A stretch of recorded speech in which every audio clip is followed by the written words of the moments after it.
is a really nice thing right at the start of the day. We always say it's about Rondo.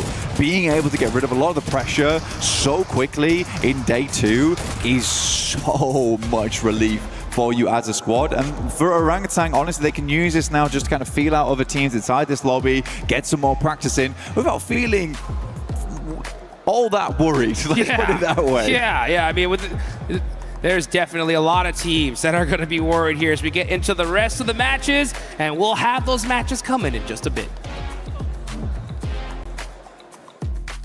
We were there for every click, every clutch, every respawn. We were there for the years of grind, and we're here now.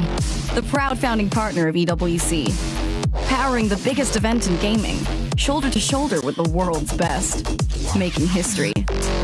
Greatness deserves a stage. Lenovo Legion, reach your impossible.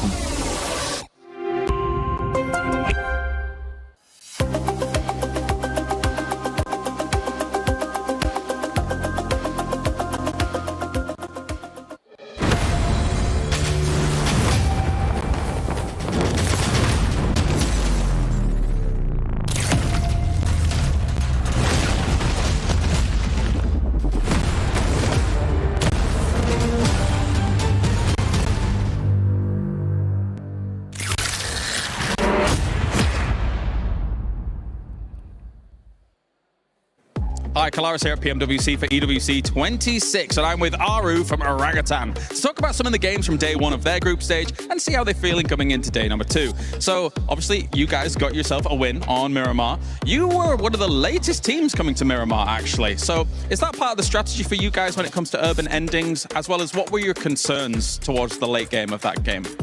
Not really a strategy, because we intend to play dynamic as per the situations, and particularly talking about that game, it took us quite a while to collect our vehicles, so it got us a little late. So that was the first factor, and the second factor was that team landing in Power Grid, I guess it's GSTR, so they were trying to maybe set up a trap around San Martin, so then we had to take a detour from our original planned path. So but yeah, we have prepared ourselves to play early and late as well, so it just worked out for us. Perfect answer. Wow, okay, that's some great insight, thank you. Let's go back to game 1, because it's a bit of a different shift. Obviously, it's the first game on the stage, etc. It's the Rondo game. You guys have got a good compound. You're playing a bit passively here and there. What were your concerns? I saw that Geek was keeping close eyes on you in that Rondo game, and you eventually got second place. Well, the first factor that led us to, playing a little passive or saying holding back was that we got an early casualty of my teammate Atanki, and the second one was our vehicles didn't have a lot of fuel, so it was hard to drive around and take info of our surrounding teams to actually see what's going on, if there are any third-party opportunities. And also, yeah, we had a good position, but the thing was that it was on the back we had high ground, and on the front we had a complete low ground. So if we have gone either of the ways, the other side teams would have definitely shot at us, so it would have been difficult to come back to our initial position. So I was also not so satisfied with that game, because having Rondo and only 2 elimination points is not how we play, and not everyone plays, because Rondo gives you a lot of opportunities to take fights, maybe take free eliminations of the teams, and especially when you are at a good position. So yeah, it was also a little dissatisfied for me, but yeah, it was a good start, so we didn't have to get into the second game with high pressure on us. Fair. And overall, yesterday, how does the team look at it? Do they see it as a success here so far? And are there any adaptations coming in today too? Not really success, but the last match really helped us to start our day 2 with a good base. So it's not like we are very far behind from top 5. So coming to day 2, we are just going to plan going game by game. We are just not really focused on the position we are at on the points table. We are just going to focus on our games and the things that we can do better, and trying to not repeat the mistakes that we have done in the past. Aru, thank you very much. Amazing interview, and good luck for day number 2.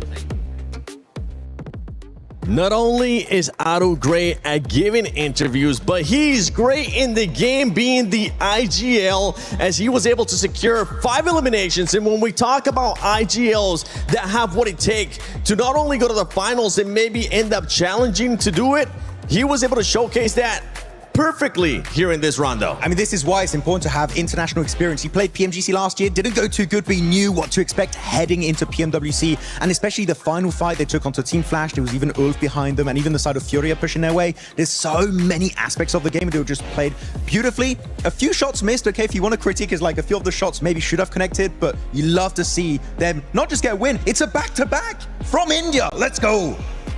Yeah, the passiveness is gone, and obviously you heard it from him as well. They know they made those mistakes in those earlier games, but to be able to come back from that and understand that the passiveness is what was putting them behind. So it's good now that they have changed around to this aggression and making it their game. Yes, we end up comparing it with the team that we also needed to see them being able to perform well here, and it's none other than Furia. Furia able to show up as well, Neptura, with those 9 eliminations.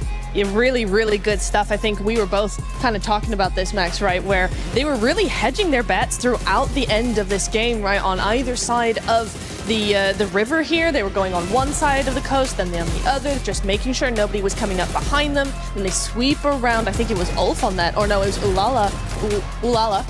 Oh la la. Oh la la. It was them on that eastern side, able to just sweep around. Some really, really good stuff coming in there, Liz. Yeah, I mean, even if we move back to the earlier game, Furia versus Ula, they basically had the contention on the top of the roof, and either one of these teams could have actually taken them down, which was super funny that they then go into their rotation and they're next to each other again to have this battle out. But of course, Furia came out on top, and then this is exactly what we expect to see from Furia at the start of the matches. But if we go off of yesterday, it can be a slight downfall for them. So I hope that they can prioritize these eliminations early on like they have and move themselves into the position. And not only that, we got to talk about the bottom teams as well, Lace, because the bottom teams ended up showing up here. Even though they might have not ended up showing towards the end of that game, they did use that rondo to go after those eliminations. Exports, Thunder Talk Gaming, we finally saw them.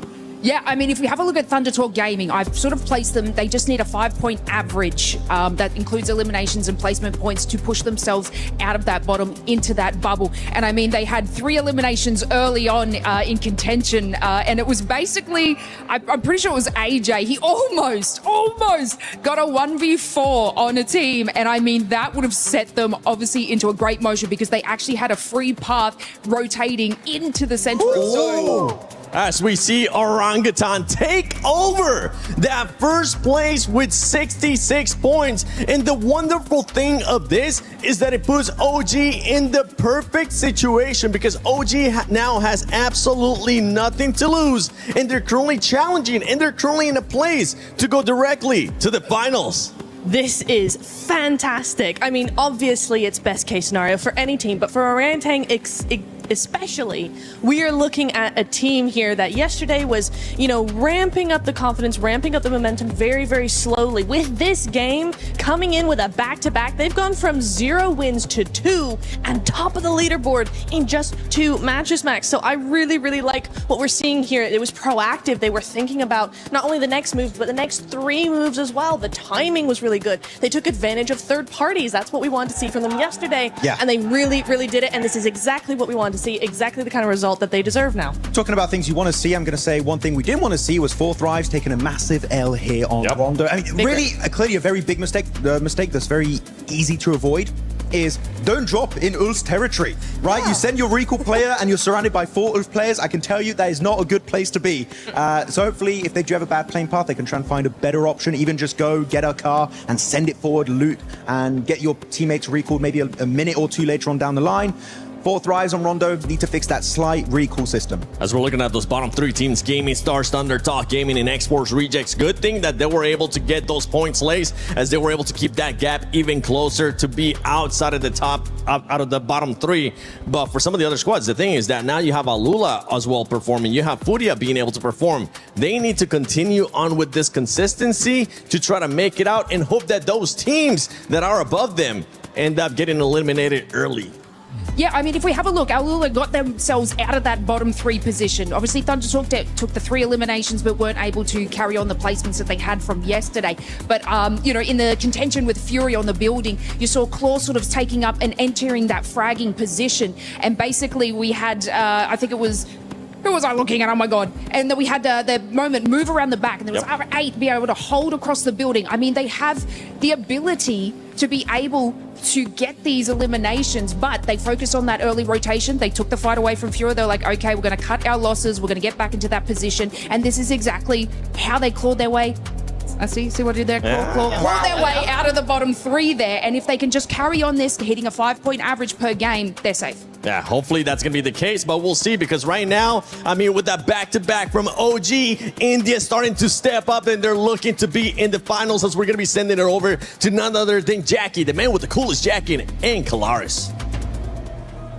With the not so cool jacket here, I'm out impressed. Yeah, you've been done, mate. I've been done. And I do actually preface this a bit with the fact that when I was talking to Aru, that was before the day actually started. So I didn't get actually a chance to talk to him about the win for today, because it hadn't happened yet. But it really has shown with that victory that they got here on Rondo, a 2nd place in the day 1, a 1st place now here, and also a 1st place in Miramar, that Orangutan is looking really dynamic on all these maps and really able to adapt to the changes that Rondo potentially brings. Yeah, they're coming out giving it absolute chutzpah on the gameplay, which is what you need, mate. You know, we're about 6 or 7 games into the event now, James, so you got to really give it your best, much unlike that little bit I worked in. Thanks for that. I really appreciate that. I'll be honest, I really wasn't expecting that. No. But on the opposite side of things as well, right, when we look at how all these teams are kind of using utility at the moment, it's going from strength to strength to strength. We've seen some real pinpoint precision, multi-nade plays. KRX was fantastic yesterday over on Erangel, just timing those kinds of plays out perfectly. Yeah, I think that's actually something we were both agreeing on, right? Day 1, we were talking about historically how sometimes there's been a lot to be desired with professional level PUBG Mobile on hitting those keynotes with utility usage to really make the most out of it, because it's pivotal late game, and it can be the difference of a chicken dinner or not. This event, in terms of engagements and closing fights with at least offensive utility, I think that's been drastically better. We're still seeing some gaps maybe in tactical play. We're talking flashes, right? Some of the smoke plays left a little bit of room to expand, James. But for opening and closing down elims, it's been way better at clearing compounds. I think the one thing that has really stood out on Rondo more than anywhere, actually, is the deployable cover flares, actually. Yeah. Some teams have been using a lot early that I think they could benefit from just saving a little bit towards the later stages of the game, because deployable cover flares, it's one of the most powerful things that was ever added to the game, and if you can keep those into the really late game, that's even more powerful. Oh, yeah. I mean, effectively at this level as well, right? It's not even as much necessarily you being as cutthroat to get those elims. It's just not leaving yourself exposed to be taken down. True. So if you can actually play around that, build yourself into a better position to cover late game, saves you bacon. We were pulling some of our hairs out. It's why we looked like this when we were sat there with the early drops, mate. Oh, I'm getting old. I'm not sure. You're never really sure. Just to work it in as well, whilst we're talking about the adaptation of play styles, yes. Go obviously on Rondo. They look far more... It's all right to talk about Goat. Can I do it again, James? I was like, yeah, I was waiting for it. I was waiting for it when it was going to go on. Okay, you're allowed to talk about Goat. Goat. I'm allowed to talk about Goat. Well, I guess I'll gloat on that one, James. Call that a baby goat. That's calf wordplay. But anyway, Goat team do come out far faster on Rondo. They play with aggression and they look sick with it. That's exciting because in their regular flow of Battlegrounds, they're late rotators. They don't want to take those early fights if they can avoid it, because they ramp up late game and look way better when they're fully suited and booted, James. Here, they do prove they can play both play styles. Do you think they can hold on to a top 5? I'd hope so. I think they're a dark horse for the event, but said this day The whole one. event? Yeah, dark horse, mate. Oh, hey, that's an exciting potential here, because they're not really one of the teams that a lot of people are kind of including in that top 5. No. You got other teams like Flash that managed to get themselves to the end of this late game again. And actually, I was curious about Flash because I looked back at their games yesterday. I think if Flash was to do what they did yesterday compared to all the other days coming up, I think they wouldn't even make finals with what they showed yesterday. But at least now they've already kind of righted that ship a little bit in this Rondo game to get to that 2nd place, right? Yeah, I think, look, there still is well enough time. Well, I say that, 5 games left to go for some of these teams. So there's a little bit of time. Nearly did it yourself there, James. I've rotted his brain immediately. Yeah. But yeah, I think you can correct the ship. But obviously coming in early into game 1, having that bit of an awakening. I think for a lot of these sides, you imagine getting back to the hotel last night, you're unpacking unpacking the bag, not looking at really things you can celebrate, more issues you can fix, and just unpack that bag, mate. Get it sorted. Yeah, I mean, the win that they got yesterday, Flash, on the Erangel game, where where you had Furia with a 2-2 split. I spoke to Nigma Galaxy as well. They were misreading the situation a little bit, but Flash had so much room on that east side to then be able to move into that field and hold that down. That's what was the key to victory for them, to get those points on the board. I had my concerns. I'm glad that they dispelled them here today, because again, they're a big name to try and kind of go further in this tournament. But anyway, thank you very much, Jackie. It is now time to head on over to the commentators once again here for another game here at PMWC. That's Jackie, the jacket. I'm here with Hot Jukes. We're good to go, and boring blank. But yeah, we're getting into our 7th game, 8th game. He's really ruined me that 6-7. Yeah, that's annoyed me. Yeah. We're into our 8th game now. But there isn't a lot of games left, as Jackie was saying. It is coming to a close quite quickly now. And I think that for some of our squads, they do need to get a move on. I mean, Thunder Talk, I had a lot more hope for this squad. But it does seem that potentially crushed is where it's at. Yeah, you don't want to get those keys crushed. You want to survive, and the way to get it done is on good old-fashioned Erangel. Here we go. Southern playing path here. Super Southern. Yeah. Good circle for a team like Aurora. You know exactly where they're headed. But for the rest of these squads, they're going to have to get it done. Ain't that right? Blank the tank. Blank the tank. I'll take that. I'll take that. Robust. Yeah. Explode on the scene. But yeah, I do have a very southern playing path here. It's incredibly rough to play around with. Aurora happy with this one. They can get down towards that south side fairly easy. Fourth Rise also a fairly decent start for them over towards Ferry Pier as well as the yellow. So you wonder if they're going to run into any trouble in this area. I think Sosnovica is going to be a little bit more fixated on. But you're right to point out what you were pointing out there, which was the elimination count coming through from Aru. Yeah, he sneaks into that top 3. He's right there. He can easily push himself to first if he goes and gets some good eliminations in this game. Looking at the match rankings right now, they are pretty stacked. Because I'll tell you what, OG is on top when it comes to the overall. 66 total points, 4 Thrives right below. Man, Pakistan on top. Well, I don't know about that. I mean, 4 Thrives are in second right now. Yeah. It's a tough place to be in. 4 Thrives, 61 points. OG just blowing them out of the water right now. But you could definitely tell the difference between 4 Thrives as well as OG in terms of the elimination points. 37 eliminations to 46. And if we rock that back to Aru, 15 of those 37 elims are coming through from him. He is absolutely a monster right now. And I really do mean it. It's Aru, the arrow, flying straight towards those targets and playing his team straight too, because that is a difficult thing to do as an IGL, to be both at the front. No! Run, Aru, run! Run, Aru, run! Oh my gosh! The bows with the knife. Oh, brother. No way! Yo. OG might be cooked this game. Oh, they're pissed. Oh, never mind. They're not happy. Upset. They're upset. Flash trying to take him down the last match. In the final 1v1 on the squads, Atanki rocks up to the tree line. Both behind. You're right, the knife is out. The serrated blade is not enough. But the rest of the squad is here to play. That is what I call revenge, folks. Are you kidding me? Aru getting thirsted, but it looks like Orangutan get the last laugh here. Shows they don't need Aru, but it would be nice to have him, but they won't have him this game. Down to 3, AKOP able to get some stuff done there. Secures his 3rd elimination of the match as well, and Flash rock away with win, but in this case, they seriously took the L. Are they hunting him down? Is Win actually going for it here? No way. That would be insane. He's got him in his sightlines. We got a runner here, folks. And it's OG Win making the moves, full sending it, but at a certain point, surely these guys got to get away. They absolutely do, and I mean, for OG, they're happy to go wherever they like, but for the Flash, they're going to have to head over to the hidden village with Naruto, with our new Ninetales Fury orc skin, which looks awesome, by the way. Sick. 2 separate versions of the same thing, which is crazy. He's hunting him down, dude. He's looking. I know. This is some serious frustration coming through from the Flash. They don't want to lose out like this. He's got to keep the reputation high, apparently. Wow. Win gonna go get some loot here, and the rest of OG get to safety. So what a crazy way to start things off. Aru running for his life, dude, straight-legged it. My brother was in trouble. Oh, man. I ain't gonna lie, though. He was feeling the tickle of the blade on his back. He was just ahead of them. I mean, he had to pull out the old flick of the wrist with the knife to get that thrown at point blank. The only way to get it done. I mean, he was impervious to blades quite some time. Only the point did it.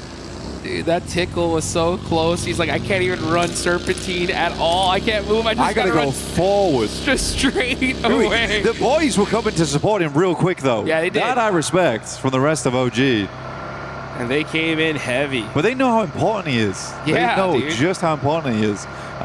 So to keep him up is a really big thing. Yeah, you were just talking about it, right? Like, yeah. I mean, it's so ridiculous to see your top fragger also be your IGL. Yeah. And you said it yourself, and I agree. It's so difficult, right? You have so much to manage, so much to focus on. Yeah. But when you do have those rare, just superstars that can... Yeah, Beowulf back in the day, that guy was unreal, but they just don't come around all that often. You don't see it. When you do, though, I mean, talk about the trust you gain from your squad, right? Yeah. He said go here. He's also carrying us. Yeah, he's also carrying. I think we got to listen. You know what I'm saying? So it definitely I'm does a sit help. for this. Yeah, for sure. Like, yes, sir. Oh, we got you, right? We're coming. And, hey, they saw their leader, right, running away from a knife, and they came heavy. But unfortunately, it just happened to be just a second too late. Coops sends some shots over towards Furia. Honestly, I don't think Furia's last game was terrible at all. I think they got fair far into it. And that was despite having a really, really hard start for them. I mean, their recall beacon was just so out of the way from the destination. And even then, they were trying to figure out it. I do think them getting in quite late was almost a blessing because they could decide on which side they wanted to head towards. But by that time, you have little to no information of what's happening around the map. Yeah. 4T taking shots over towards KRX as they do pass on by. This is towards those yellows on the southern edge. They're just moving through the forest, the south side of Pachinki, but Enigma Galaxy once again already flying out to a new location. Yeah, a little rotation shenanigans early on. I want to talk about that point you were talking about earlier, though, right? Furia, 14 points in the last match. And they were one of those teams that was really critical because they're one of those squads we honestly we're kind of expecting to see the top 5. Let's look at this replay, though, as Aru is running for his life. Saying, please stop, guys, leave me alone. And those shots strayed the rest of the team off. But, oh my gosh, Bose with the knife throw just said, nah, we're shutting them down. You see, they could just see the death crate appearing. Man, they hadn't even had the vehicle in his face, right? Tires scratching the cheeks. Oh, man. And Bose gets that knock. And I believe Bose picked up that scar from Aru. Really? Yeah, because, I mean, he didn't have it. Otherwise, he would have definitely shot him. But I think Aru had the weapon, but he was just like, no, I can't even turn around right here. They're just too close. It's a tough one. It's a tough one. But, I mean, OG gets away with it. They get some more points on board. 3 points in total, actually. Drops to 69, which is nice. But only 3 players. Yeah, I think it's still doable. Definitely. And for OG, they get a really easy start up towards Yasnaya, which is very central right now. DK, though, up against Alula. Got quick with the quick knock there, and he needs it. I mean, 4 points. Ula are definitely moving up because prior to this one, they had 21. So with 33 now, that does give them a good boost. The problem going into today was there was a good little point gap between that, you know, 6th to the 7th at the bottom placement points. You know, GK, Furia, they had a 12-point gap there, and it kind of just goes down from there. So for Furia to get a good game in, they now balance themselves out. They still need a good couple games if they want to push into top 5. And Alula, starting off really strong here, now put themselves in a good spot to at least hit the survival stage. Next zone does pop, though, and it is going to be in that mansion, shelter, Yasnaya area. teams like Aurora, coming in all the way from military base, are going to push on up. We're going to look at this heaven area, though, and it looks like it is going to be X-Force Rejects that are going to hold that down. X-Force Rejects doing their best here. All gamers also moving out the way. But these boys need the points more than ever. Circle does shift over towards our eastern side, so we do have like some of these awkward compounds, some ditches over towards the eastern edge as well around the forest. Very playable for the likes of Goat, as well as Nigma Galaxy, who has set up, but you also have these winding roads. For Nigma Galaxy, once again, they're on that 2-2 split. They're on their wildness early on. But yeah, I think one team that I would love to see more out of right now is definitely Ulf. Yeah. I think a lot of people know that I'm a big fan of this team, but right now I think I have a small amount of disappointment. I think there certainly can be some better plays coming through. They have shown individually some clutch moments, but again, it's not what you expect of a team that gave 4thrive such a run for the money over in PMGO overall. So if we can see a bit more of that, but maybe there's just some new teams on the block. I mean, for instance, OG just looks like a different team to me, honestly.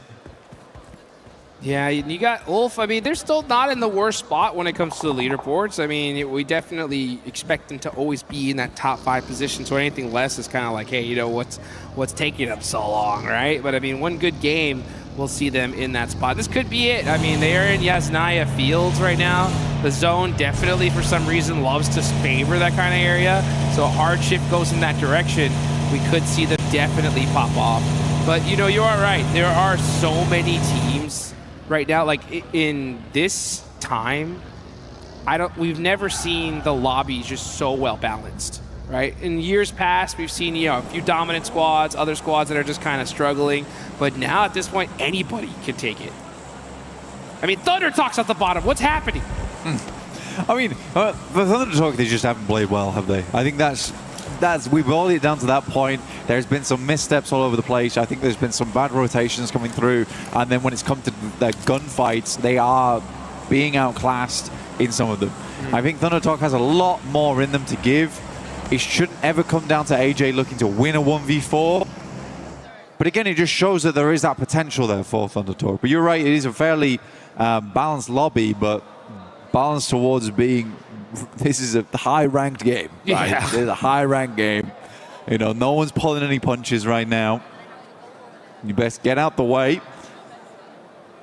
For Gaming Stars, they're playing on this 2-2 split right now. They were wondering if it's going to head over towards those fielded areas. It does not. So they're going to regroup off the back of this one. I would say right now regrouping is probably the best thing to be doing. But Yasnaya getting cut out here is a little tough. Yeah, definitely. Wondering what OG's next move is going to be. That's going to be the question, right? What is OG going to do? What's Ulf going to do? It looks like Ulf, they were in the Yasnaya field. They don't get blessed. They're going to go ahead and do a huge wraparound here to reposition.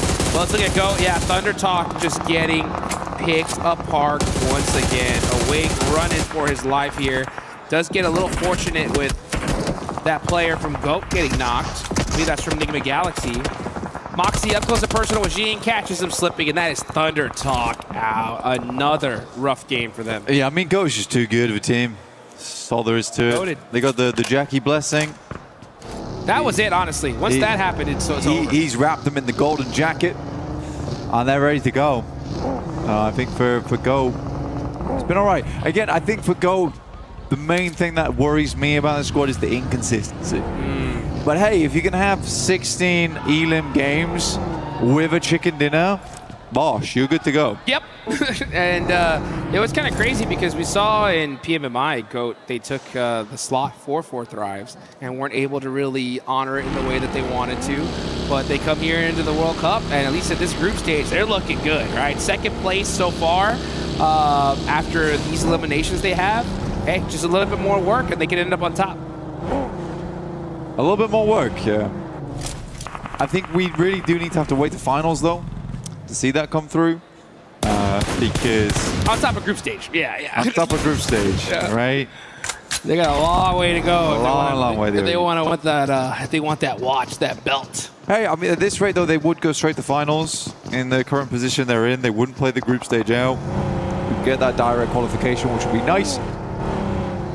If they can keep things up, that is. We do have a few more games left today. A few more Erangels. That's right. Into our Miramars to close things out with the wonderful John and Jackie. Yeah, dude, crazy prize pool, by the way, man. It's so wild. You have, you know, $1.1 million in the group stage alone, 152 grand on to the survival stage, and then we get to the finals, $1.7 million. This is what I'm talking about here, folks. We're definitely going to be handing out some big prizes at some point. We're going to be going away with some cars. Yeah. Say it that way. Yeah. Let's get it going. Which would be cool. Again, I think that money should be reinvested in the team. Yep. Well, but also, if to say you were the team, right? What's the first thing you're reinvesting into? As a team? Yeah. God, get those boys a better scrimming area. Yeah, that'll work. Give me the refrigerated drinks. All right, I want vending machines for free, as well as, you know, all the rest, the cool things. You know, the whiteboards, the blackboards, everything you might need, tablets, etc. Coaching staff, personal masseuses, your favorite phone. Yep. You gotta have it all, I mean, to really make it happen here. And that's the thing is like. I've had the pleasure of looking at some of these top squads set up, and you know, teams like Alpha 7 who live together and have for years. They did reinvest in a really good way, actually, from all the wins they went through. Go on, sorry. No, I mean, a lot of these guys, I mean, for those that don't know, I mean, these mobile gamers are treated like athletes. I mean, some of them have personal nutritionists, they have exercise programs, they play for 6 to 8 hours a day with a coach staring at 4 monitors, just analyzing, figuring out how these guys can get better. And, I mean, you got millions of dollars in prize pool on the line, right? You got to give your players as much advantage as you possibly can. And one thing I do love, especially I've noticed about this tournament, is adaptation. Prior, in so many different squads, we'll see like, okay, a bad performance, there's no change, just the same old kind of play style. But now we're starting to see some teams like, all right, hey, let's make some adjustments, like Team Flash. Let's hunt down some squads in Rondo. Let's see if we can take them out. 4 Thrives ended up going out in the last one here, but they're still in a good position, you know. But Erangel is always going to be that map to where that's where championships are made. Yeah, absolutely. I think for adaptation-wise, teams have had to get a lot better as times go on because we are having more 2-day sets. Used to be in the past you could get away with first day, that's a great point, second day, and then adapt into third day. But now it's a case of you got to do your research. It's why we see teams coming back so late to the hotel, right? They go through all the VODs together here in the arena. But we're getting back in towards the action. Things are starting to pop off in a big way as Ulf does open up. ROQ is looking quite good here. They have been putting the work over towards Aurora. Now taking some gorgeous shots over towards All Gamers. Gonna look at KRX there, getting some more eliminations. Yeah, as AGAL getting punished here. It's just Maple up left for the squad. Benny gonna try to throw that through the window and not hit the mark, but the rest of the... Oh, that one actually did. Maple is hurt. He's gonna back it up as his whole team is now gone. Gonna have to do a crazy 1v4 here. QXZZ's got that S12K though. And yeah, he's waiting for his team. He's like, you know what, why don't we push up as all 4? Guarantee this elimination. Sounds like a good idea. There he goes out the window, goes way too far. In fact, Maple's just going to drop down, get towards the other building. Bye-bye. It's a cheeky play. You have expected to get blasted on the approach. Smaller building, one way up the stairs here. A better chance for a 1v4. I mean, you love to set it up, but they're really going to happen. Enigma Galaxy heading over towards RQ. These guys have been making a lot of noise so far, and Enigma Galaxy, they're looking to turn that music down. Yeah, Enigma Galaxy putting that work, and we saw them come in super late last night. And I was saying like, hey, what were y'all guys doing? Y'all guys studying? Y'all guys were talking it out, and they said ping pong. You know what I'm saying? And you know, sometimes you got to build up those team building exercises, get that synergy going. Right. You telling me they did? That's what they were doing. Ping pong the whole night. That's what they said. And it looks like it's working out right now because they are in a good position in the zone. Did you just expose their secret sauce? Maybe I just did. Okay, now everyone's going to be on the ping pong. Now Enigma Galaxy can't get on the ping pong tables. Look what we've done. You're right. What have I done? You got to take that back. You know what? It was Put that back in the it back was of the VOD box. review. It was VOD review. That's VOD right. review. That's what right. we were doing outside. Exactly. Yep, as well. Yeah. So that's what it's all about here. You got to pull out all the secret sauce, all the stops here. Yeah. Oh, Goto, look at that.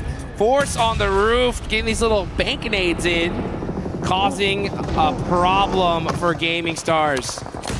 Yusuf gonna have to do something, and he's only got the pump shotgun. Oh, he didn't turn to check his back and gets turned on as GOAT team are just making it happen here. Once they got that Jackie blessing, these guys just can't stop. Well, I mean, man, imagine just giving them so little respect that you don't even check the corner there and still winning the fight. That, yeah, if you're Gaming Stars, we need some more ping pong. We need it. We need it. We need to do something here, right? Got to make sure you're locked in going towards the end. That hand-eye coordination, those thumbs are just rock solid here. Kind of like mine. Yeah. Well, medium rare. Medium rare? Yeah. I'm more of a medium guy myself. Oh, right. Yeah. Yeah. I think I could play with hands like the rock. Yeah, that makes sense. The thing. Nades over the top, though, towards 4 Thrives. Enigma Galaxy taking the fight over towards GOAT in the meantime. 4 Thrives have been under pressure from a bombardment before, and they immediately start scattering. Do not want to fall prey to the same situation they did versus Enigma Galaxy over on our angle yesterday. Huzaifa. Oh, catch getting ran over by our IQ there. And 4 Thrives were just circling them like sharks, and they are putting in the punishment on Ulf. Man, Ulf just can't seem to get something going here as 4 Thrives now with 5 eliminations are looking good in Erangel. I mean, right now for Ulf, I don't think they're going to drop to the bottom 3. Getting up towards that top 5 is going to take some special towards the end of the day, though. But they haven't played bad, right? They are a dead center team. Huzaifa finds a shot over towards a tanky. As OG did make their exit from Yasnaya earlier on, moving down towards that southeast side. Unknown caller. X-Force rejects in front of them, playing in heaven. Yeah, the problem with this is that we still have the top 4 teams in this circle here. And if they all do well in this game, that's going to start creating a little bit of a point gap. And if that happens, especially in the next game, oh, it's going to get wild. Yeah, I kind of feel what's going to happen here between 4 Thrives as well as Heaven. This is the type of team that would just send it. They're going to send just underneath, though, and actually try and deal with OG. WizGod opens up, though, and this is good damage. Huzaifa also falling. Aru's not there, but doesn't matter. Tanky put in that work, getting out Huzaifa. And yeah, now it's just IQ up left, so OG with the stiff arm there. Getting it done. Trying to hold on to that top spot. Now they got some good solid points. If you look at them right now, they're at 71. That is a good almost 20 points away from 6th place. If they end up strong here, that could be a straight lock for the top 5. Yo, you know what happened? I reckon Aru went to this game. He was like, guys, you can't perform without me. Then we got some serious problems. I'm going to go drop over here. You guys drop over there. I'm going to get knifed up. It's going to be okay. You guys got to play on a 3, and we'll see if you can make it work. Remember everything I taught you. And it looks like they're doing him proud right now as 3 players. They hold off 4 Thrives. Leave IQ as just 1. Maple still going, miraculously, by the way. Can't believe he even made it to 8th there. He's going to go ahead and take at least 1 point home with them. He'll take that as Aurora and Mansion are completely hard stuck. You got Enigma Galaxy staring at him. Yeah, look at that Satan from downtown. He's got some good coverage here. And this is outside of the circle, so I'm not surprised we're going to see Enigma Galaxy just kind of wait it out, look to maybe get these last 3 eliminations, and then push into the zone from there. You got Coops up close and personal, keeping an eye on things, but you got to be careful. You cannot afford to get knocked. Igor, though, actually from Furia is staring at this as well. Man, Aurora, this is worst case scenario for you. 2 monster squads looking at you. You're outside of the circle here. Man, they're just going to try to do what they can. Nade underneath. Come through from Coops right now. Doc seeing it enter. Another one could do the trick. Some of that. And Coops is feeling it right now. He's been a fantastic player for the squad. Steps up now, 1v1 versus Reapers. They're down. It is Chief to find the final shot from far, far away. It's been a rarity, though, seeing a Heaven Circle in a long, long time. Usually it's a little bit of a feature, but never the ending position. See exactly where Stage 7 heads over towards. Does it drop down towards that southwest side? Let's get it going here. Enigma Galaxy putting in that work. They have the edge of the circle here. We'll see where exactly it's going to go ahead and shift onto. But they got coverage right now. Protect those vehicles. That's so important because if the zone hard shifts away from them, they're definitely going to need them. So keep those protected. Wait for that next zone. You got 477 still up from GOAT, trying to soak up some more placement points. Next zone does pop, though. Where are we headed? Enigma Galaxy will absolutely have to move, and we are over towards Heaven. Gives OG another chance here as well on that western side. They're looking for the turkey here, dude. Hey, the OG fans were happy about that one. I heard some claps happen the second that zone shifted. Let's see how this all works. Yeah, they are looking for that turkey. 3 in a row here. Here comes Enigma Galaxy, though, on the drive. 477 stuck out, and they actually pass him up completely. They're driving straight towards OG. OG's gonna have to hold them off around the other edge of things. It is a 4v3 here. Tanky the first to fall. But WizGod actually is able to get a bit of a clap back over towards that way, and Ralph is left behind. So only 2 players for Enigma Galaxy, possibly allowing chance for OG to reset. IQ, last player up for 4 thrives as well. OG are hurt, though. That nade looks good. WizGod, ooh, barely getting out of the way of that one.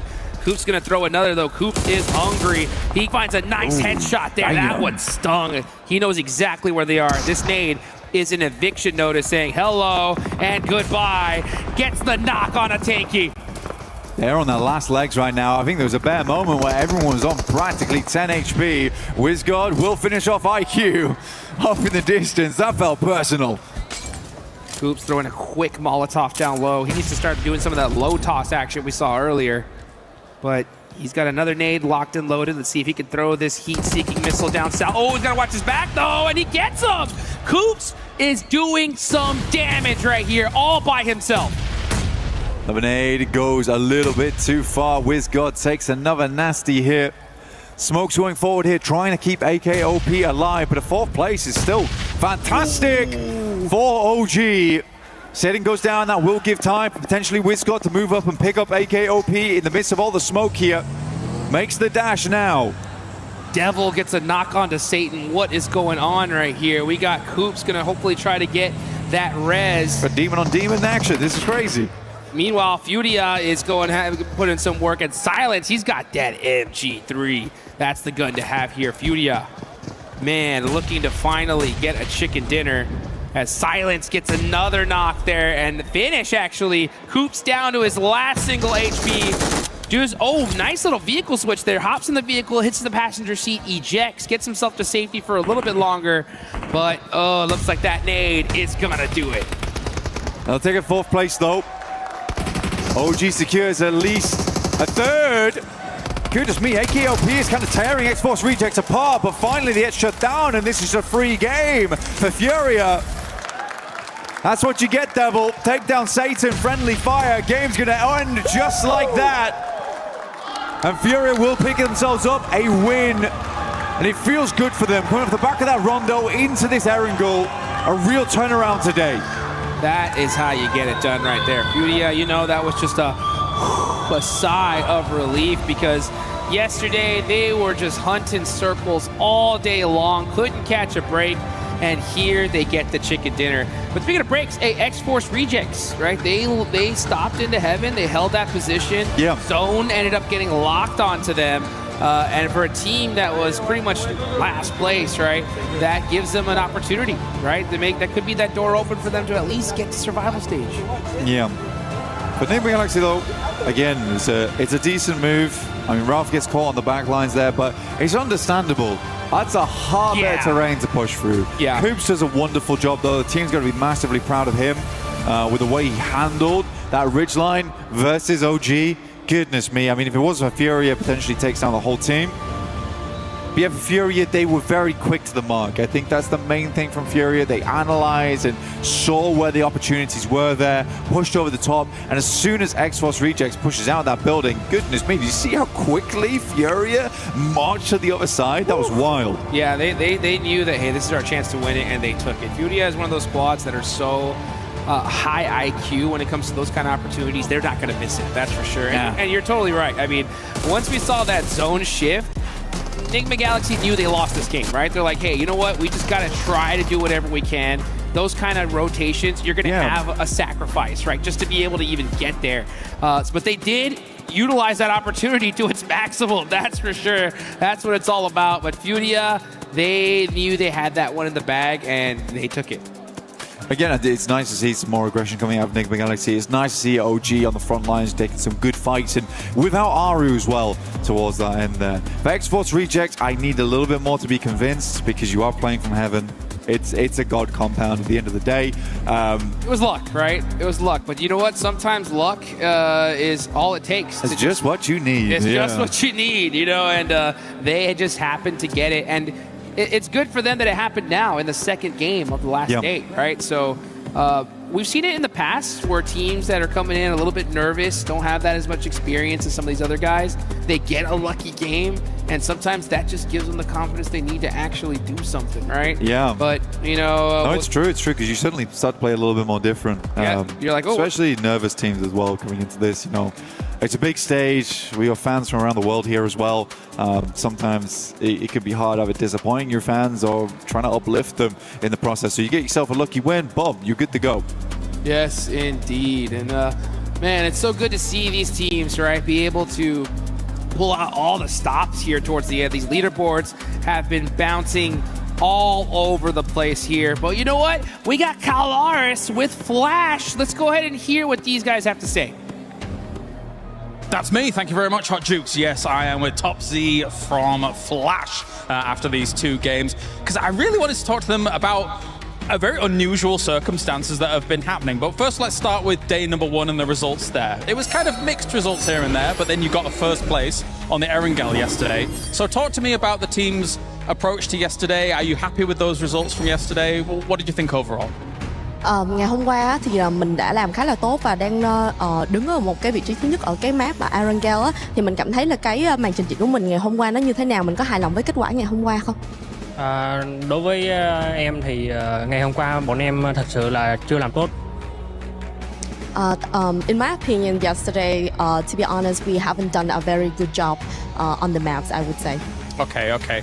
That's fair. And coming into day two, you got a second place on the Rondo after holding on the east side, and then that was against Orangutan. And then game two happens today, and then Orangutan hits you guys on Erangel as well. So what's your thoughts about that, and do you want maybe some revenge on Orangutan after all that?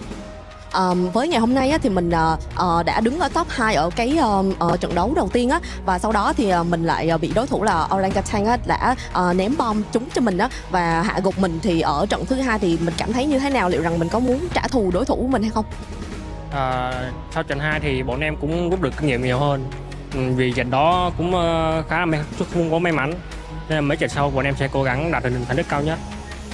On the second maps, I would say we were pretty luckier than the first maps, and we also have our own experiences based on the first map. So we did a good job on the second one, and I think based on that result, we will keep continue, pushing harder for the next round.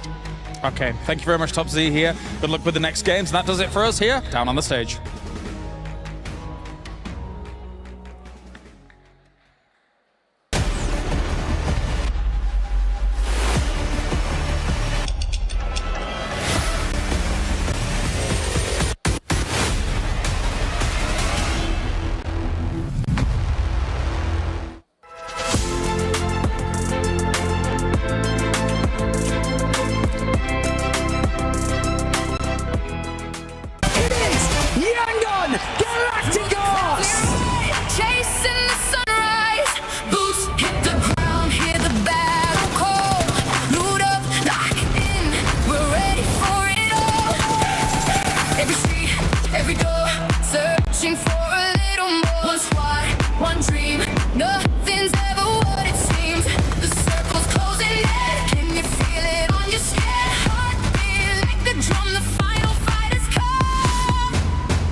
so her own family hit her.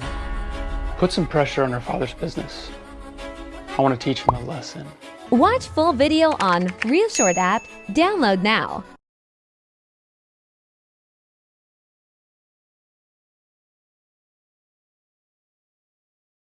Turn your social posts into YouTube ads easily. Just upload your best content to Google Ads and let Google.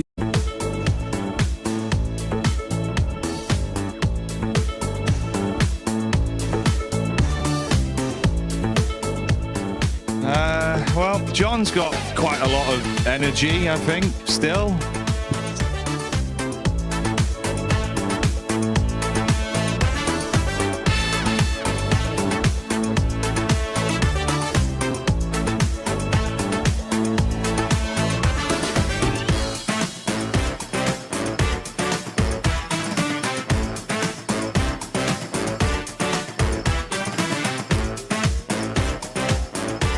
Well, it seems like John has finally tired himself out after a very busy day of activities. But here at EWC26, PMWC is just kicking off for another day of games.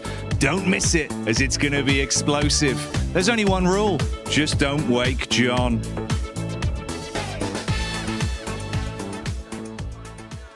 John looks so sweet just taking a nap right now. One team that was not allowed to take any naps today was Furia because of the way that they were able to perform in day one. But in day two, Max, they are bringing it.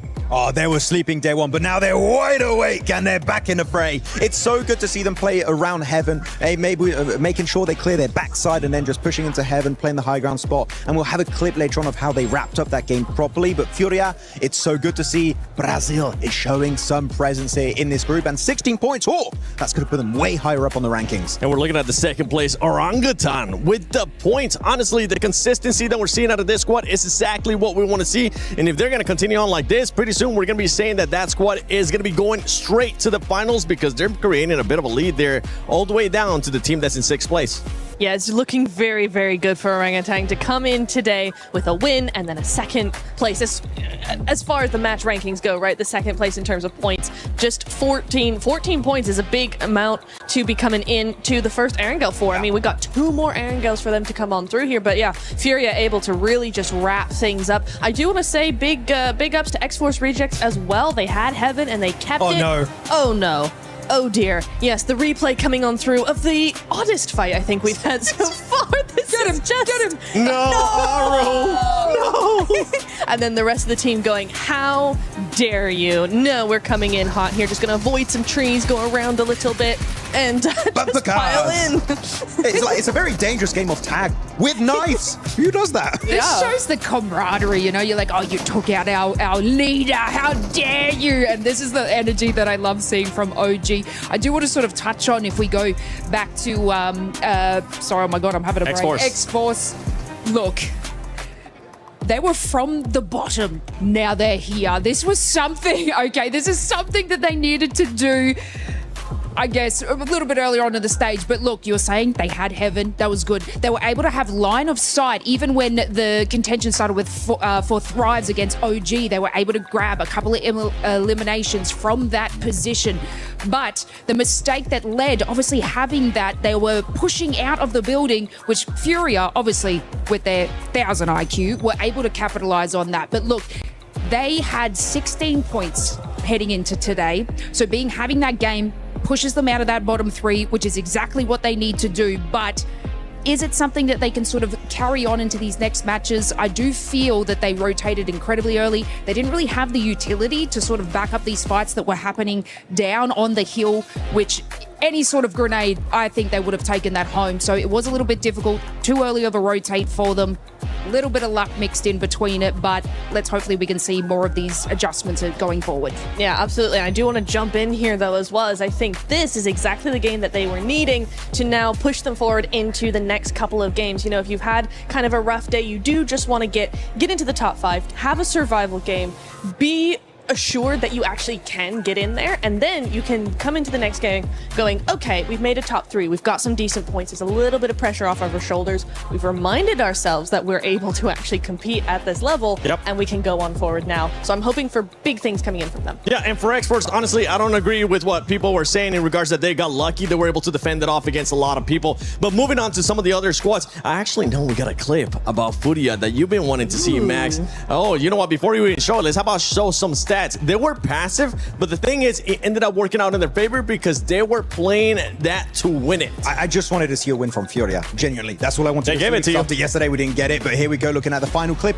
You might be thinking, oh, they're just going to go from Chief's compound straight into the side of X-Force Reject, but no, they put themselves between the outskirt of the circle and the middle portion of the circle, meaning X-Force Reject, even the side of NGX, Orangutan are all going to be forced naturally into their position. So all you have to do, set up a very solid defense. And you do that, by the way, with an MG3, which is the best weapon to have for Mr. Silence himself, my MVP prediction of the tournament. I loved it. They now see the number of players is down to just 2. Just nail it down, take home that win. That was literally a perfect finish in terms of execution from good old Furia. Yeah, and see, that was I just want to touch in that. That was a great sort of overview of what I was sort of explaining. Like, they didn't need to leave that position. Furia obviously capitalized on that, which is excellent from them. But yeah, I mean, X-Force Reject should have just waited. Yes, we're looking at the overall here. Orangutan now with 80 points. And that's just what I've been talking about. Like, right now with this squad, they have a 25-point lead over 6th place. Top 5 is where you want to be if you want to end up going to the finals. You could end up almost saying, because the way that they're currently playing is so consistent, this squad could be already going to the finals. I don't care if it's too early, but they're playing like it and they're looking like it too.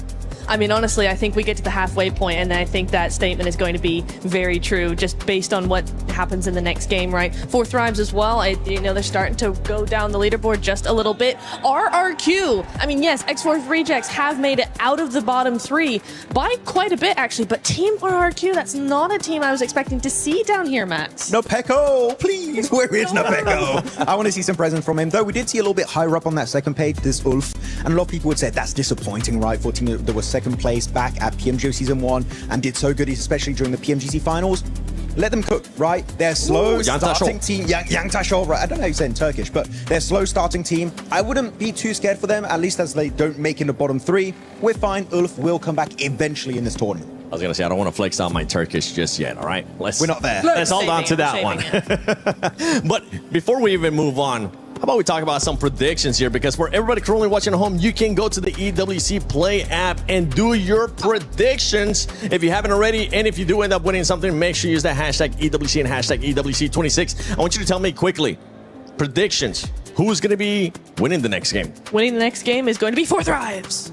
Enigma Galaxy. Stop asking me, because apparently I get it wrong and then I get roasted. So don't ask me that question again. Such a cop-out. X-Force Rejects, that's who I won, all right? X-Force Rejects, show me, keep on that momentum going. But we're actually going to be going to none other than Barty with the defending champions of PMWC, Yangon Galacticos. Are we good? Right, you are, Seven. I've got the defending champions of PMWC joining me on the main stage here. I've got Yangon Galacticos. Smile, let's have a quick chat. You know, cast your mind back to PMWC last year. You guys managed to secure the championship. The way that you did that was by consistently putting up placement points. You didn't play too aggressive. You just played your game. Now we've had an entire year since then, and you're going to be joining the group stage tomorrow. Has the strategy changed? What's the plan coming into this year's PMWC? Especially for the strategy, I don't want to use wine or rugby too much, but we will prepare for every possible situation, every scenario that, including the we experience in 2025, any new situation that might happen. Also, we don't rely on the same strategy because this is strategy. Yeah. Okay. Keeping the cards close to your chest. I like to hear that. Now, let's talk a little bit about what you're wearing. This is very, very cool. Now, your Yangon Galacticos skin has just released in-game a few days ago. It's traditional Myanmar dress, if I'm not mistaken. Please tell us how it feels to have this kind of representation in-game. I mean, I'm so proud to be here representing Myanmar and wearing Myanmar culture clothes on the international stage. And also that is so meaningful for our fans and Myanmar people to be like a Myanmar traditional clothes on the international stage. And if you could say anything to your fans who are watching and preparing themselves for you guys to step out onto the stage tomorrow and compete, what would you like to say to them? I mean, cheer for us. Cheer for them, that's what they say. Now, for those of you at home, if you want to get your hands on this incredible skin in-game, just go over to the PMWC event in-game, okay? Now, redeem with perk vouchers, and once you've done that, you'll be able to get your hands on the Yangon Galacticos Champion Outfit Ancient Charm Set. Yangon Galacticos, thank you so much for joining me in this interview. I'm going to shake all your hands, boys. Thank you so much. The gloves are really cool as well. And with that being said, let's head back over to the casters to continue day 2 of the group stage. I don't know about ancient charm. That guy's got new school charm. What a sweet guy. And what a fun team Yangon Galacticos has been. Last year in EWC 2025, they were fantastic. It was good to watch them then. It's good to see them again here again. But we're heading in towards Erangel next. Map number 3. Let's get it going here, man. Hey, I want to say one thing. Right? I love, good old-fashioned esports jerseys. I want that, though. I want one of those, man. So if you got that in a triple XL, bring it on down. But you know what? It looks comfy, dude. It definitely does. It definitely does. These guys are looking fly, here. But you know what? Speaking of fly, I think it's time to get this started here into the second Erangel of the day. Only 3 more matches after this. But this is going to be a crucial one. OG up to 80 points now. I think it's going to be difficult to knock them out of that top 5 unless there's some incredible shifts up in the rankings as thing goes on. But honestly, I think OG, they're riding high right now. They are feeling good. I don't think anyone's going to challenge them too much. They might drop out of first place, but I'd love to see them stay up there throughout the entirety of the survival stage. And I can see Hoxie currently has taken our top player spot in number 1 with 17. Actually, Aurora top is doing a huge amount of work for them with 16. Let's get it going here. And we can take a look at the top players. Yeah, top with the most damage. Wow. 4,357. Unbelievable performance right here from him. Fortunately, we don't see Aurora on top of the leaderboards here, but they're right there. They're still in 5th place. But OG already now have a nice point sponge, like you mentioned. The Golden 14, nice amount of points as well. Completely tied up in 2nd and 3rd. This is going to be a close one. It's really going to come down to the last match to see who's going to be in our top 5. Absolutely. Now I'm looking down towards the bottom of the leaderboards. RRQ in 14th. Now RRQ qualified on a technicality. They've been working hard, putting in the time to try and get through towards that group stage, potentially through to the finals. It'd be a shame to see them go out here in survival stage, but right now they are not playing up to scratch. So they do a little bit more here. 28 points to the 32. The X-Force Rejects have been able to grab the back of that last game. But we do have Naruto skins in-game at the moment. We've got the Ninetales Fury Org there as well, so you can draw for the Naruto character set 2 and become a sage yourself in-game. As we all know, all of the viewers of PUBG Mobile are filled with wisdom because you're here with us, of course. That's right. That's right. If you could learn any Naruto jutsu, what would it be? I told you... Wait, John asked me this question yesterday. Did he? Yeah. I asked him the same one. You asked that. I have the same answer. What is it? Rasen Shuriken every time, dude. Very nice. I had like such weird deja vu for a second there. There you go. Damn, let me... I'll tell you what, I'm going... Give me a second. Okay, give me 2 seconds. Give me 2 seconds. You know what? I'll tell you, doesn't have a couple secs, and that is going to be Thunder Talk Gaming once again. Losing players super early on. Sitting is knocked. And Shiva with the vehicle swap is going to go ahead and get that confirmation. But he's actually going to have to watch out because Zing is already there, putting that punishment down. So Thunder Talk, X-Force Rejects, battling it out, back and forth. Reverb is going to get thirsted. Sitting did survive. And he looks like he is going to crawl to safety. Are you kidding me? So Thunder Talk shutting down that push from X-Force Rejects. One little mistake, that's all it takes. Absolutely. X-Force Rejects leading 1 there.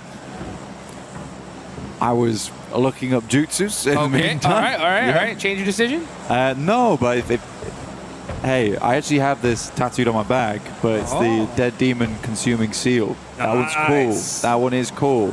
Unfortunately, I wouldn't use it because I would knock myself in-game using that. Maybe lock down your lunch so no one takes it, right? I know. I have to. That's right. You know what? I'm going... I need a res, bro. I need a res. I need a res. I need a reanimation jutsu right now. Come on, bro. I'm going with the flying Raijin, dude. Yeah, that is cool. That is big. You can't. I think it's just too dang good. You know what I'm saying? Anytime you need me, I can have you marked, pow, and I'm right there. But what can I say? I mean, Minato is the GOAT. So, yes. you ain't wrong. But we are jumping down towards Sosnovka. And we do have to talk about this. Yes. We do got to talk about this because this is fun to watch, but it is also the first time we've actually seen it down towards Sosnovka. We get to watch these players duke it out on day 2. Down towards the south side of the map. Thundertalk already making their cross right now. Enigma Galaxy are also looking to move across. And 4th Drives, they're just not holding it. I think they were much more concerned with having a spot right now. They're on 69 points, which is great. It is good. But we want to see a bit more for themselves. They don't want to end up dropping out on a catastrophic turn of events coming through towards the end of the day. Yeah, I mean, top 5 is definitely the goal. More placements, the better for sure. And with 69, they do have a little bit of a gap from 6th place. But with how these teams are playing, I mean, that we've seen gaps like that get shut down in just a game alone. Especially when you got Furia climbing up the leaderboards. They have 54. They're within easy range of Enigma Galaxy. Enigma Galaxy, as a matter of fact, they're one of these teams that really need this game right here because things are getting spicy for sure. Looking on over here, especially, this is a very difficult zone. We have a nice hard shift down the military. My boys have got the double hovercraft. Double hovercraft! That is actually a massive advantage on Sosnovka. You want to keep those up as long as possible. You can sort of hide them down towards the south side if you wanted. Yeah, especially if you can go hunt down one of those welding guns. Man, that's going to be so good for them here towards the end. And it looks like out of 2 teams that are already in military base, 4th Drives and Enigma Galaxy are mighty close to each other here. Meanwhile, KRX is going to be storming the beach here in a little while as well. So that's going to be interesting to see. A lot of teams want to take in that position there. Yeah, KRX actually heading over towards the slope, moving up towards 4th Drives' position. Ulf is yet to cross yet, just worried at the moment. There is a jump to be made for Ulf here into top 5. They want it on this game. Similarly for KRX, Furia, The Flash. You're right, Enigma Galaxy is right on that cusp at the moment. Yeah. Keep a white-knuckled grip to keep this one going.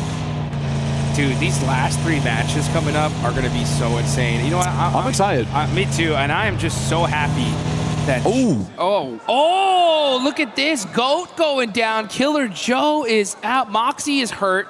So X-Force Rejects do cross the bridge. They head to Novo, and they end up getting the better of GOAT. Meanwhile, look at this. They're on a glider, getting themselves a position in this next circle. Yeah, it's sad to see as well because it's going to be Foopsman as well as Force going forward. Kind of players you want. There's also a crash glider here too, so it looks like GOAT was double gliding, KRX is double hovering. Trend around the map. But yeah, I think for X-Force Rejects, this was cool. I like this from them. I gotta disagree with 7 though. Okay. Yeah. I think that last match, it did feel a little bit lucky, honestly. You play Heaven, and they sort of immediately lost as soon as they moved away from Heaven. Yeah. Okay? There is... And that's okay. It's okay to get lucky sometimes. It really is. But it also feels bad when you instantly lose players running out into a singular sightline. I want to see more of it. So that right there is more promising to me than anything. And it's coming in at 8 minutes into the game. Capability to take down a squad moving in and have the wherewithal to set up in Novo. and actually get some eliminations. Too. Yeah. Yeah. I mean, all I know is that if I get zone locked towards the end, I'm feeling lucky. That's for sure, right? But you got to still put in the work, even if that happens. This next circle does pop all the way down to military. So, yeah, now there's no question of where this zone is headed. And thank God. Yeah, thank goodness. So I think we're tired of these crazy water in the middle of the island circles. You know what I'm saying? So no splits here. It's just going to be who is the best in order to get this win. Right now, obviously the center of Airstrip is pretty strong. Good place to play. You could even head over towards C block too. Not a bad spot. Worth playing going forward.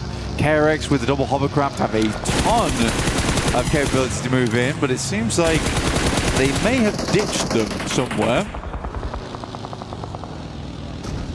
Oh boy. Let's see the action is starting to ring off those. Judia's getting mighty close here. Geek gonna go ahead and find a spot in military. They're gonna be holding the satellite position as well as Doxy. Oh, nice jump shot. Ragnarok though. Oh, it wasn't nice enough because Hoxie shoots him out of the air and shuts him down. Aurora trying to make the cross here versus Ulf. Ulf got across a little bit earlier. They rung the bell on this one, and Aurora starts to move up. Reaper's already down. Joel trying to hit some mad shotgun shots. Don't know what he was thinking. And out top with his signature Mini 14, it's not enough as Kelsey from behind will find the shots towards him, leaving just Doc, the last player alive here for Aurora. Man, tough cross and a bad time too. Match number 3 here for the second day. Aurora in 4th place. Going out like this is going to be tough. It's going to really be those last 3 matches for Aurora if they're going to make it into the top 5. So worst case scenario for Aurora, Enigma Galaxy, Flash, Yudia all pop off here. You can see Maniac looking for some cheeky angles, and look at him go. He's going to be able to try and jump all the way to the top, and he does. So Maniac busting out his parkour skills, showing people this is how it's done. This is how you get up on top. And Ulf is going to have to be mighty careful. Those footsteps are pretty loud, though. Let's see if they can hear him up there. Doc's like, what the hell, man? You're making a lot of noise. Oh, man, the coach didn't look too happy. We saw that little coach's corner. Let's see if Doc can make him smile. As Rolex is like, hey, nobody's here, right? There's no way. Nobody's here, right? Are we trigger discipline on this one? That's goodbye. crazy. Oh, gets the thirst, though. And he did get shot in the back, right? Am I tripping? No, you're not. That is ballsy to stay that. Nade goes fully long. And the coach corner, no reaction. No reaction. No reaction. Nil point. That is correct. Yeah. Oh. He did get shot in the back. He did, right? Yeah, I was like. My boy just stood on the stairs. Just saying, you know what? If I'm going down, this is how I'm doing it. I'm convinced I'm part of Carry Stars. I'm safe. Oh, man, Yusuf getting caught out. Maniac jumped down? I thought he was on top of the hole. If he was on top of here. Interesting. Scarface, though. Yeah, I thought he was on top of the little tippy top of the bridge. But now it looks like we're going to see Ulf just hard commit. Alula's coming in here as well. So Ulf got a lot of points to grab. I think they're going to hold on to the spot for a lot longer. I mean, why not? I mean, Ulf right now, feels like people are feeding them points. Ulf's like, they're not even trying to make this difficult for us. They're just... We'll take it. It's just meals, free meal tickets arriving on the bridge. Yeah, I'll eat that up every time. Circle does move far down towards the southeast, though. X-Force Rejects did try and pick up the buildings down towards the southwest side of C block. But KRX is nice and set up. However, a lot of these teams are going to have to make their way out of Airstrip, and quite a few times that can be a difficult task. Getting out across that road, you're massively silhouetted in that situation. It's a question of if anyone else has those sight lines. Now, this is a big move from RRQ. They are flying through teams on the southern edge. I like this play, actually. I think if you're RRQ, you're right now at 28 points. Top 5 is going to be really tough. Like, you need to pop We got to off. make a play. Yeah. We got to make a crazy play. And in order to make at least to the survival stage, this could have been it, right? Like, hey, let's take the risk now especially with Miramar coming up. Let's full send it to the center, and they do make it there safely. So it looks like that bet did end up paying. Oh, as soon as I say that, AJ gets a knock and thirst onto one of the players from RRQ. So maybe a little bit too greedy on that rotation. Yeah, well, I would say you should assume the players are going to be playing down towards these very much coastal edges. I think it's a very typical area to work with as well. For sure. And they had so much space here, you know, I just think... Yeah, there wasn't a reason for it, right? That's crazy thing. Yeah. So Fun Talk will give themselves at least one off the back of that. A lot of teams are unwilling to move now that they're inside the circle. And it also seems that there's a lot of teams unwilling to move on the outer edges too. Yeah, I mean, that's one of those mistakes you point out, right? Because it's just a pure mistake. Like, there's certain ones that you could be like, all right, it was a coin toss. They could have gone left, they could have gone right, and they just made a bad bet. But that was one where you just kind of lost a player pretty unnecessarily on the side of RRQ. And it's those little tiny ones that they just like are a domino effect to your demise. So it could have been like, oh, we could have won the game with 15 points, but now we're stuck in a third place with 2. You know what I'm saying? We'll see what happens, though, as we look at this. Ooh, nice shot of that map. Let's see where the circle goes, though. Are we going to have a crazy shift? Does it center up? That's going to make things interesting. Oh, man, that's sad for RQ, though. That is tough. You make a big play for the south side, and assuming it's going to move out away from airstrip, it runs it straight back. And KRX, honestly, for them, they're pretty happy with their spot. Yeah. They're even happier now. And if they still got the double hovercraft, they will be very well set up going into this late game. Not that they need to move much, but they can create some really good impromptu cover. All gamers will fly straight across this bridge. Gaming Stars realizing now they need to move instantaneously. RRQ flip to a new area. Foosman's on the other side. They made the push quick. A bunker each. Yeah, I like it. I like it. Your RRQ, the zone swapped on over. Take those bunkers, secure those spots. KRX, I believe they were holding those satellite positions with those hovercrafts, so that's a really good position, especially if the zone decides to go ahead and hard shift down south. So teams now taking some of their final spots. A lot of teams, though, still need to get into this zone. Our top of the leaderboard squad, OG, they are still way over there in blue, just barely crossing the bridge, super late. Aaiye is in the same position on the other side as well. It's a hard, I mean, we kind of was focused over towards 2 bridges there, and they were really unwilling to move. So was All Gamers, a little bit scared of it. And I know that OG likes to really analyze how they want to go forward. So if they still think a team's there, like they did yesterday on Miramar Gaming Stars, they'll try and figure out a different situation. Now they're trying to wrap on the northern edge, which I do think this is kind of interesting. They could come down from the hillside and sling into the south side of C block if they wanted to.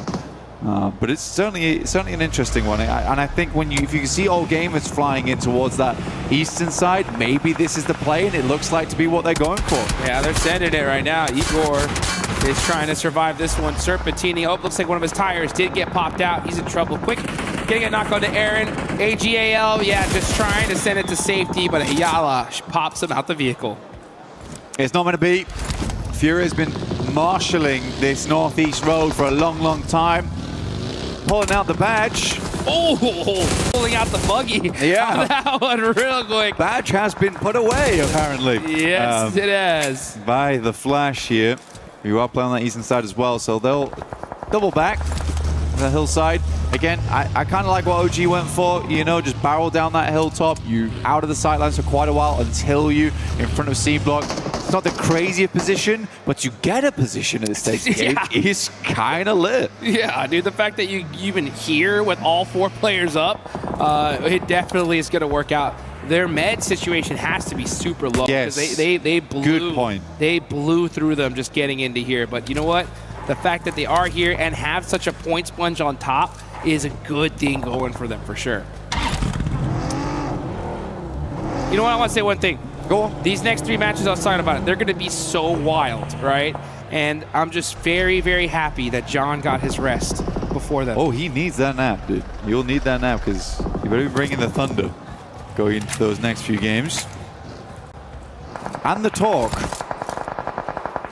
Dude, I just keep seeing these coach cameras. Yeah, the problem is the coach corner cameras is that they're shown for about 2 seconds. We realize they're very sad, and then we take them away. Dude, they're just sad or serious, dude. They're just like... I think the production should keep the coach corner cameras up for a good 15. Yeah. We got to lock in with them. Good 15 seconds. Oh, I would love to see the coach's POV too, like in the middle of a fight. You know what I'm saying? Yeah. That'd be interesting. As Silence putting some shots downrange, holding this position. This is a tough circle here, especially if it does go down south. That airfield is, there's not a lot of coverage in that area. No, you're pretty much playing against the fence right now.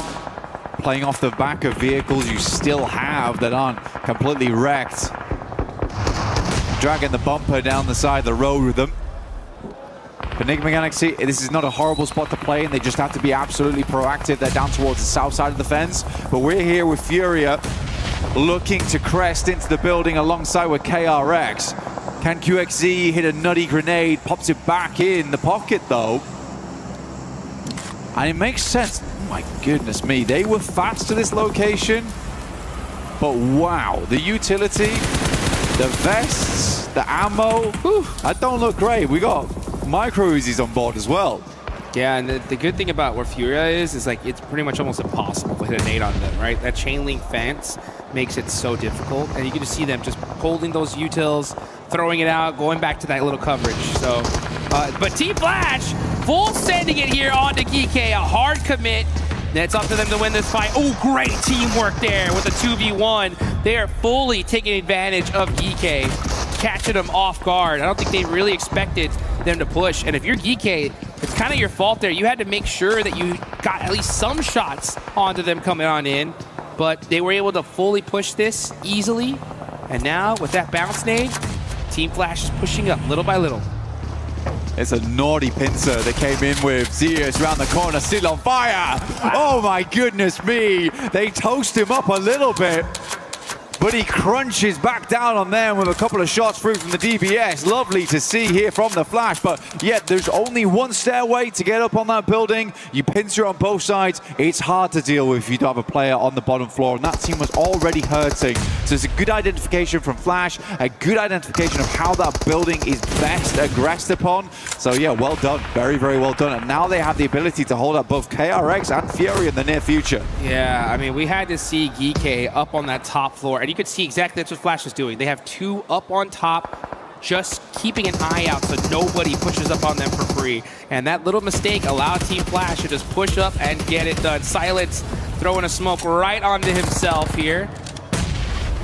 We know that was on purpose. Damn, well, that is a nice nade. I think he's trying to get the M79 over towards the player was knocked, but it's kind of just given away where he's playing. Got the pumpy and a nade. This has to be a special one, but the door's closed on him. Oh dear.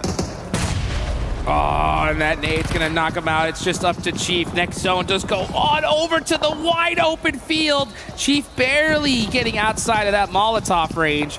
KRX, they want this elimination. They're just scared. That's on target. Yeah, that. Goodbye, Chief. Dinner has been served, and that is Furia out of there, roasted to a crisp.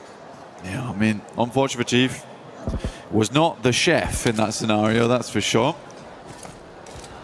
But now we have Enigma Galaxy down towards that southwest side. Their basic big task here is pretty much to hold everyone out coming through airstrip. There's a lot of little bits of interesting terrain.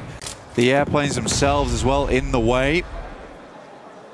But this open area, so easy to dodge away from a lot of the nades. See how Ulf is able to play this one out. Get a quick replay on this one. Boom! Nice nade from XZ over towards Sitting and Thunder Talk.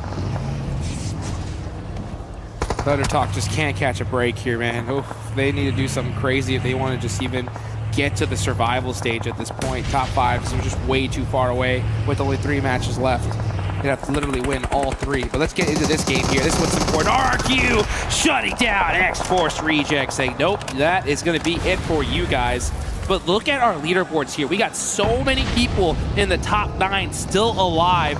These leaderboards are going to get crazy. Ooh, up on top, Scarface with so much lay of the land here. Throwing the nades, not trying to give away his position, and gets the lock onto Lord. He's got another, though.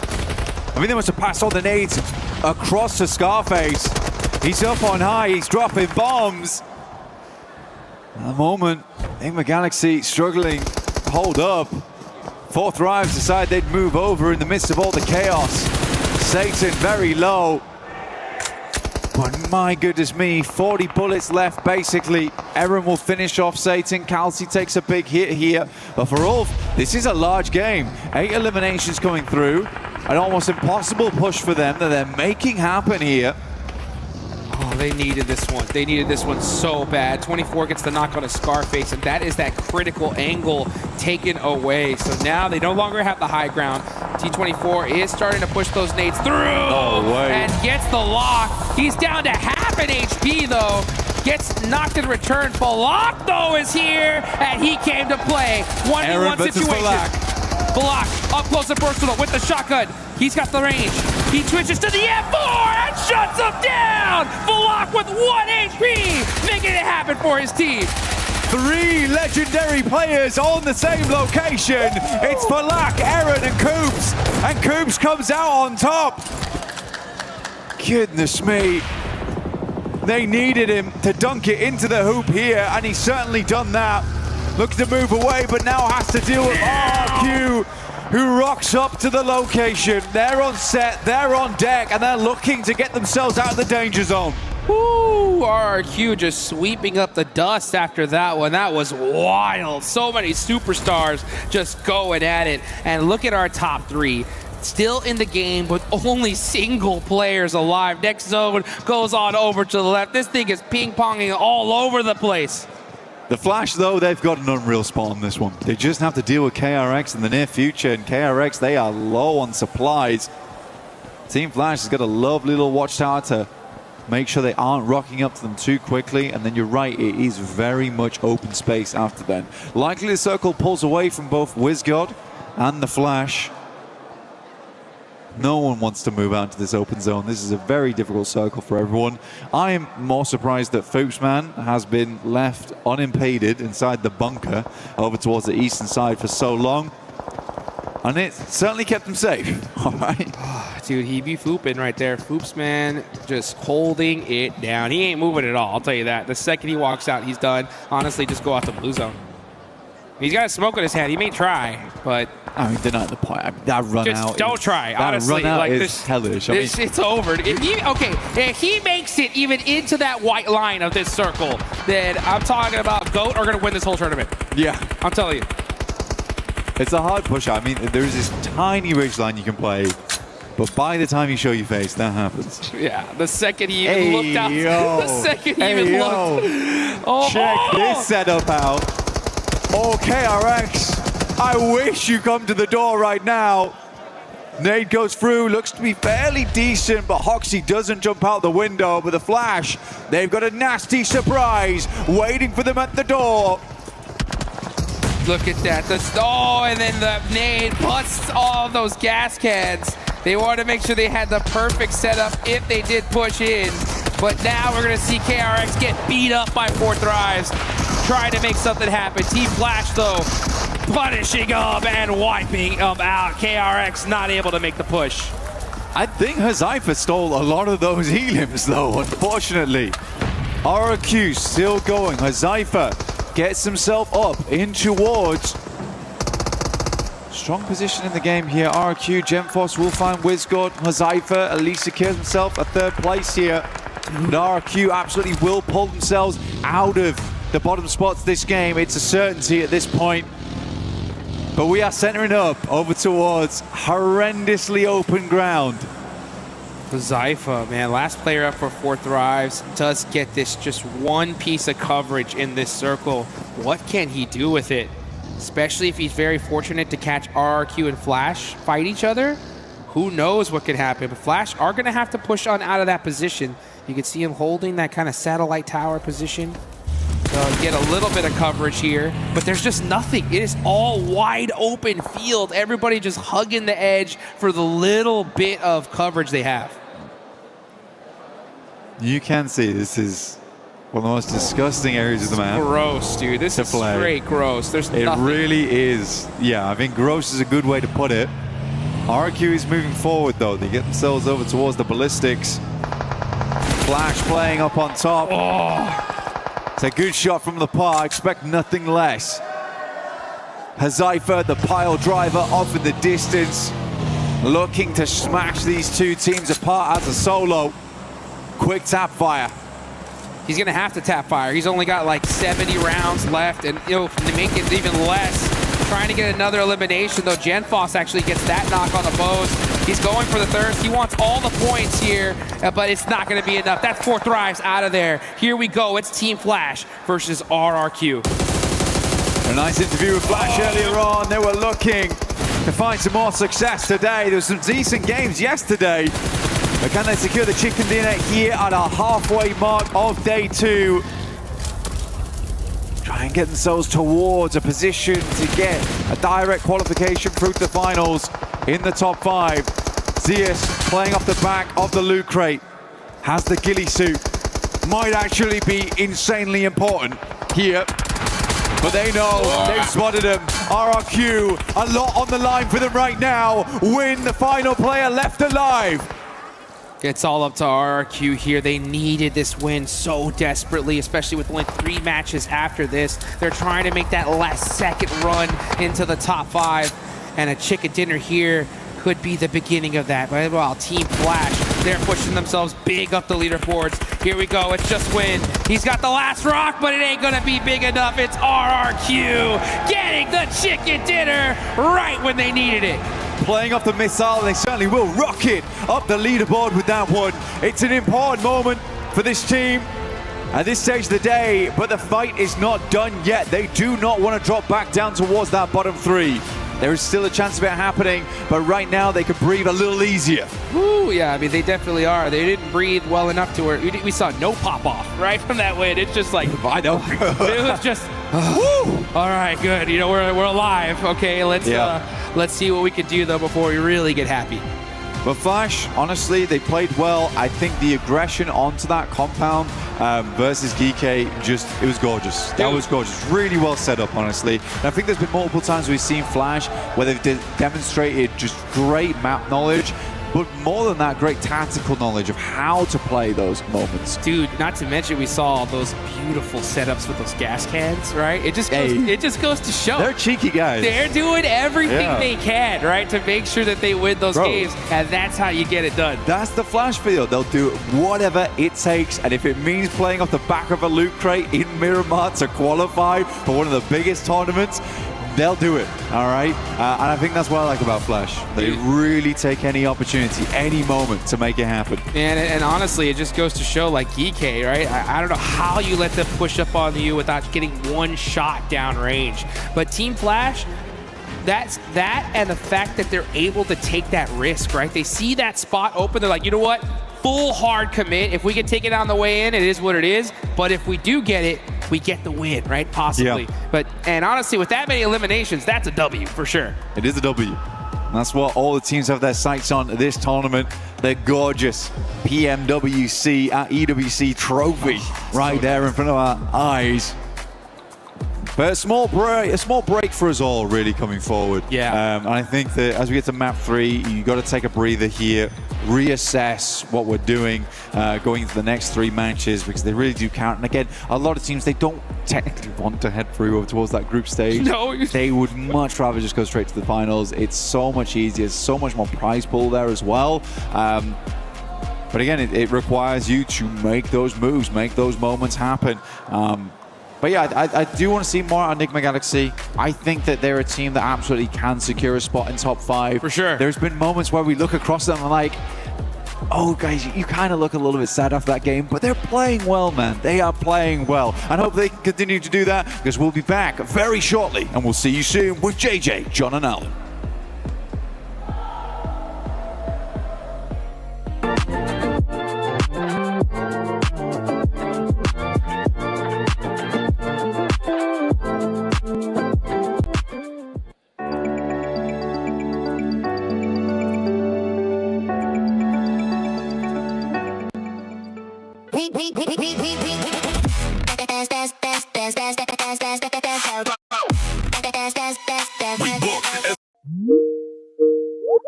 Sir నా date of birth April 15, 2000. నేను ఎప్పుడు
Third place.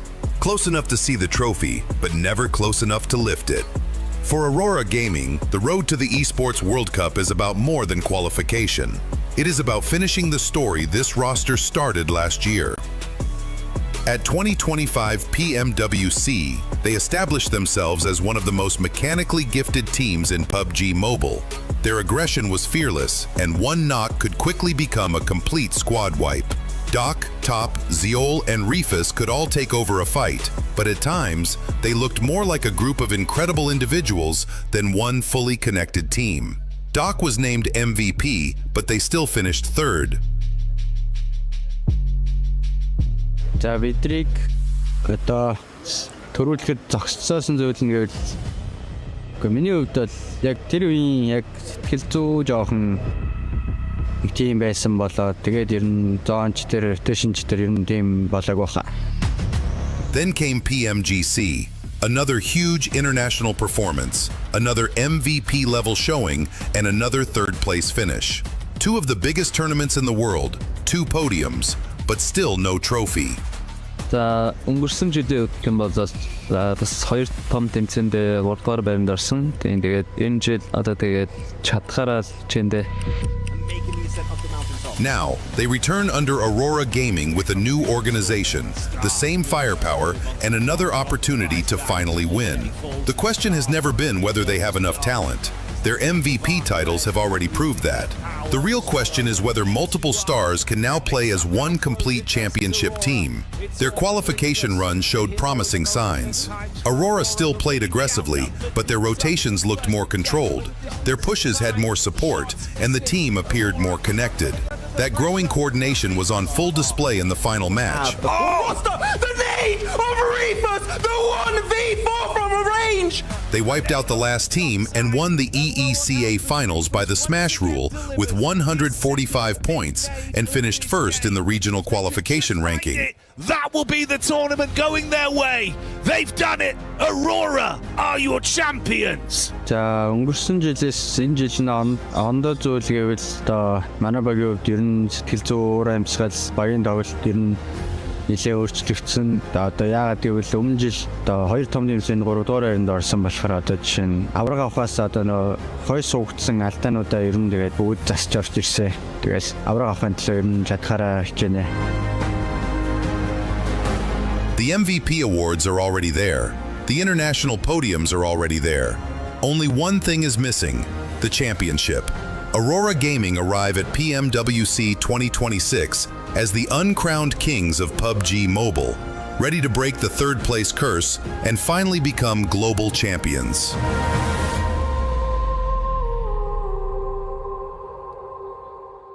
Jangan diadu, Sep. Jangan sampai kedok, Sep. Dia bisa mati zona ya. Gua main dalam smoke ya. Gua ambil kanannya, gua ambil smoke-nya, gua ambil smoke. Ambil get. Udah di batu kanan deh. Oke, dari batu. Tanda Sep. Nice. Gitu deh kayak dari tadi. Jangan adu, Sep. Jangan. Welcome back, ladies and gentlemen, to PMWC at EWC26, day 2 of Group A, as we're just 3 games away from crushing Keys. But talking about Keys that don't want to be crushed, RRQ, the team that needed those points, the team that needed to be able to get out of the top 3, I think with that win, they should be able to. I mean, agreed. I mean, these teams, you can see the desperation that are flowing through all our teams at this present time because they know that this is their last and final chance. They don't get another opportunity after this. They don't get to have a second chance. They're already on day number 2. Now, this performance from RRQ, obviously they were incredibly quiet in our first 2 matches, so having this sort of comeback for them is not, I'm going to say, a miracle. It was obviously well determined and planned. They were able to sort of cause that chaos and that contention right here in the ends of the stages and basically position themselves in such a fantastic way whilst our juggernaut teams sort of fell from there. Yeah, it's still really good to see RRQ get a bit of presence here with that massive chicken dinner here on the outskirts of military base. But we saw during these replays, Coops, oh my goodness, Coops, that clutch. There was Ulf, there was Nigma Galaxy there trying to just survive against their grenades, and also 4 Thrives coming in late. But what a clutch from this guy. But eventually you can see the circle very open-ended. Flash just throwing everything against the wall, hoping it sticks, but nothing really stuck for them. And eventually the angles they had was enough to finally secure the very first Indonesian win here. Yeah, and for Flash, I mean, for them to even get second place, this is good as well for them, being able to get those eliminations. But for some of the other squads, it's starting to be a bit of a, you need to start doing a lot better. We've seen Exports Rejects do better. We've seen it now, none other than the team that just ended up winning, RRQ, do better to get themselves out of that bottom 3. As we're looking at a head-to-head here from Flash and 4 Thrives. In 4 Thrives, my gosh, Falak can definitely do his thing. He's still showing that they want to go for that first place because they should be able to go for that first. Is that Glitter? Glitter! Whoa, wait, come back. I actually want to see if we can get a club. Is there any club championship update? Oh, no. But I'm literally going to get one right now, so stay tuned. Thank you. Glitter Explosion, our championship update person. Just the girl. She knows everything about CC. But going back to some of the other with 4 Thrives, right? They're still battling with OG for that first place. If you end up being in first place, you will be able to crush those keys. Yeah, they've been having a bit of a tougher time in the last few games today because the finish is always just a solo of 4 Thrives. We're not seeing like the dominant force 4-3 players alive just steamrolling every team in these matches. No, it was Huzaifa earlier on in that Heaven finish. It was IQ. I want to see the just dominance of 4 Thrives back in these games because right now it's been a bit silent, but day 1-7 was just so good for them. It should still be enough for them to remain in that top 5. One team that we haven't seen being able to be dominant or even currently in the top 5, if I'm not mistaken, when we get a chance to end up looking at the overall, is Ulf. Ulf is a team that a lot of us were expecting to go straight from groups to finals because of the performance that they have had this year. Yeah, it was about a 3.3 average point for yesterday, just eliminations alone. And for a squad of this caliber, I mean, their first few games to only achieve sort of like 10 points, which is not bad compared to some of the other squads, but it's unusual coming out of this match. And they were able to have that control over the western side. They had that little bit of defense. They were able to sort of get the car and place it on the hill against 4 Thrives. But they were so incredibly grouped in that contention. It just took one of these opening nades from 4 Thrives to be able to eliminate that, and then they just didn't have the ability to maintain that spot. And this squad should be able to do that. I mean, at the end of the day, it was about 8 eliminations coming out of that match, something that they needed, but this is something that they should be doing every match. They definitely should be doing that every match. Now we're looking at the bottom 3 max. We got Alula, Gaming Stars, Thunder Talk Gaming.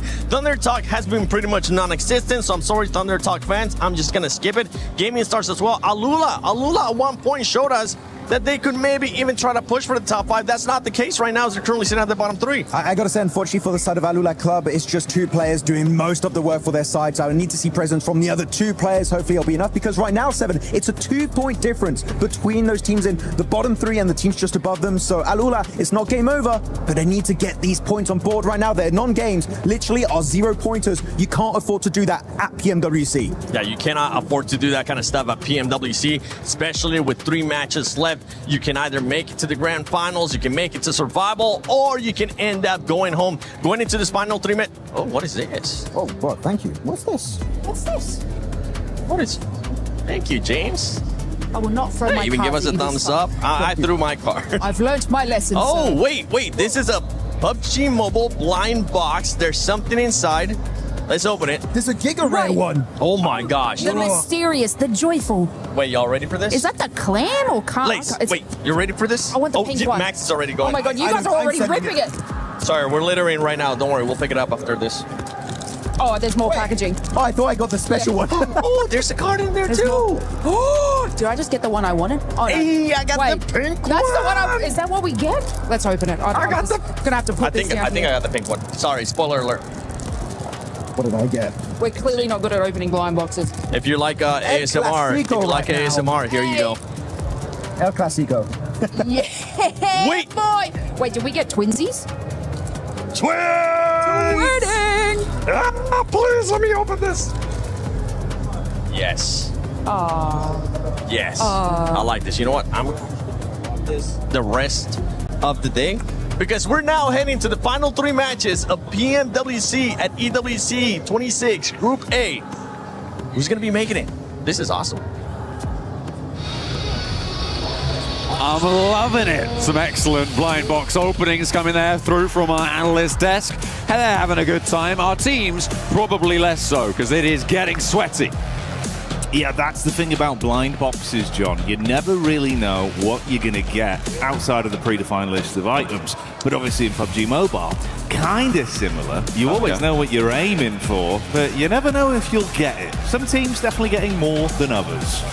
Yeah, right now, hot contest on the bottom bubble, and it's going to be a real fight for them to try and join some of the teams maybe in the survival stage, not to mention the top 5 going straight to those grand finals. We're going to be heading over into Erangel for the last time of Group A. As the plane path sends on over, looks like we're coming from North George, cutting down towards Novo way, towards that military base. We saw that military circle finish in the last match. It did get a little bit messy around the runway. Let's see if we can tidy things up here. Yeah, see how we're looking and what sort of sauce we're going to be cooking with into our last 3 games of today. And obviously for some teams, John, that's the brutal reality of the situation. It's not just the last few games they're playing today, it could be the last few games they played this entire tournament. And obviously for what we've been building up for throughout the season, throughout this year, back-to-back grinding for some opportunities to really arrive in Paris, France here at PMWC2026. John, if it's taken away from you in the space of 12 games, it's going to be such a gut-wrenching feeling. Well, that's going to happen. It is going to happen necessarily to at least 12 players. Yeah. Because 3 of these teams are going to be going home, as the desk was talking about before. It's, you know, Alula on that bubble right now, 33 points to 35. They need to jump up a little bit further. It's a little bit further to go for the teams beneath them as well, but it is still all to play for as we enter the back half of the day. Over military base, looks like we've got 3 teams dropping out. GOAT will be heading on through, trying to make their way over to Novo. A very heavy west plane path. Yeah, it is a bit. Ooh, shift on that as well. God, we've had some kind of rough circles so far. John, I don't know if you'd agree, mate. Past day, especially today again, it's been a bit aggro. This is one that I imagine for GOAT team, you're probably going to look up and go, you know what, it's not that bad. We love a late rotate, guys. This is the dream. Yeah, grab some of those hovercrafts, pull a KRX, send in 2, and get in late into the game, or at least try to. Looks like Flasher on the hunt. They've spotted 2 players in a buggy. Out of the window he goes. Wint for the spray down. Doesn't quite connect on the first one. Reload, leaning out the windows. 3 players in the car, trying to chase them. But it looks like X-Force rejects are wily to it. Yeah, Win looking for the lineup. Full gangster level plays as he leans out the back seat with the boys tracking nicely. That's going to be the bonnet over the top of Reverb to get their first Elim hard hammered in. So not ideal for reject, John. You've dropped into a field and you've been mowed over by a vehicle. Far from it. Yeah, absolutely. Do want to be keeping all your players alive right until the very end, Jackie. That is a top tip for PUBG Mobile. But they are going to be playing on and right on the bubble as well in that 13th place position. It is rough stuff, especially given that they're one of the few teams who's already dropped up towards this north side, right? With 4 players, they have such a better opportunity with Severny to grab everything that they want. And if you guys want to grab everything that you want, make sure that you're joining the Uzumaki Naruto event to make sure you can get the chance to draw those beautiful skins that have been added to the game over the course of it. And see if you can take the top spots here, well, you have to wait for that probably. Next qualifiers. Yeah, maybe another year, maybe another time. But obviously for the squads that are battling it out right now, I do like the point that you established, the idea that for a team that was thankfully gifted a position that was far closer towards zone, you've got a quicker rotate to actually get yourself set up, find some safe ground, get yourself truly looted rather than just with scraps when things kick off and you're forced to run into a team on rotate. Well, that would be a lot easier if you had all 4 players. Even one at a pivotal point like this makes it far harder to actively fight. And Reject, I mean, not, being rude, John, they need the extra level right now. You need the full squad. 3 players, this is going to be a bumpy ride. Yeah, they are only 2 points ahead. They definitely need to have everything playing to their tune if they can get it. Team Flash very happy to be able to add another point to their tally, try and solidify themselves in towards the top 5. Because of how the plane path was sat, it did exacerbate those vehicle drops, which is why you see that sort of conflict. And then trying to break out to the east, you kind of are going to expect it on a situation like that where you start all the way out on that northwest side. So, yeah, brilliant stuff for Team Flash to be able to hunt that one down. I just hope they didn't waste too much time. It was pretty quick, though, so I don't imagine that they have. They also have all of Yasnaya to be looting through. We are seeing the classic Nigma Galaxy send 2 out and see how far you can go. I'm expecting to see them in Kameshki in about a minute.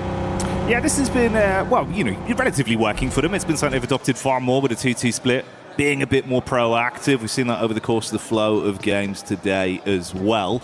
Opportunity that they might run into some bystanders and possibly get a read on it. Avoid early interaction if possible with this setup. It's TTG just nearby, Ulf and then Flash in the middle as well. Another squad that's there though, John, OG. Been looking a lot more exciting as the event's gone on. A lot of fanfare behind them. Yeah, absolutely. They have really picked things up today, obviously taking that top spot right now, just about pipping 4th Rives to the post for the time being, but there is still time to change that. Of course, again, very closely for position. But for both of these 2 teams, it's about that top 5.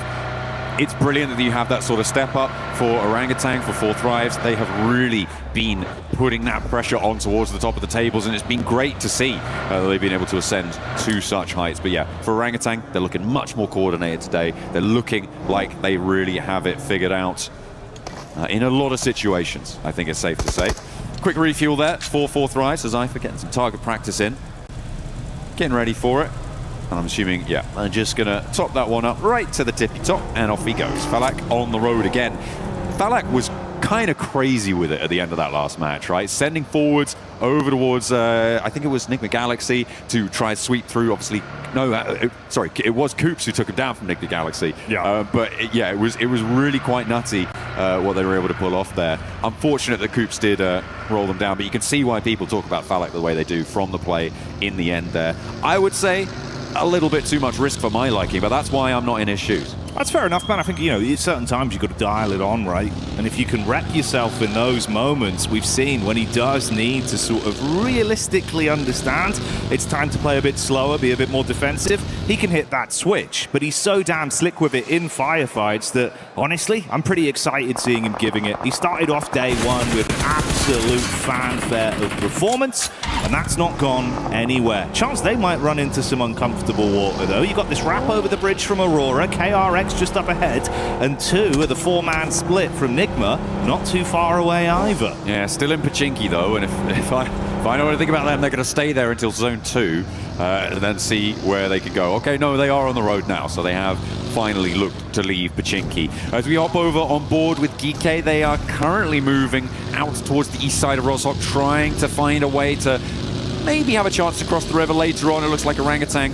are further ahead in that pursuit, though, and that's going to make things difficult. Will cause a bit of a roadblock there, and instead they post up in some of the buildings. At the moment, with the river as it sits, you're more going to look to prioritize the eastern side of this circle right now because it's so much more mobile. Teams out there are going to have the opportunity to send all the way north nice and quickly, or drop down south if it comes to it. But the teams around the river, they're going to be blocking each other. It's going to be a lot harder to move. It's very, very difficult to try and make that rotation. But sometimes that's just where you have to find yourself. That's just where you are going to end up going. But yeah, I'm looking at the teams on the east and thinking they're going to have a better time of it in towards stage 2 and 3. Yeah, it's fair enough, man. As much as the ideal situation doesn't always present itself, sometimes you've got to just roll with the punches. We did see a little bit of a read there from Geeke as well. It's Ragnarok that's looked like he's actually kind of the spear of this team in situations where they want to instigate. He's always keen for a fight. Took some warning shots over towards OG. Won't really invest much into it, but info goes both ways. They don't need to all-out brawl right now. They'll avoid that encounter. This is going to get spicy soon, though, John. A lot of space that's going to be taken away. Tons of squads getting neck and neck towards each other, and that's the crunch that comes in. Yeah, keeps Yasnaya on the north side of this circle. Again, those teams out to the east side going to have better access to this one, but I'm looking at RRQ and wondering what their moves are here. It's a difficult spot for them. Do they try and force their way across the bridge? There's potential for them to get a good start, but as time ticks away, it's going to get less and less likely that they can make it unscathed. However, they have managed to send forwards a scout. And actually, the compound to the south of that bridge looks fairly uncontested. They might just saddle themselves with a really quite brilliant compound on the west side of those Yaz fields. Very, very central. And potential to backswing if they do need to end up going to the north side in a crazy circle shift. Ooh, 10 points for that one as well. Lovely work there, John. He's probably damaged the vehicle a little bit in terms of resale value, but hey-ho, for what it was a nice rotate right up the ramp. You know what? A chicken dinner's worth any resale value drop, so we'll see if they can leverage that position over on the east side. Very stylish, though, and you're right, yeah. Style points definitely super important here. It's pretty on brand for 4 Thrives as well, isn't it? Style, from what we've seen. And I wouldn't be surprised if we get a bit more of that. Right now they're looking over just towards the ridgeline. Got a bit of a read on TTG, but once again, you don't want to throw the first domino and have it blow up in your face. But Flash, don't know what sort of dominoes you're playing. They're really big ones, but they're full of those, you know, the things you used to buy from the penny shop, you throw them down, they blow up. It's like that. Yeah. Bangers, John. Bangers. Absolute bangers. Let's see if we've got a banger fight on our hands here between Team Flash and Gaming Stars. Win pulling the pin. It looks like the opener has gone well, but Bozy has already fallen as well.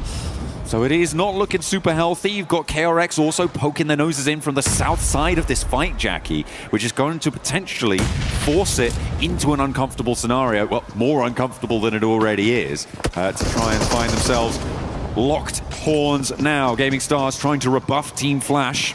Yeah, KRX going to continue to just slyly creep around the wings of this. On the periphery, keeping their eyes open. Swash going in. Ooh, trying to swing the broadsword there on contact. Top's good for one quick flash back. Rolex with the heavy artillery doing damage as well.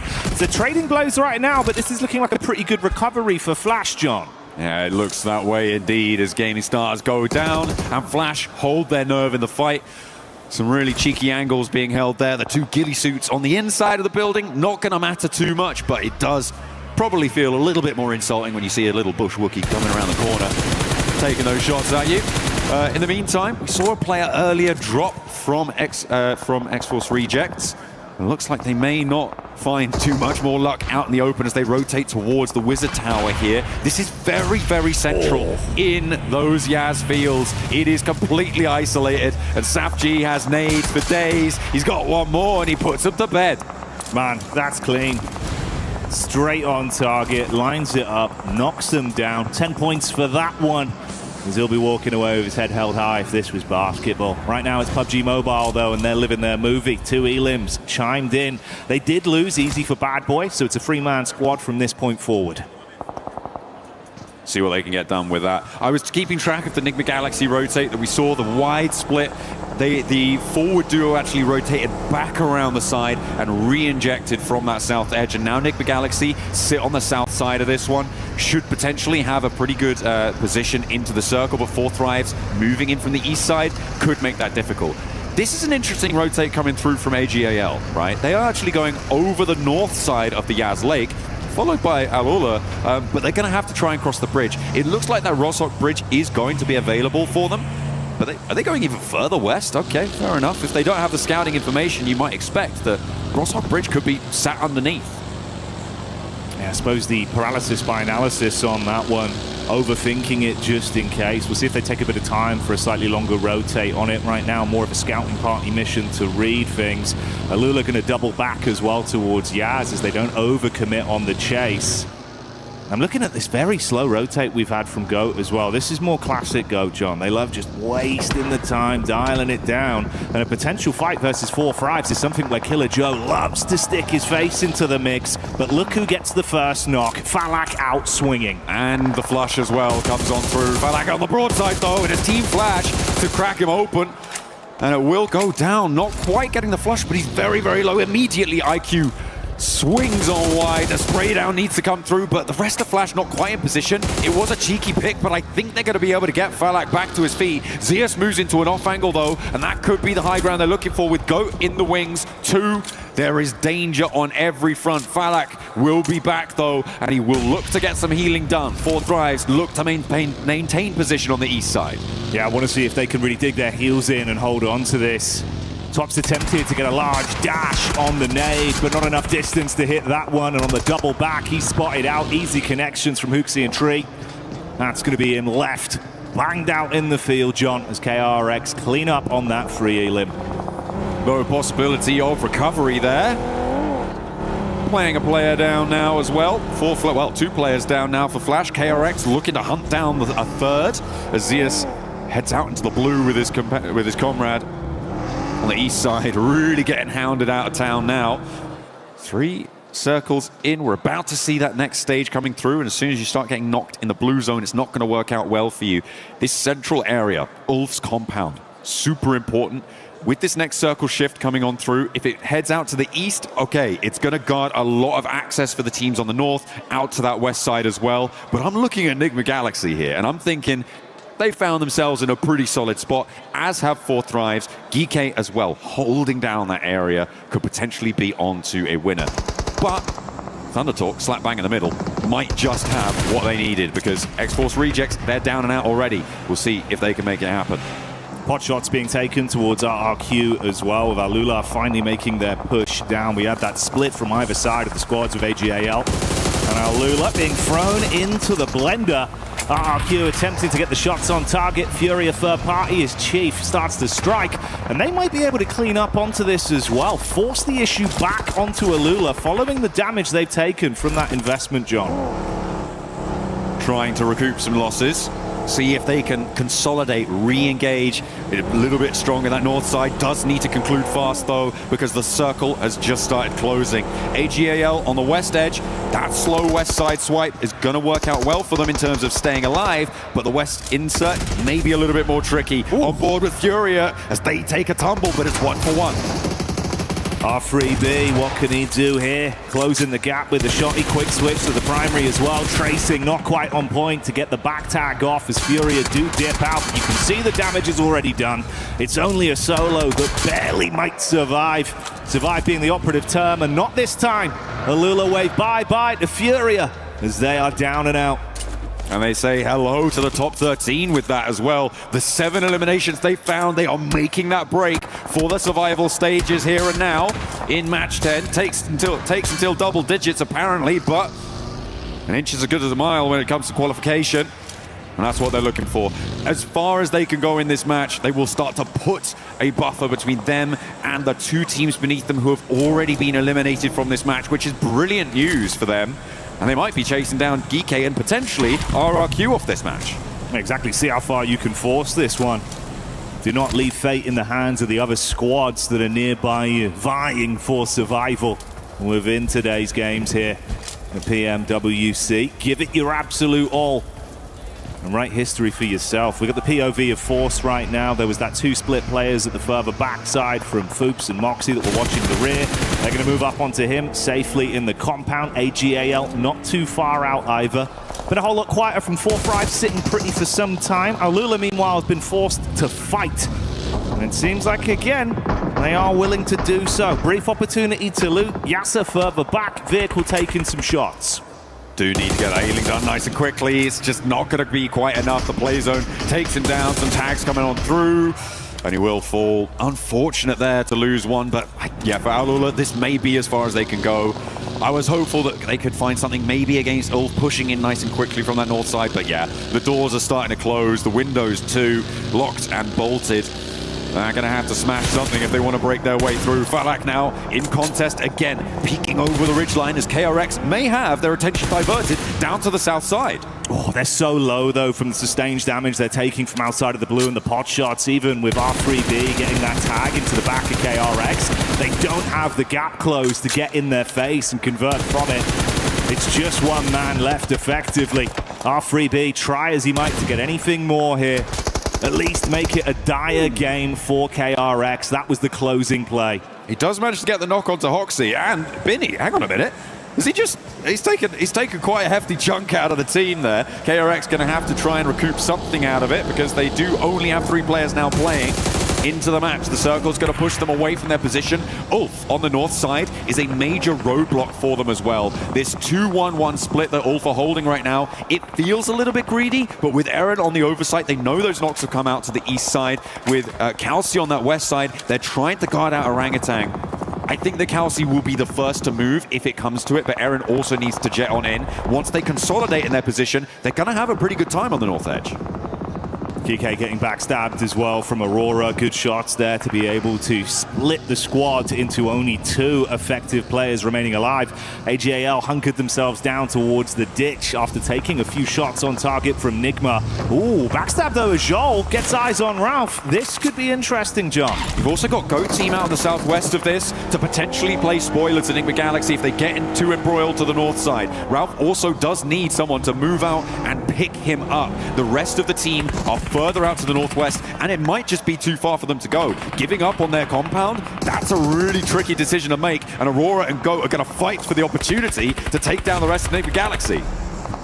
The nade protocols have been good so far. Let's see if they can do it again. Aurora lining that one up. Good splash damage into the back. Force fighting from a distance. Moxie so low as Fuchs gets knocked, and Force living on a prayer there, but the double nade is enough to stop it.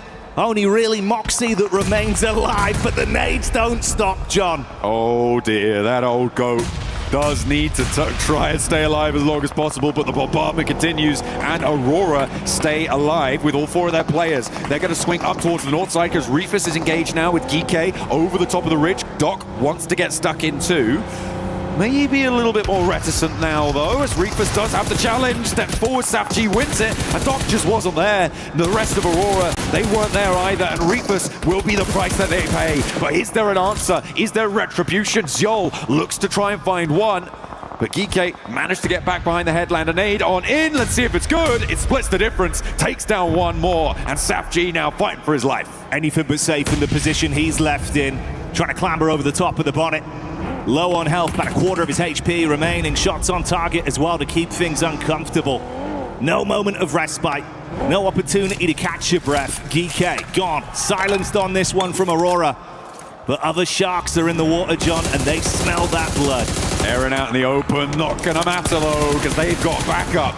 Doc takes a tumble. The knock is sent over their way. KRX are trying to scout out. Could maybe be dangerous for Ulf as they don't have their wits about them, but I'm hoping that they do right now. They will try and maintain that control over the northern side. Thundertalk Gaming have just been so quiet over the course of this whole match, Jackie. They've been in this position for a long, long time. They can stay there for a little bit longer, but I imagine you're going to have Aurora and Ulf on your doorstep pretty soon.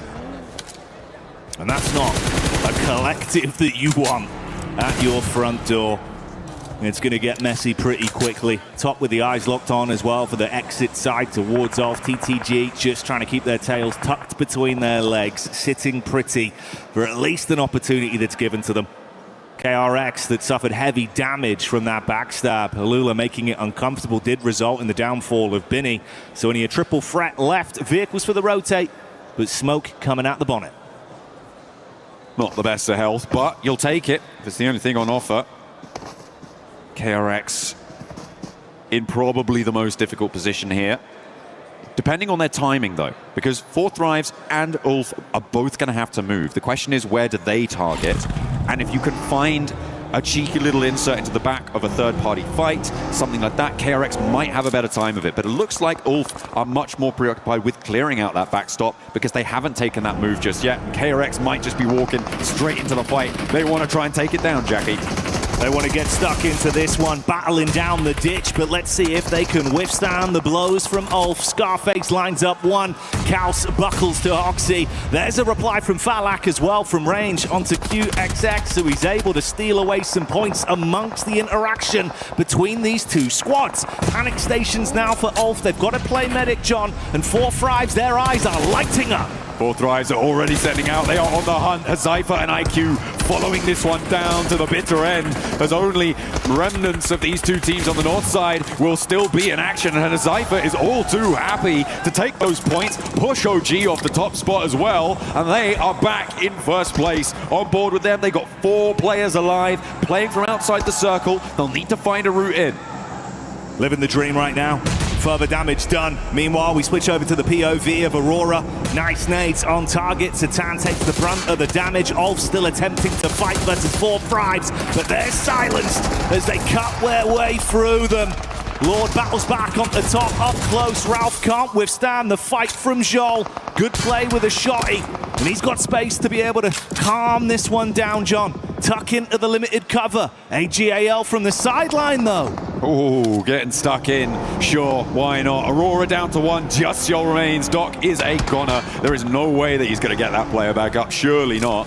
Has to try and play on this high ground. The zone will keep him in if he moves forwards to some of these trees, but going to stim up first, allow the blue zone to creep in. Doc, yeah, he's not coming back. That's going to be confirmed now, as AGAL will take that point. Coops, the solo for Enigma Galaxy, who ruined the day for 4 Thrives last time around. Let's see if he's going to do the same thing here, but they are on opposite sides of the circle. Might be a little bit harder. Zypher, though, wants to try and get all over this circle. It's not going to go well, though, as they do take a tumble. Falak's down 2. Yeah, this is looking brutal now. 2 players removed. It's all on IQ. Brains of the operation as he sprints through the smokes, looking to get a lineup onto them. Shotgun special, but not enough to deliver the payload, John. AGAL withstand the fight, shut down 4 Thrives, and can they reset from this? No one in immediate vicinity to attack onto them. They might be able to reset cleanly. TTG advancing up onto Joel as well. They finally found a second elimination. They can leave here. They are the only team with 4 players alive. The pickups coming through on the east side is going to potentially give them a threat here, but this flex out needs to go well. It's only against 1 player, but that 1 player is Joel. So we'll see if he's got anything left in the tank. They disengaged from it. Interesting. Prioritizing staying in the zone, I guess. Yeah, for TTG as well, right? It feels like you're in such a risky position in terms of the overall standings. You've got to get out there and give us a little bit more of that confidence, but still trying to grind this one out all the way to the bitter end. Keep themselves in the contest of a fair 4-on-4 firefight, I suppose. Thinking about AGAL as more their big competition than risking it versus Joel. I mean, that high ground would have been great to try and suppress the rotation from AGAL for them. I feel like there's a lot of merit in trying to keep that hilltop going for you. You're right, it could have been dangerous, but I don't think you're going to win tournaments if you don't like the danger. And that's just not what's happening. AGAL making the cross against the duo from Enigma Galaxy, and that's how you want to hold. A nice little opening spray down, but 2 players unload right next to the compound. A third on the flip side as well. Maple looking to burn Lord out of position. Coops is half HP as well. Immediately catches him on the egress, and now Coops is looking for more, but what has he got left? Because Lord is down, and now Coops is the next to follow. Really cleanly played there from Maple. Nice setup with the molly, instant switch to the rifle to hold the angle. Joel, meanwhile, has been crouching around all the commotion, but he's found Jimmy, dispatches him, and we get into that final 4-on-4 head-to-head. AGAL looking slightly more green around the gills with a single knock onto the roster, leaving them with an effective 3 to fight back versus TTG. Jimmy already got a bit of his power rising off the back of the knock onto Joel. What more can he do here? Nades chucked out for defensive maneuvers. They're committing to get this res off, and there's no aggression to punish with the advantage. The nades not quite connecting for Thunder Talk. This is sort of getting a little bit messy, but look at this flex out on the east side, sitting, trying to find an angle, but regroups back in. They're sort of putting themselves on the northwest side of this circle, and not as much pressure as they might need. They do know the full lay of this fight, though. They know where all of these players are for AGAL, so the full information is there. They would hear those vehicles. They would spot the runouts coming through. With Jimmy's angle there on the high ground, they might just be able to do something here. But 5 eliminations for AGAL, 3 eliminations for TTG. These are some fairly quiet games from these 2 potential winning candidates. Scary as well, man, looking at the setup on the angle. I felt like that was your one opportunity, at least, where you had an advantage in the engagement. Now, as time ticks by, it was a nice setup from XEZ on the top side, just scanning over the periphery of the building. They've got nades to play with as well, so if you crash onto this, TTG are going to have a bumpy ride through, dumping some of the defensive utility out as well. A few Molotovs into the field. Trying to hold on to a little bit more for later on when you get closer, when you get forced into known nade range. Much more tricky to hit it around the buildings. I mean, when you don't quite know exactly where they are, you can argue that it would be good to put them in now and maybe find an opening knock against AGAL, but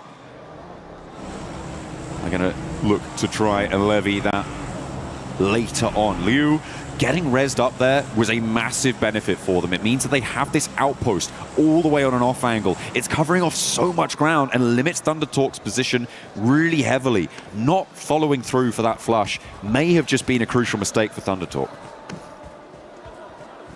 On the other side of the coin, it's a play that could pay dividends for AGAL. This is the worrying duo setup as well. Zone crunching in. We'll see if Maple's forced to advance over the hard cover towards the fence just as it stops on the mark.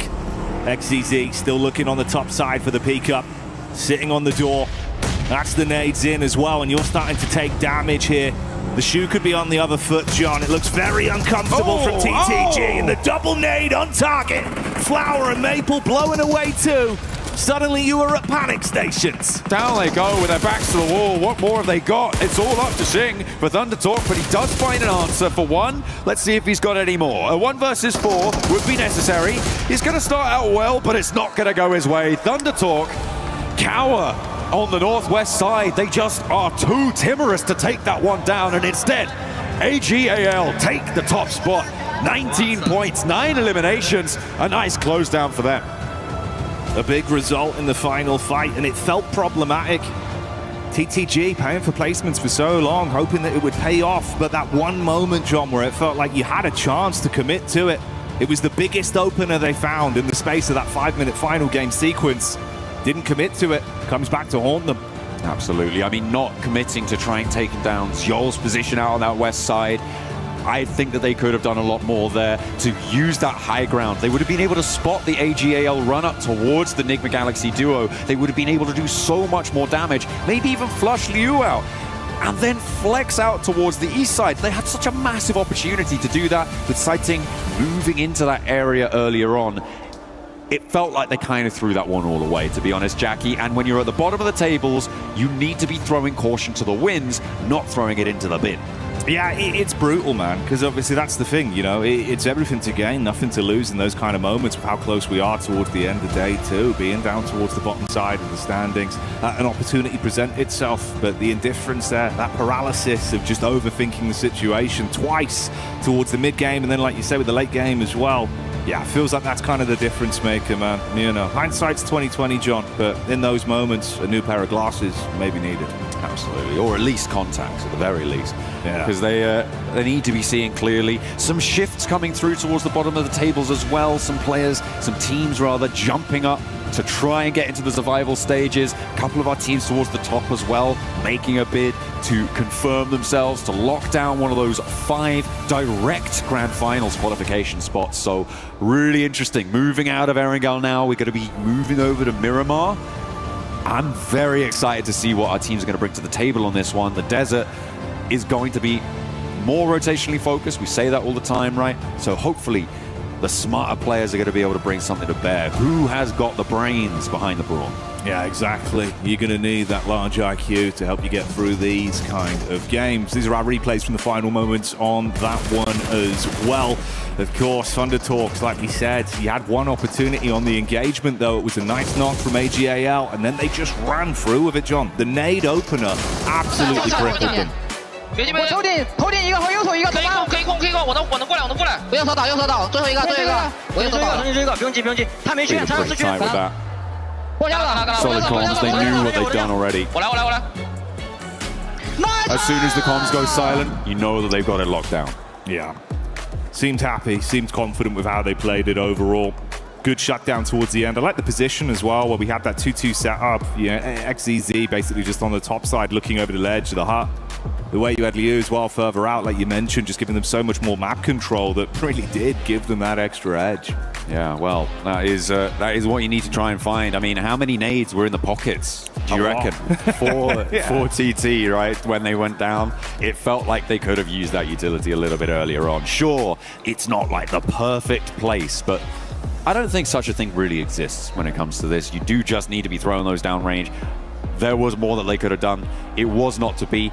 And credit to AGAL for being able to leverage that advantage, right? They were able to read into that. They were able to send out, right, and grab their player back up because they felt, oh, yeah, they're not putting pressure on us. Let's just go for it. I know that's the thing, right? It does kind of feel like we're really egging on this one point, but when you look back at it in hindsight now, that was the pivotal moment of it's the big edge they had. Following everything else that went on from there, John, there was no advantage taken. It was very sort of, cowsome in the setup they went for, hoping that effectively they'd find a pick on contact. It doesn't go that way when you're eating shrapnel. So yeah, the one opener that did give them an edge, not followed through on. That indifference certainly hurting them in these games. Yeah, absolutely. Some of the rotations around that west side as well worked out well for them, right? Because remember, early on, I was talking about AGAL. Oh, they're going all the way out west. True. And they were later into the zone. They played a slow game. They played the only team really to go for that sort of thing. And it's obviously worked out well for them in this instance. But I feel like if another team was in Thunder Talk's position, might not have been as easy. But either way, they do manage to make it work. So yeah, very, very smart stuff coming through from AGAL. Looking to try and get one of those spots for themselves as well. I'm loving how close all of this is, Jackie. I know, it has been exciting, right? Obviously a little bit different to the usual spin of things when we're at such a prestigious event like this with the back-to-back games. The fact we're going into a day two with a risk of not only having teams qualifying through, having that sort of, dream moment, this is great, but the sheer defeat, the sheer panic of sitting there and realizing that's it, 2 days of play and it's over, mate. You're thinking about airports, John. You're not thinking about trophies, about the history, about actually giving that solidarity to your organization with a big result after what's been quite a grind to get here for some of these teams. I mean, at the end of all of this, right, we do crush the keys, but if you're in this sort of situation, you can't let your mind be crushed already. There is still an opportunity, I think, for any team to make it into at least survival stages, given how we were sat before this. And for the final 2 matches to be so important is pretty important. It is going to be good news. We're going to be jumping down for an interview with Aaiye. Yes, we do. I've got Quick here from Aaiye Club Esports here for a very quick interview before we go into our final 2 games here on the Qadir City Grid. Sandstorm, thank you so much for joining us as well to help translate. Quick, let's talk about what the issues have been so far over the last 2 days, or the points of contention. What's been stopping you guys from gaining momentum over the past few days? اول شيء شكرا على تواجدك معنا كويك، وحابب اسالك بخصوص الاداء خلال اليوم الثاني. احكي لنا ايش المشاكل اللي عم بتمروا فيها؟ يعني بين انه مو عندكم مثلا اي نقص بالامكانيات او القدره، لكن يعني في عندكم مثلا نقص من ناحيه الفرص انكم تبنوا عزم في المباراه، فايش المشاكل اللي عم بتمروا فيها؟ والله المشاكل يعني ما عندنا مشاكل انه استراتيجيه وجن سكيل، عندنا يعني كل شيء موجود، بس عندنا انه نحتاج ندخل بالجو، وجاي ندخل بالجو، وان شاء الله الجيمين الباقيه انه راح نهدي اداء ونتاهل. I want to say it's not that we have an issue when it comes to our tactics, our strategies. We just need to get into the flow of things. And with 2 games left, we're hoping to be able to get into it and get it done within the next games. I mean, speaking of getting into the flow, even that last map on Erangel, you guys appear to have better flow, better pacing. You coming down through the north side of Circle, obviously it pulled away from you guys. You took out Furia, everything seemed to be good. And then the pacing slowed down. What happened? هلا بخصوص المباراة الماضية كان مبين انه في عندكم يعني بوش قوي من المنطقة الشمالية، قدرتوا تشيلوا فريق فيوريا، كانت سرعتكم كويسة، لكن بعدين بطأتوا وتم اقصائكم بالزون. فايش كانت المشكلة وقتها؟ هل مثلا كانت روتيشن بطيئة، ولا ايش المشكلة اللي مريتوا فيها في الجيم الماضي اللي تم اقصائكم من وراها؟ خدنا قرار نشيل ار كيو، بعدين دخل علينا تيم فيوريا وقتلناهم، بس اول ما خلص الفايت انه ما عندنا وقت نجمع انفو ندخل على الزون. رحنا يمين شفنا كوتيم ضغط علينا، رحنا بوجهنا لقينا تيم، رحنا يسار تيم لازم علينا، ومتنا من كثر الضغط علينا بالسيارات. After we were able to make the push and take down Furia, we tried to rotate in multiple different positions, but every direction we took, there was always another squad waiting for us. So Yeah, the fighting did benefit us, but it was a little bit late towards the end. So yeah, it became just too difficult for us to actually find a place that was open and wasn't occupied. Yeah, I mean, going into these final 2 games now, it's kind of crunch time, isn't it? You're in that bubble of potentially going into the bottom 3. You're currently out of it. Are you going to be able to stay out of that bottom 3 spot? And how are you guys feeling? Are you feeling positive for these next 2 games? هلا بقى عندكم اخر مباراتين، اخر فرصتين عشان تقدروا تتاهلوا وتكونوا موجودين ضمن حاجز التاهل للسرفايفل ستيج. فاحكي لنا على كيف احساس الفريق، كيف شعورهم، وهل جاهزين وهل عندهم الامكانيه انهم يضلهم متواجدين ومتاهلين للمرحله الجايه من البطوله. شعورنا دائما انه نحو الافضل، انه ايجابيه وما عندنا اي سلبيه، انه احنا نقدر راح نتاهل بس عندنا مشاكل نريد نحلها وها هي ما يعني متاهلين الثقة موجودة، الحماس موجود، كل شيء موجود. I want to say as long as we are in the right mentality and we have the right state, we're in the right state of mind, we can accomplish what we want to, and hopefully within these last 2 games, like I said before, we'll get into the flow of it, and we believe that we have the ability to qualify, and we'll prove it in the last 2 games. I like that, a bit of positivity. Thank you so much, Quick, for joining me in this interview. Sandstorm, you're a legend. Thank you so much. We have another interview here on the Qiddiya City Grid before we throw it over to the studio, so let's go over to that one. Yes, we do. Thank you very much, Barney. I am with Erin, one of the superstars, the young superstar from Ulf here, to talk about some of the games that have gone on so far here for them. And my question to you guys is, obviously, it's been a bit of an up and down results so far from you guys. What do you think about the overall games from today as well as your performance? Bugünkü maçlarda yine iyi performanslarınız da oldu, kötü performanslarınız da oldu. Genel olarak bugünü biraz değerlendirebilir misin? Bugün çok iyi de oynamadık, çok kötü de oynamadık. Ortalama puan çektik bence. Çok hatamız var. Onlardan ders çıkarıp son 2 maç inşallah iyi puan çekeceğiz. As you said, we had ups and downs today as well.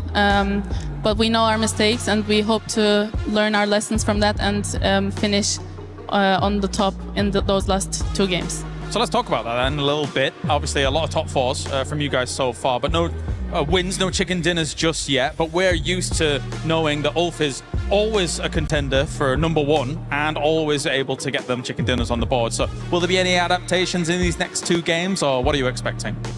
Henüz bir win almadınız ama Ulf'u biliyoruz, her zaman 1. sıraya zorlayan bir takım. Top 4'de de çok oynadınız ama hiçbir win gelmedi. Bu son oyunlarda stratejinizde herhangi bir değişiklik olacak mı? Yani bir değişikliğimiz olmayacak. Aynı oyunumuza devam edeceğiz. Sadece hatalarımızı telafi etmeye çalışacağız. We will only keep playing our own game and we will try to learn our lessons from the mistakes that we made. All right, fair. Thank you very much, Erin, for joining us here. That is us done for here down on the stage. Time to head back into the games here for more PMWC.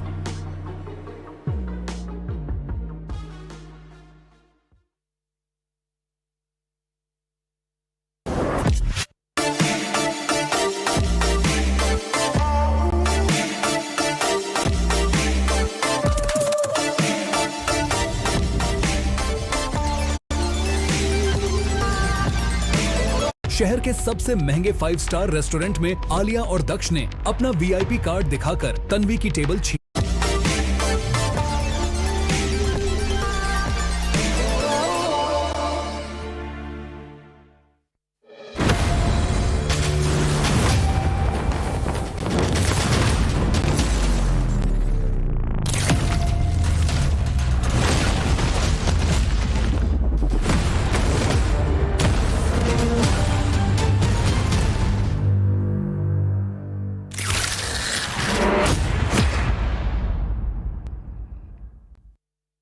Promise you all some more updates while we've got them, because we swung by the Allianz Vault. We grabbed Trav to give us a little bit of some insight into what's been going on, because you guys are already 3 days into your group stage, so break it all down for us. Yeah, as you say, we're in day 3 at the moment, which means the brackets have kind of reset, the groups are back to the start, and the players are on the same standing again. Okay. But the same can't be said for some of the clubs. Team Falcons coming into day 3 of competition with 3 players left alive. They came in with 4, so lost 1 along the way. But other than that, the biggest competition, you're looking at Twisted Minds. Sure. Arslan Ash has pretty much done everything you can in this game. So he's just 1 EWC win away from being the GOAT, and that is just a crazy statement That's for him. huge. But over, obviously, we see AGL competing across quite a few stages this week.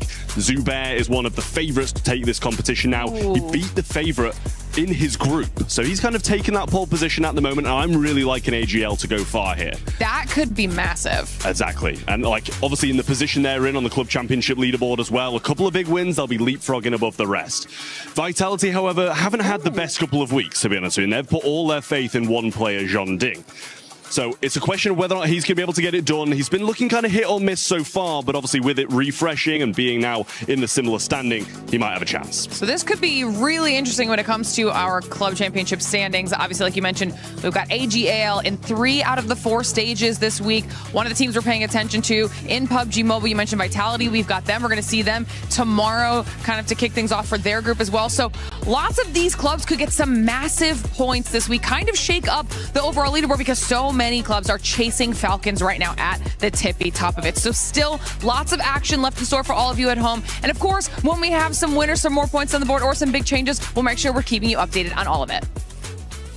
See, I told you Glitter will be able to deliver with the club championship updates. Also, shout out to Trav for letting us know what's going on his stage. But I'm joined by none other than Mr. Black. He went from casting and now here at the studio with us. And none other than Neptune as well, the 7WG. We got to talk about that last game. AGAL putting themselves in contention for that top 5, Natura. Isn't it nice? It's so nice. I mean, we've been wanting AGAL to do something for how many games has it been? 8 games so far? Something like that? Yeah, 10 games, even worse. No, they're doing a very, very good job. I am enjoying what they're doing. But to go in a little bit more in depth, right, I really liked how they did that South wraparound, and I think that's really going to be something that we're going to see, hopefully, from them a little bit more as they're being able to actually, you know, think outside the box a little bit, do those wraparound rotations, able to see those opportunities and do it all over again. So maybe in Miramar, it will be happening. But 19 points, I think that is the incentive that they need to do that again. Yeah, solid from AGAL to maybe, hopefully, they'll be able to make it to that top 5. We'll have to wait and see what's going to happen in those upcoming final 2 matches. One team that we actually ended up seeing there that they ended up getting good placement points, but not eliminations. Thunder Talk Gaming. Absolute bless, but honestly, does nothing with it. Yeah, bro, why did it take the weaker Chinese team to let the stronger Chinese team win? What was that about? I don't know. That wasn't cool. Thunder Talk Gaming was camping insanely. They were there for the longest time. Okay, however you call it that, though, because you came out, you said X-Force in heaven, we're not camping. I didn't say they were not camping. I say it wasn't just lucky, though. They were holding off people. What do you mean? They were holding out Furia. They were holding a bunch of other people. Yeah, but for this one, Thunder Talk, they were legit just camping. Okay. I agree with that. I mean, to be fair to Thunder Talk, though, they need some points. Okay, if that's what it takes, that's what it takes. You gotta do. Okay, you can't hate too much. No. I tell you what I do hate, though. I'll tell you what I do hate. What do you hate? I really do not like Enigma Galaxy's push onto Volcano versus Aurora. That was a throw. That was probably the biggest throw I've seen in quite some time, actually. There was no reason to leave where they left from. And I mean, if we even just roll the tape back to what we were just watching just then, AGAL won from when Enigma Galaxy was playing from. That's true. Like, we could just sit there all day. We could sit there all day, twiddle our thumbs, and we would have won the game. All right? Aurora has to come off the ridge side into plain view. Got shot by someone else. So I don't really understand the call there. And we're still hitting these strange 2-2 splits. I think sometimes it works really well. Other times, not so much. Yep. In that one, it didn't work whatsoever if you are Enigma Galaxy. One team that does need the points and was able to put up good points there in the last match was Alula. I really enjoyed the way that they were able to kind of rotate towards the north. And right now, we're seeing an amazing performance out of this squad that's trying to make it to survival at least. Yeah, it's a really nice play. I was watching them versus RRQ, I think, over in the garage area, and it was actually really, really nice to see that aggression come on through. It was a very strong sort of presence that they put themselves into, moving into the garage area over there, because it wasn't a direct push. There was a solo of RRQ in the garage, but it wasn't direct full-on push onto an opposite team. It was just such a strong presence with those vehicles that it was like, hey, we're actually going to be doing something. It's intimidating for the other teams. That's what you want to see from teams more often. And yeah, Alula did a really great job of that. Well, I think this lobby is quite well balanced so far. Seven. It's very well balanced. Very. The thing is that there are some squads where the gameplay feels a little less intentional overall. that's what kind of worries me in a big way at the moment, is that for OG, I do think there has been some times where, you know, they'll find a good spot, they have some good rotates in, and then it feels intentional from there onwards. Like that's a passivity that they go for, and it tends to reward them in the late game. Yeah. I want to see a bit more proactiveness from them in future, because I think that could really help improve their score lines. But right now, they're absolutely fine. There's no reason to change.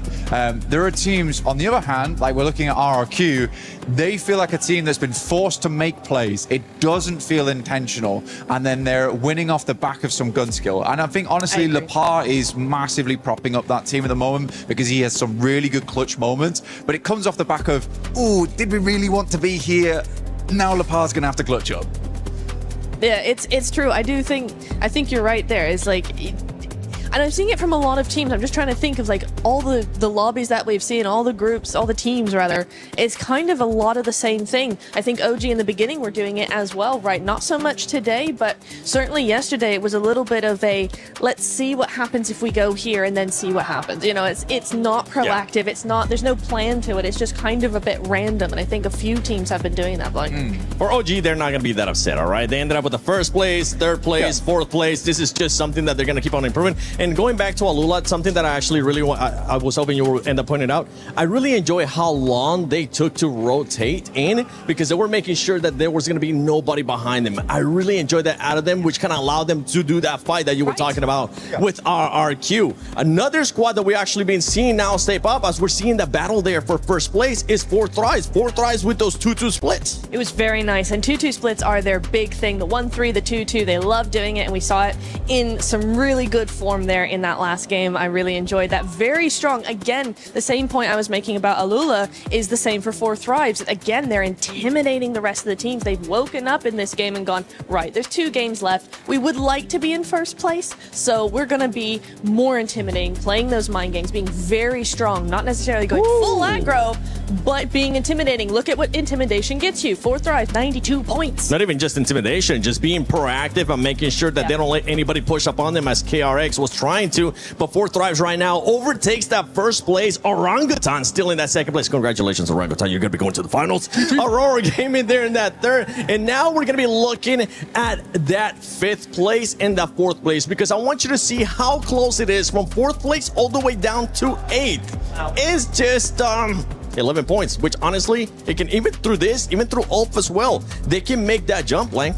They can. I think for Ulf, there's a big opportunity here at the end of the day to make it happen. I wasn't massively impressed with Erin's answers there, though. There was a lot of, we can learn from our mistakes, we can learn from our lessons. Yeah. What are those lessons? What are those mistakes? Do they even know what those mistakes and lessons to be learned are? And I think that's a struggle thing for me to listen to, really, because I think Ulf, they have good gameplay. Even watching them Erangel on Airstrip, that was really nice. They had a great setup. It's very creative at the end of the day. But I think Ulf, they have these special moments here and there. Yes. Right now, I just don't think we're hitting those yet. Ketch isn't really on his A game. I think Aaron's doing a lot of heavy lifting. Scarface, funnily enough, despite having not these massive pop-off moments, he's coming in clutch right now. But Ulf can do it. For Enigma Galaxy, I really do want to see them get into top 5. Yes. They have looked very disappointed throughout these 2 days, which I've been, a little bit unhappy about, because I'm like, guys, you've been playing very well at certain points in time. I want that team atmosphere to be a little bit up. You've got Coops with you. He's doing phenomenal work. Hype your boy up a little bit. That's all I want to see. My boy, Coops! Because honestly, he has been performing so well. But before we go into the next 2 matches, we're going to be sending it to Kalaris and the man with the big energy, Hadouks! That is very correct. We got Miramar on the way, and we want to talk a little bit about that. I've got Hot Jukes with me here to talk about it all and how it's going to go down. Obviously, with only 2 games remaining here, Jukes, some of those teams on the bubble, they've got to make moves on one bubble or another. Yeah, that's right. I mean, that's what it's all about here. It's top 5 or bottom 3. That's where our eyes are locked, because everybody in between is going to that survival stage. But you're right, we're going into the desert, baby. The last 2 matches, and that is where you got to clutch it up. One team I gotta talk about right off the rip is Go Team, right? They won the second to last Miramar yesterday. The one thing though was that they land in that El Azahar area. Both circles in both matches ended up going down to that Los Leones region. So I think that was advantageous for them here, but the zone could go anywhere here. Can they repeat that? They're gonna need to, because Enigma Galaxy is going to come from. I think they did such a good job, west side of Impala, to be able to have which compound that they did and then be able to rotate south on that. So that was very, very impressive. On the other side of the bubble, though, I want to talk about GK just a little bit, right? Because they started off the entire tournament for their group stage so far with a win, and since then it's slipping here, slipping there, and I would like to see GK do a little bit more. What are your thoughts on that regard? Yeah, I mean, I think that it was really demoralizing for them in just that other match where it was down in military base. They had such a great position, and they were not able to put any shots on a team flash at all. Yeah. They took it and won the game from that spot. So it's all about, you have to adapt, right? You're at the biggest stage ever. You're live here in Paris. You got to be able to calm down, settle down, and make it happen no matter what. Well, between you and Jackie, I'm never escaping the GOAT team subject here from all of this. All right, no more barring, no more barring. It's time to head over to the commentators here for the 2 last games of the day. Hey, look, we don't lie, James. We don't lie. Me and Jukes know what's up. It's all about GOAT, baby. They're going to be out there swinging, but it's Miramar time. And I got someone that I describe as a GOAT sat right next to me. And it's not because how he looks. It's because he's the best at casting. Get in there, John. Oh, you're talking about me? Yeah, that's right, buddy. I was looking on the other side of you. I was like, what's going on there? Is someone else sitting on the desk with us? No, he's being very kind to me. I know. That's a very strange feeling, but thank you very much. We are going to be heading into Miramar Lickety Split, and it is Hubble Bubble, Toil and Trouble. 5 teams will go forwards and 3 will fumble their opportunity to make it towards even the survival stage. And down towards the bottom of the tables is looking mighty dejected so far. And it is starting to open up a bit of a gap, a 6-point gap between 14th and 13th on that bubble. Towards the bottom of the tables, that's pretty significant. It is. That was kind of slick with it as well with the wordplay, John. You were giving me some nursery rhyme type beats there, and you're spot on because it will be a crime for some of these teams if they don't get through because they can't make dimes here in PUBG Mobile World Cup, and that'll be a travesty. But with 2 games left, you got to smarten up quick. Make sure that you're getting in and amongst it. You cannot afford to be timid, to be timorous, to be shy, and back off when you have a knock to play around, you know? Oh, that's don't kind remind me. That's Come kind on. Well, look, you know, as long as it's still in my memory, it's going to be in yours too, because it is a real stain on that one.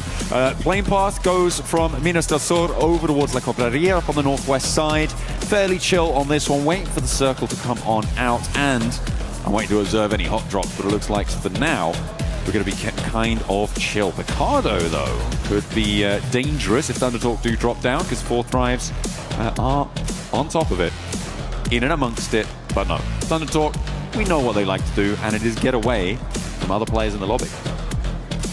You got it in twice in the intro, but I can't believe I've just got to twist that now. I know, you really are. You're turning it, you're twisting Second it. place isn't first place, is it? Yeah, I mean, technically. Second to lose, I suppose. Or first to lose. Yeah, okay. Yeah, I'll take it. Something like that. We'll run the numbers. That's not our role. That's Max. No, it's not. It's not Max. Oh, dear. They're on the road again with a big bang. They're going on through. It's the GOAT team heading on up on the South Coast Road. Going to potentially move in over towards Puerto Perico and Impala, that sort of area of the map. But the plane path being on the west and the circle being on the northwest is going to make things tricky. But if you want to make things as untricky as possible, make sure you're grabbing those Naruto skins. You saw that flash up on your screens. Jump on into the game. Make sure you go for those draws because you can look mighty fine on the battlegrounds. Oh, yeah, you can look pretty damn slick. Come out there styling on fools with your plays with the mad skins that they've got. Wonderful collab. Everyone's very excited about it. So like John said, make sure you're checking it out and getting your solo peepers, spotting it in-game today. And of course, we'll be using our eyeballs to tell you the lay of the land with the teams here. Give you a run through of everything that matters as we get close. Going into the next game, obviously, it'll be a little bit more deliberation, right? We'll know kind of what we're looking like. Top spots, obviously, being drastically important. Skip survival. And then the bottom side of the pack, because otherwise, John, it's not even a matter of survival stage for you. It's just outright goodbye, good night from the event. Yet to come, really, but it might get a bit defined from this very game of Miramar here. Yeah, if we're going to see early falls from X-Force Reject, Thundertalk Gaming Stars, it may just be a death sentence for them to try and make their way forwards. Obviously, there is always those mathematical probabilities because technically you can get 60 eliminations in a game and get a chicken dinner, which gives you a 70-point match. But I've never seen it happen, Jackie.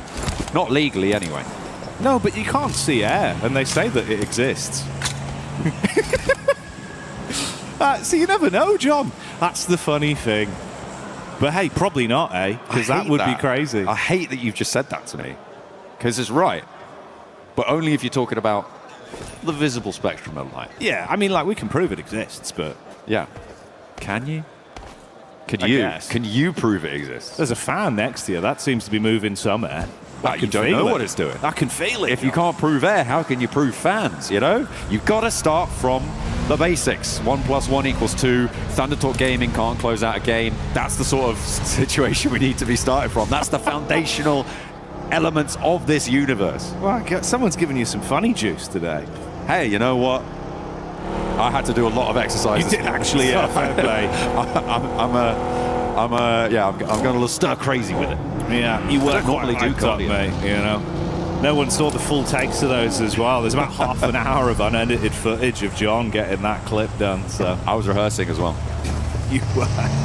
Oh, it was good to see though, bud. Honestly, I think your rotations would be on point now. The amount of stamina you must have built up.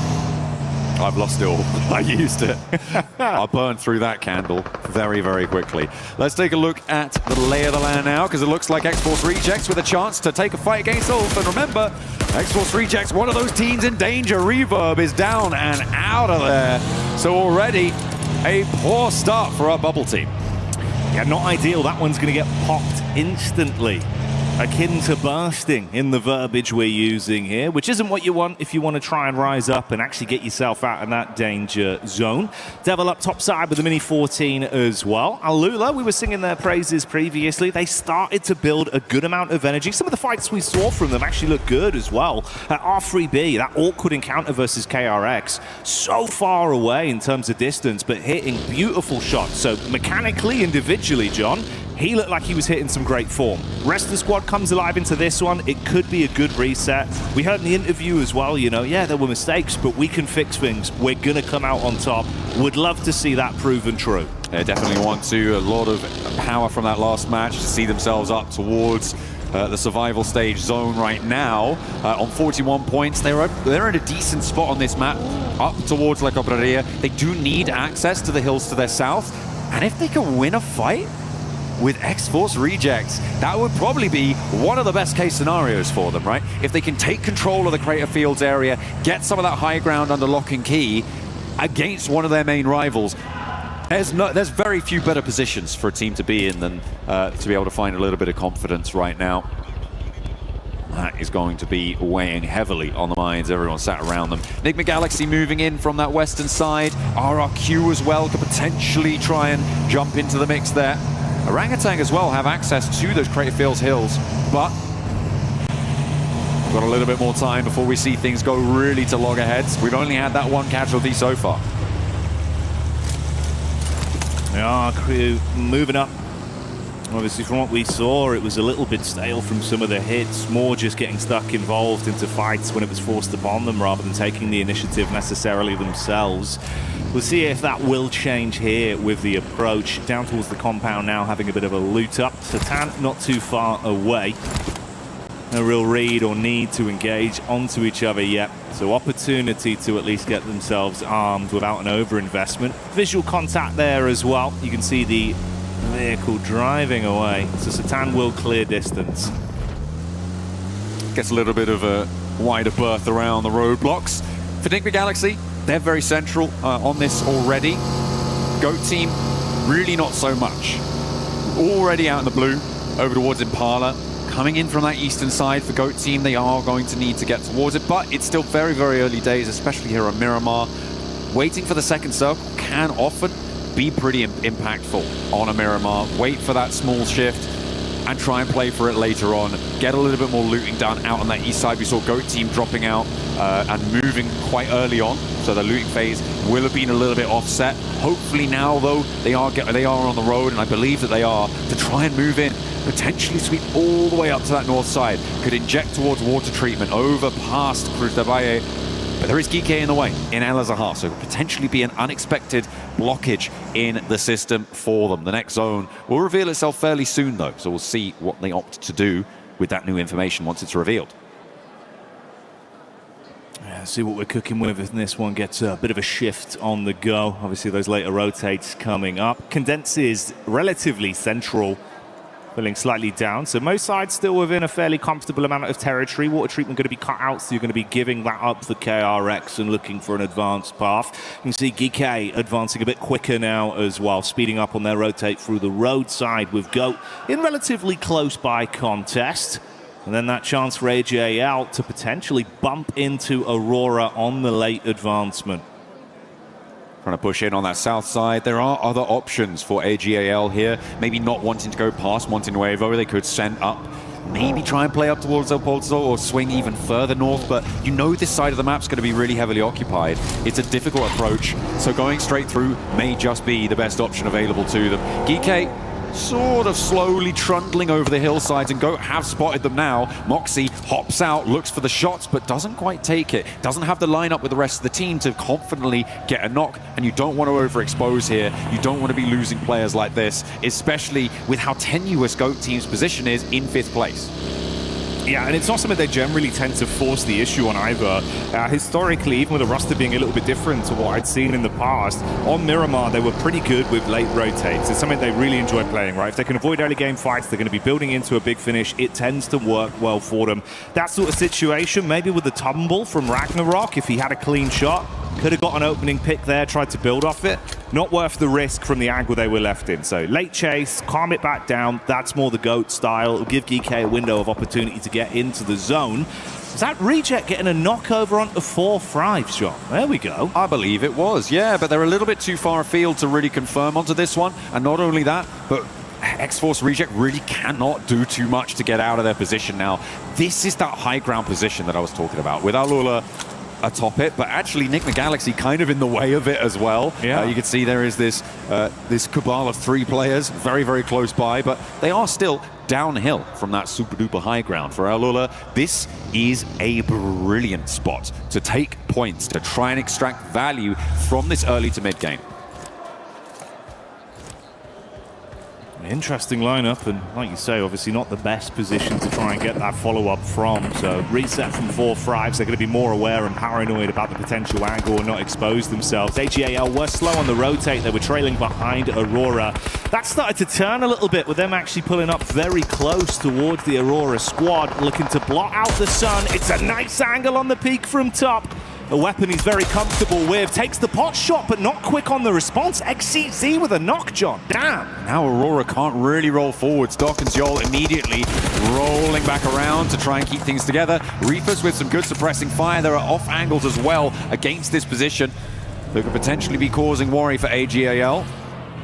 Do not want to let their momentum slip. Could jump up into the top 5 themselves after this match. But it is still a long way out from the end of this one, as the res comes through. So Top's back to his feet. They can start to control this eastern side, but the hills for Alula are just so beneficial now. This is a brilliant game for them to try and make this one work. It's so hard for everybody else to try and move in. I feel like Thunder Talk are going to have a really tough time here trying to extract themselves from the southeast side where they sit, which is behind this engagement on our screens now, Jackie. Yeah, this is something that could be really bad for them with the backstab building. Scouting party play from Doc coming in round the rear, whilst the nades are just keeping them hammered into position. AGAL do get one knock onto top once again. It's a good nade thrown out from a key player from the team in Flower H, but on the hard commit, Zhol is slick with it with a reply. Punishes him, pushing up daisies. That's the only flowers that are in his mind now. Liu on the reply, jumps behind the steering wheel. Off angle push on the ridge. Let's see if he can do anything from this. Moves out into position. Doc on the high ground has control of the angle, though Liu does need to be careful. That smoke's just about to fade. Drops the Molotov to stop any forwards aggressive pushes as Reefus regroups up to the top. All of Aurora are here, and Thunder Talk are trying to loop around this one. Okay, put pressure onto the solo. Let's see what Doc's got. He's got backup now, and the rest of Aurora are trying to move on in. It's a breath of life for AGAL, but maybe they want to get stuck in too, because Doc is still fragging out. Nade out to try and find an angle on towards Thunder Talk.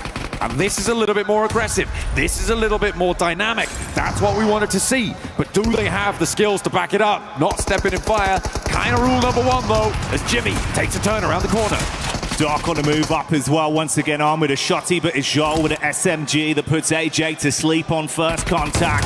Close quarters combat, Rufus with a hop up, good to shut him down. TTG thought they'd finally got a breath of fresh air, an opportunity to push in an upset versus the lone player of Aurora. But the longer this has gone on, that thunder is being taken away from them.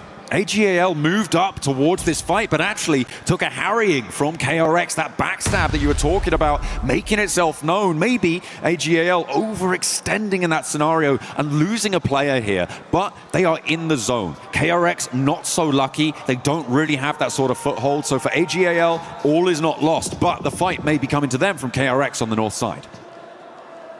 You've got Top priming the nade as well up top right now. This shanty town could be taken down as the nade from Top's right on target. Goodbye, Jing. They know they've got to move quick as well with the zone coming up, so they want to advance and try and force the issue. Low HP for Top. Rufus with a bait play, opens the door, holds close on the angle, and the shotgun sings for one. Jimmy replies. It's getting awkward in the encounter, but it seems like Aurora can hold on for now. No way to put that one back together. Jimmy just sat there and didn't really do much. Unfortunately for Thunder Talk, they will go down again, and it's good news for our bubble teams once more, who are looking to try and make that chase. As we turn our attention over to the northeast side, it is Orangutan, Four Thrives, and Ulf going at loggerheads to try and push past, because Four Thrives have control of this hill, have control of the ground.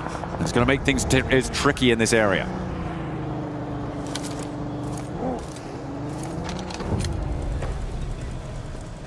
That respite for Four Thrives has been very different from what we've seen throughout the entire event, always looking for opportunities to force themselves into weakened situations to get advantage from it.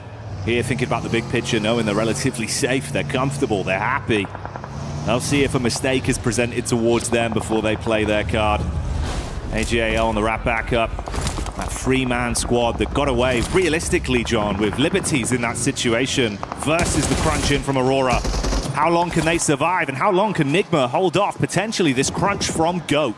GOAT as well. This is the battle on the bubble. Remember, Nigma Galaxy trying to chase them. They've already found that opening knock. They're going to know that this is GOAT, and they may just be out for blood. Ralph also cooking a nade there, so they didn't have the barrels down range to take on Fuchsman as he peeks wide. A nade sent back on in, but not really connecting just yet. Does some damage, but it's only going to tickle. And they back off, Jackie. They are falling away from this, not wanting to get too far up and caught into this fight. You can get third-partied. Alola up on the high ground, a massive threat.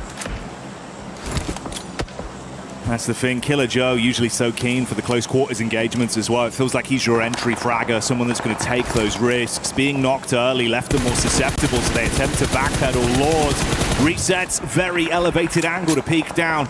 Bullets barraging on target, but the longer he takes that fight, the more exposed he is to the hilltop side there that you've got from Alula. So can't overcommit. Killer Joe with a knock once more, back on his legs. GOAT, it seems uncomfortable. Killer Joe going down, Fuchsman backed off the angle again. And they are just getting forced into a difficult scenario here. GOAT do still have force out in the open, but Alola just making life so difficult. Nobody's having a good time around these cliffs, but nobody's going down either, which is quite impressive stuff. But Moxie finally clocked by Quick. Able to slide away unnoticed. No, he gets found again. That should be a flush, and likely Killer Joe going down too, so GOAT cut in half here. Enigma Galaxy with a big opportunity. There's just no exit path, John. You've got to stay close to the wall and fight up in person, or attempt for a quick getaway. Whatever you choose, Alula just leering over the edge, looking to convert from it. This extended battle between KRX and Aurora as well, leaving them worse for wear every minute that passes. The duo attempts to just get out on it, piece away from the situation, but Joel not given that gift. Another connection, that time it's from Flash Gaming, catching them on the exit with a rotate of the vehicle. Only Top left. Moving in on that south side, a solo for Aurora. GOAT do manage to get back up to 3. I thought they were going to lose Moxie, 2 players. Killer Joe does manage to somehow get rezzed there. A rotate in the shadow of the mountain, but the circle just keeps giving it to the high ground here. This is good for Enigma Galaxy, but Alola will survive for so much longer. The difficulty is the X-Force Reject are just still in this one. Still a threat, still breathing down their neck. Seemed like that was nearly the go signal as well, called for. Nigma were looking right on the edge, debating whether or not they do swing off it if there was a peek out, a wide angle in play, but Fuchs is trying to keep himself close down to the ground behind the vehicle. Killer Joe in the back line, a similar situation. And they better hope they do it cleanly as well, John. Alula could peer over and attempt to clean up if they take sustained damage from this. No one wants to risk it. Now RRQ in a really important fight right now. They're trying to push in behind Alula. If they get a chunk out of this team, things could change. But a stalwart hold and R3B on that long-range backstop angle is so importantly placed for them. He catches them on the crossfire, immediately shreds a player away from them. And that is great news. Not only that, but it gets the information over the rest of his team. Where RRQ are approaching from. How many are they? What sort of angles are they playing around with? It is so invaluable to have that sort of stuff on side as Nigma Galaxy look to get rid of the remnant to go. This time they clear on the edge. They knew Fuchs was knocked once again. The overinvestment from cleaning out the full squad isn't worth the risk, though, so they won't go too deep into it. Stay in the angle where they know they're safe from the peak from Alula. Coops looking for a backside read as Killer Joe sits, staying warm by the burning building with Force miles away from assisting him. Orangutan in the meantime tried to send forwards. They've lost a lot of health bar, but it looks like they may be able to res up to 3 if they're lucky. All while this is all unfolding, RRQ again suffering, but it's back and forth with GOAT, and I think that might just spell the end for them. Only Killer Joe now remaining, the last to stand. Enigma Galaxy all too chuffed with this because they are in that 5th place spot now. GOAT desperately wanting to try and stay in the running for our last match, which is yet to come after this. Oh, Satan spotting it. Seemed like there was the clear there over towards the vehicle. Good shots on target. Stop Killer Joe. Remove Goats. They're out here. And that's the dream scenario. Licking your lips for Nigma Galaxy. They know that they'll be able to move themselves up. Cleaning limbs added to the total tally. The 4 players still remaining alive.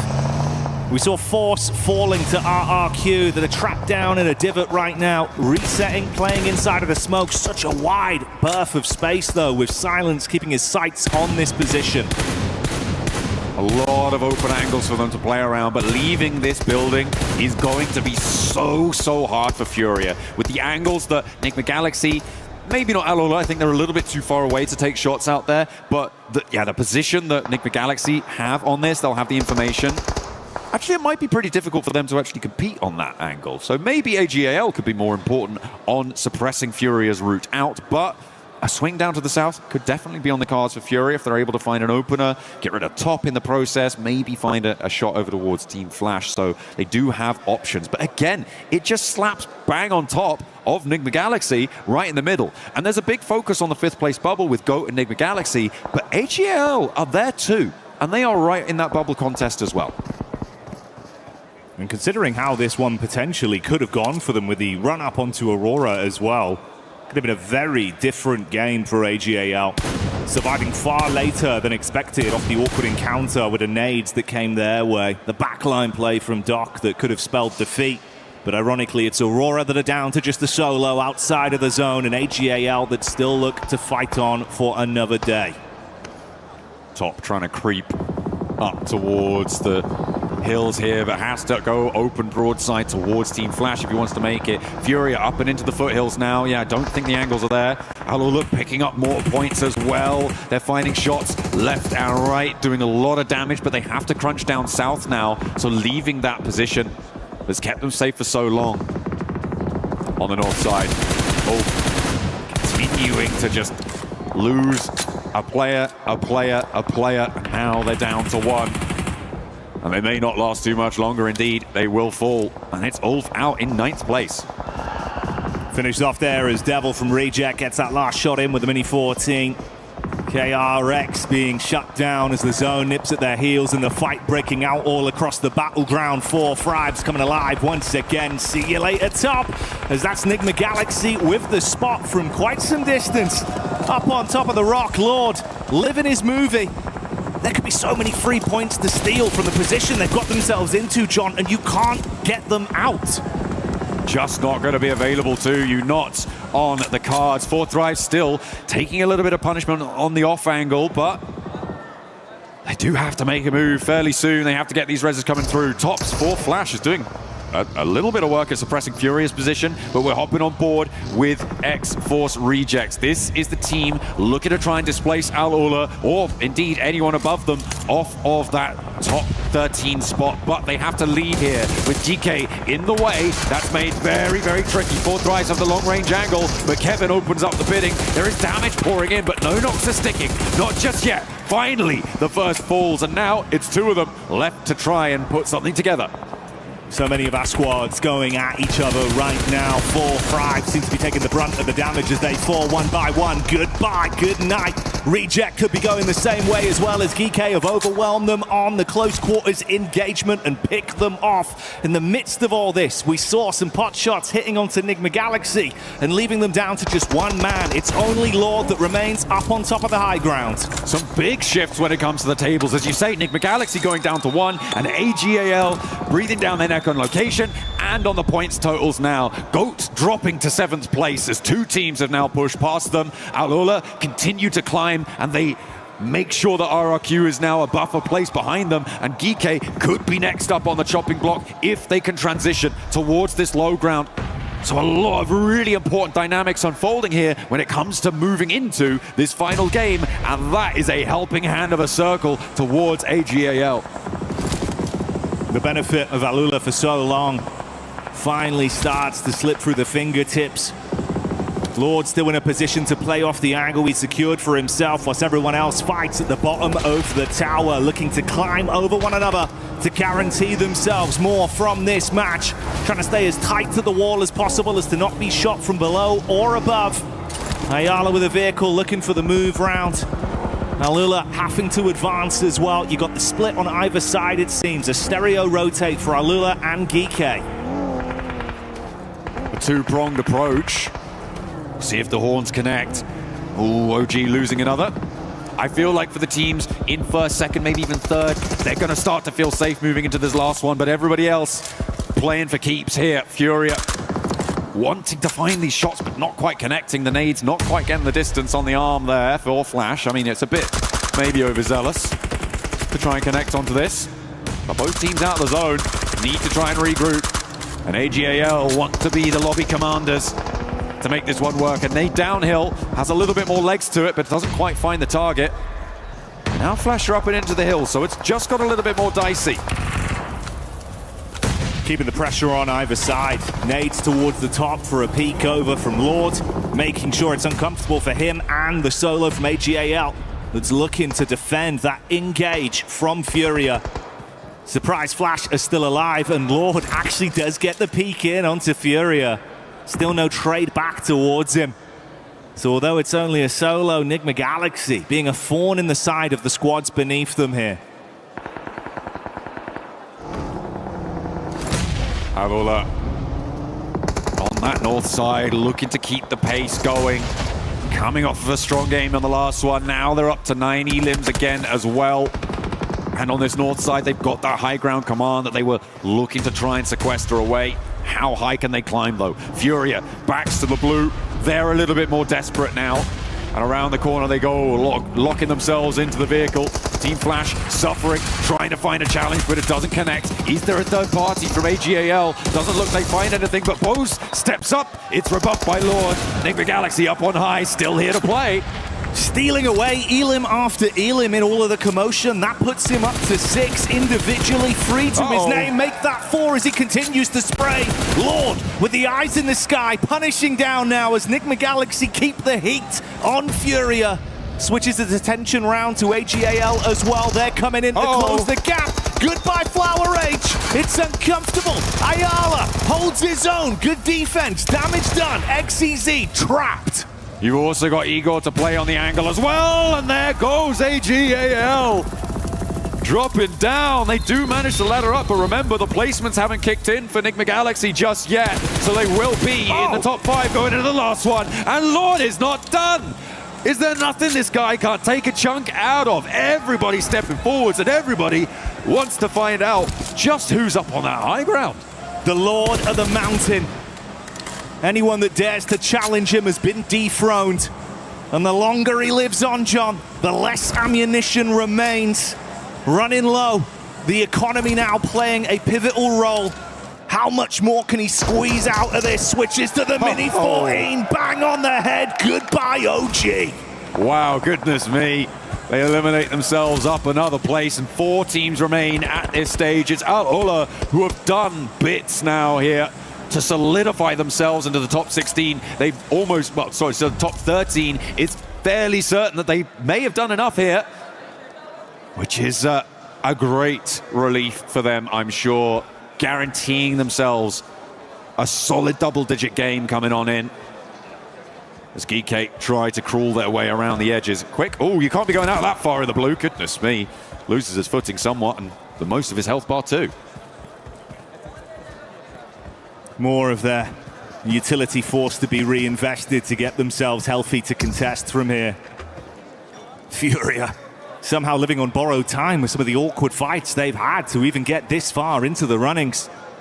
Lord knowing he can't risk too many engagements that won't result in a clean pick with the low ammunition left in reserve. Geekate and Aaiye not too far from one another. This could all change in an instant, John. A single pick. I mean, the fact that Lord is low on ammo is so important for Geekate here. Their survival would be all but diminished in its entirety if they do find it. But there's a first knock over towards Geekate. Aaiye dancing around. Silence does connect, but he has to go for the reload. In the meantime, Lord pinches a point away with some of his precious ammo at range, and he finds more too. Down to his last magazine though. 31 rounds for Lord. He's got 2 nades, but has to back off. He's got an angle to get his HP back, doesn't need to over-invest. He's already started to break the backs of everyone that's dared to defy him from this angle. Let them fight amongst themselves. Furia putting pressure on, but they're not ready from the peak from the top. Lord, 2 nades in the back. Let's see if these will pay off. Cooked nicely, rolling down the hillside. Aaiye already still the point on the Furia. 1 more nade for Lord. Drops it right on top of the heads. Looks for the shots, gets 1 knock, but it's now up to Aaiye, who are looking to charge themselves up. Gain some pace over, and they are able to find it. The high ground was indomitable, and Aaiye take a 12 Elim chicken dinner. The twists and turns on the narrative. Miramar delivering with madness in the desert as squads had to desert all hope the longer that went on, knowing the high ground was irrecoverable. Lord up on high. And he saw everything, John. The difference is, with ammunition running low, he did what he could, and he stole far more points than it felt like he was going to get from that one. Absolutely. I think it was at least 6 eliminations for him, maybe even 7. So the team is going to be chuffed to bits with a 3rd place off of that location. You can see Enigma Galaxy. They are happy. Yeah, okay, yeah, get that celebration in. You love to see it. And they are feeling good because that is going to put them nice and deep into the top 5, Jackie. That's an unbelievable game of Miramar there, mate. A lot of excitement, right? And you think about how awkward it was for them, constantly trapped with Aaiye staring at them for so long. They're thinking, do we really commit to the fight versus GOAT? Lord made the heads-up play to climb up. The zone gave them a blessing, and they ran with that as long as they could. Shocking scenes from Aaiye as well, just always making it uncomfortable for all of these squads. And John, I'm shocked Furia survived that long. I am too. I feel like they were really on their last legs for so many times. But to get to 2nd place is a real testament to their transitional ability. From that location on the southwest side, they picked their path well, taking that fight with Flash. It was stymied, it was corralled, but it was fought well and with good heart for Furia. Happy to see them getting later into this one. Aaiye, though, the big news here is, of course, their ascendancy away from that bubble at the bottom of the tables. And with a game like that, are they not too far off top 5? I mean, it's possible if they could do it again. I feel like there is potentially something on the cards. It would be a miracle. Hey, man, they said we can fix things in the last 2 games. That's 1 half already secure. Have another big performance, give us another reason to get excited. Come out here and wax lyrical with the plays that they can deliver. It could all change. It's why it's so enticing today. It's why it's so explosive. These teams know. One mistake, you could have your key crushed and your dreams going with it. Yeah, 3 keys will be listed for destruction By the end of today, we will have those 3 keys named and locked and loaded, ready to go. We are going to go and take a look at some of what our sponsors have to say before we come back with our final match. So do not go anywhere. We'll see you guys in a few.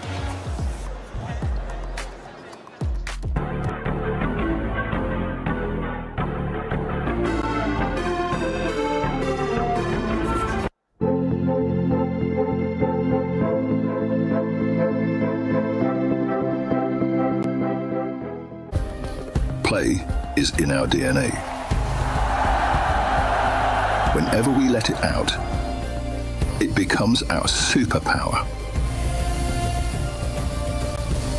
Now imagine an entire city being built to supercharge it. Kadir City, powered by play.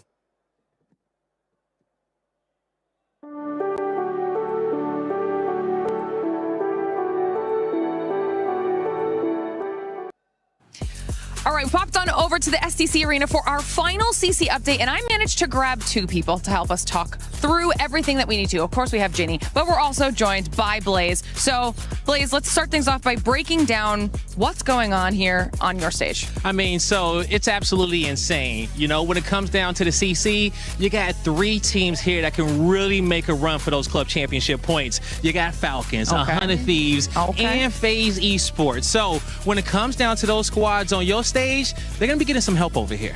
Okay, that's actually big because this is an opportunity for a couple of those teams to actually get some more points that they need, Ginny. So talk to me about the CC implications that this could have and if there are any other CC squads that might have some surprises.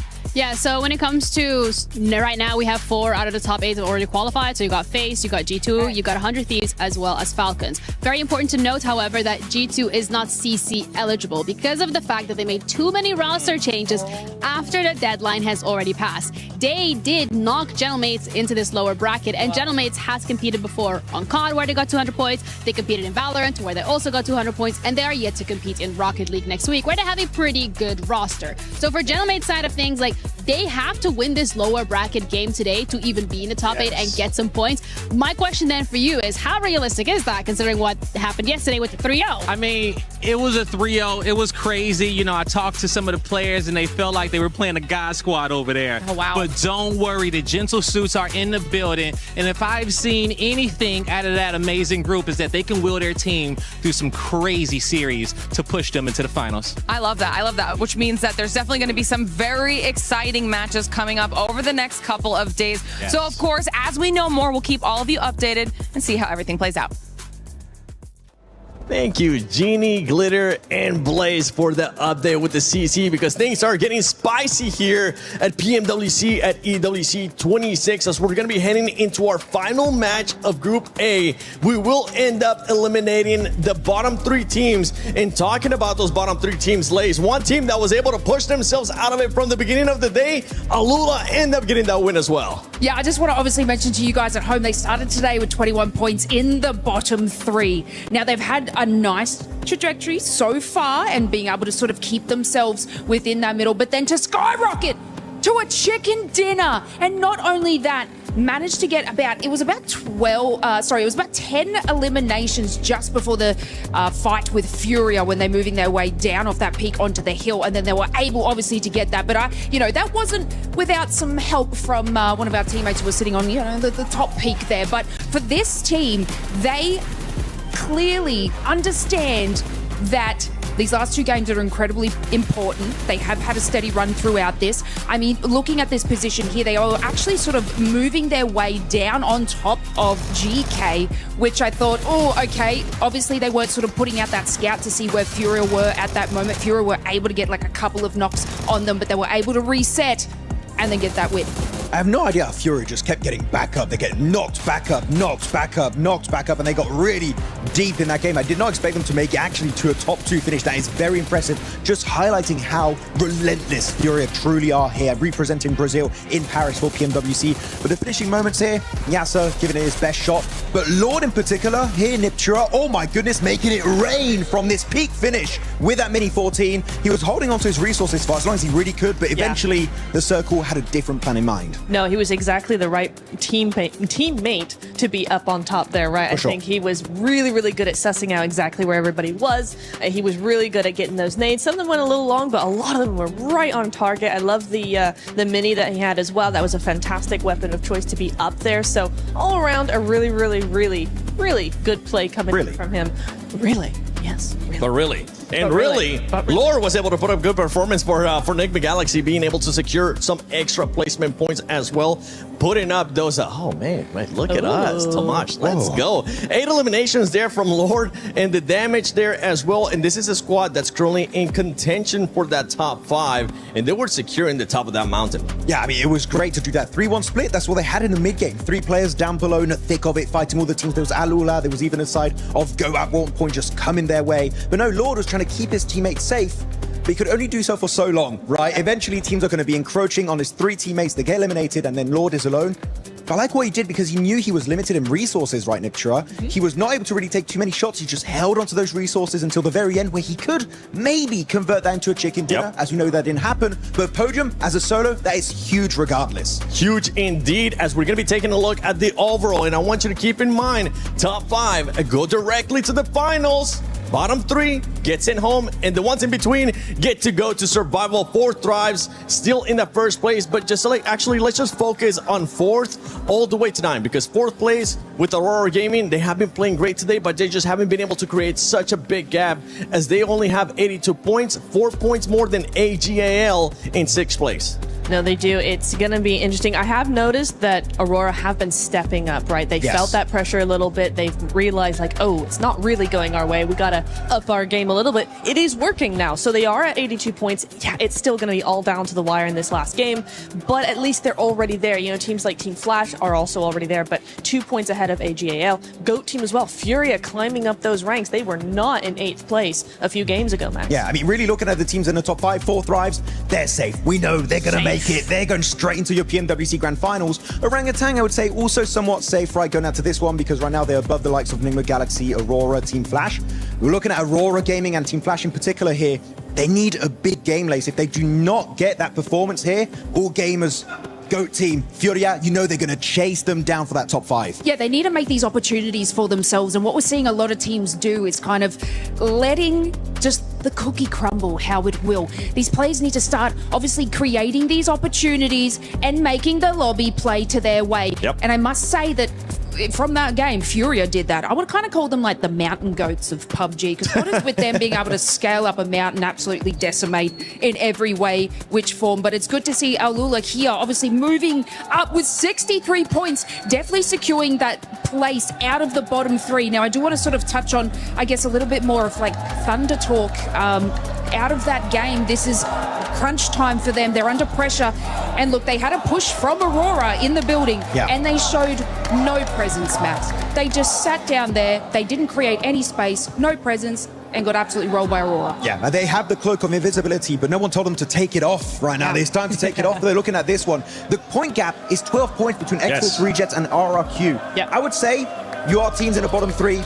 You have to hot drop RRQ. I'm sorry, it is time. If you don't do it here, you're going right home right away, straight to Charles de Gaulle. And as we know, that is not where you want to be.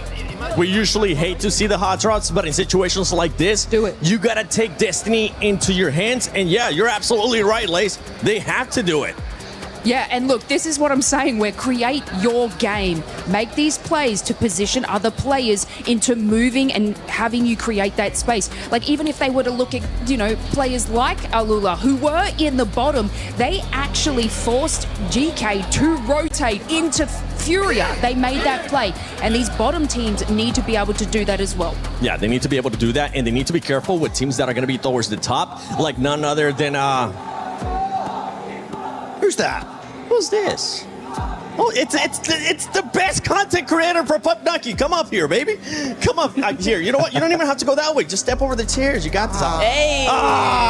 Cool. The beast with 4 thrives currently in first place. Oh, put him on. Put him on. Oh, you should have told me. I would have brought mine too. But my Naki is here, and Naki, the team is currently sitting in first place. How are you guys feeling? Alhamdulillah, we are feeling great. we are having a great moment. Ooh, yes, you guys are. You guys have OG currently chasing you for that first place. Whoever gets first place gets to crush some keys. But how are you enjoying Paris so far? Paris has been really great for us. The weather here is so beautiful. The city is so beautiful. We are really excited to visit the sites. You're really excited to hopefully end up lifting that trophy. Max, you got any questions for Naki? What do you think of French people like myself? The locals. Bonjour, bonjour. That definitely answers my question. Thank you very much. That is a great one. From what you guys have seen, going back to the game, from what you guys have seen so far out of day 1 and day 2 here, has there been anything that ended up surprising the squad? OG has definitely been a surprise for us. Like, they're playing really good. Their decisions, I haven't really looked at them that much, but their decisions are really good. Yeah, their decisions have definitely been good. And for everybody currently watching, don't forget that you can experience the PUBG Mobile fan experience because it is gonna be open from August 11th through the 16th. Go enjoy some of the exciting activities, not only PUBG Mobile and Naruto Shippuden, the amazing collab that we're doing, but also the PUBG Mobile, Spider-Man, everything cool going on there. You can earn some exclusive rewards, so make sure you check that out. But yeah, I'm with you, Naki. I mean, I'm with what you were saying in regards to OG has been able to surprise a lot of those teams. And then towards the bottom, you're seeing some teams that I thought were going to end up performing better too with extra rejects. But with this one, who's going to be your top 5? I mean, it's pretty much said, but who is actually going to be your top 5? Tell me your predictions. I mean, this only last match remaining. So I don't see that there are going to be a lot of changes to the top 5. But the teams on top 5, yeah. OG, definitely. 4th Thrives, as we know. I mean, you kind of have to pick them. Come on now. And Aurora is playing really consistent. And I hope FL qualifies. They are really my best friends. And when remaining? Yeah, one. I think, if I'm doing the math, Max, math right? One more? Yeah, one more. Be good, yeah. OG 40, FL, Aurora, and KRX. Ooh. Oh, nice one. KRX. Okay, I thought you were going to go with a different one like Enigma Galaxy, but thank you so much for joining us. Lace, Max Benatura, myself, 7WG. But ladies and gentlemen, it's time we go into the final match of Group A. Who's going to end up winning it? Who's going to end up in the bottom 3 and get sent home? Let's send it over to none other than John Allen and Jackie. Oh yeah, it's time to get stuck into the final map for Group A. 3 teams on the chopping block, but those initials yet to be carved. Who will be taking up that chisel and taking down their opponents? Only time will tell, and 5 teams will rise right to the top. Cream of the cream, or creme de la creme, as they say here in Paris. Maximum way. That's what I'm expecting to see here live in Paris. It's going to get explosive, John. It's going to get enticing. And from what we've seen over the course of the day, it should all build to an absolute blistering affair here in our culminating game. Our last battleground, Miramar, once again on the cards. And you're right, that sharpened steel of the Butcher Blade is getting ready to chop. And those keys will be crushed. Barney will be there on stage, literally grinding all of these teams' efforts into a pulp. Well, not all of the teams. No, those teams. Yeah, just those teams. Yeah, okay. All of those teams. You're getting ahead of yourself. Sorry, man. mate. Yeah, I know we've got to chuck most of them into the grinder. Only one key will eventually remain. But we've got to get there first. And we've got to do it bit by bit. It's incremental, you know. But we do get to do 15 at once over towards the finals. So make sure you're going to check that one out as we take our final steps onto the plane with Group A. Miramar has never been hotter. It's time to decide who will move forwards. Now you can see the keys around the crusher. Our team's deep in fort, getting their last minutes in before we kick this one live. Get back into the playing path and set things off. The players, the organizations, the hopes and dreams. The atmosphere is good here in Paris. You can feel it. Tension you could cut with a knife for some of these squads. And for the top end, John, as much as you're not fighting to lose your chance in the tournament, you certainly are putting your neck on the line to make sure you guarantee a chance to skip that survival stage. Absolutely. Top 5 is so valuable here. Interesting predictions coming out from Noki back over on the desk as he found himself over the back of the chairs and immediately thrust into doing Max 7 and Neptura and Lace's job. You know, apparently we had to draft in some outside help there, but I think fourth rise OG, yeah, 100% I agree on that. Aurora, I think is a fairly safe bet. I feel like not including Galaxy in the top 5 was a bit of an outside chance. And then even further beyond that as outside chance, KRX being in the top 5 for him. I feel like that's maybe what he wanted to happen. Not what is probably going to happen. I mean, that's his personal ideal top 5, right? That's his take on it. So it's fair enough, man. Exciting teams. They've certainly all given us something to rave about over the course of yesterday and today here at PMWC. Live from EWC 26. The big 26, John. God, imagine. I remember when it wasn't 26. Just last year, actually. It was 25. Yeah, and the year before that, 24. No, it wasn't. Oh, yeah, okay, yeah. There you go. Yeah, it wasn't 25 the year before that. Come on, man.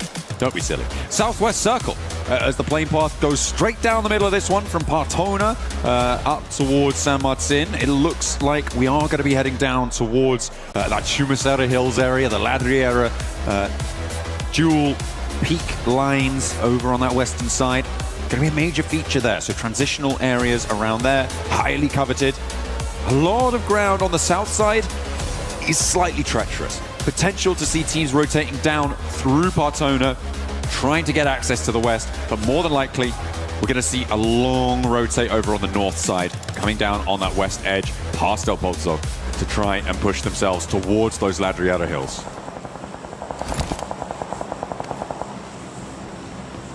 With the stage set and the potential for the best and the squads at the bottom established, so you know what results we'll be looking out for on this one.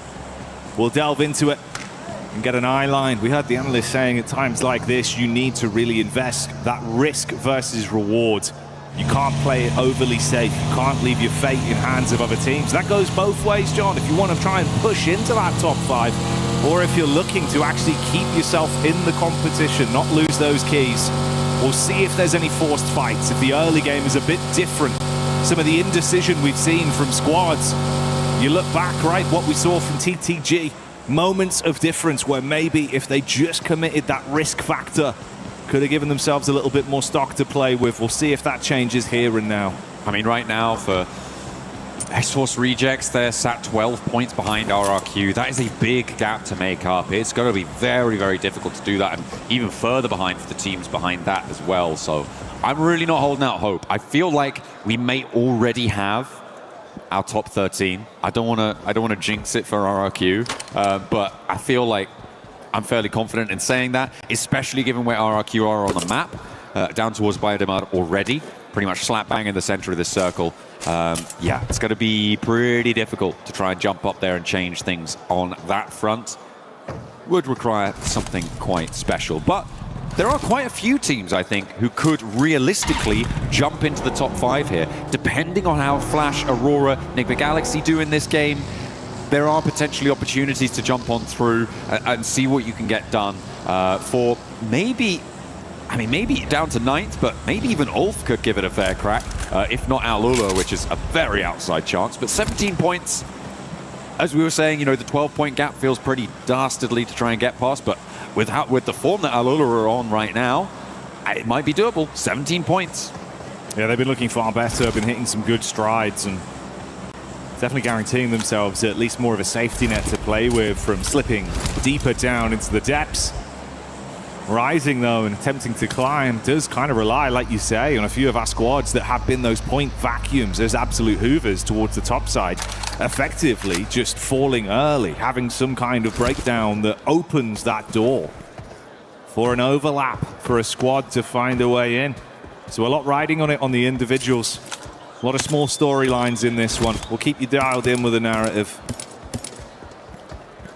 Trying to play small ball and keep yourself rolling straight down the track to the top 5 at the moment.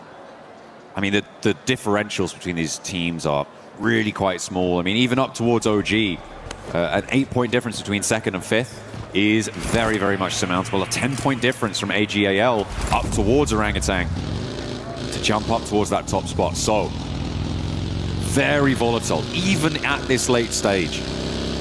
12 out of 12, we're at the full fraction.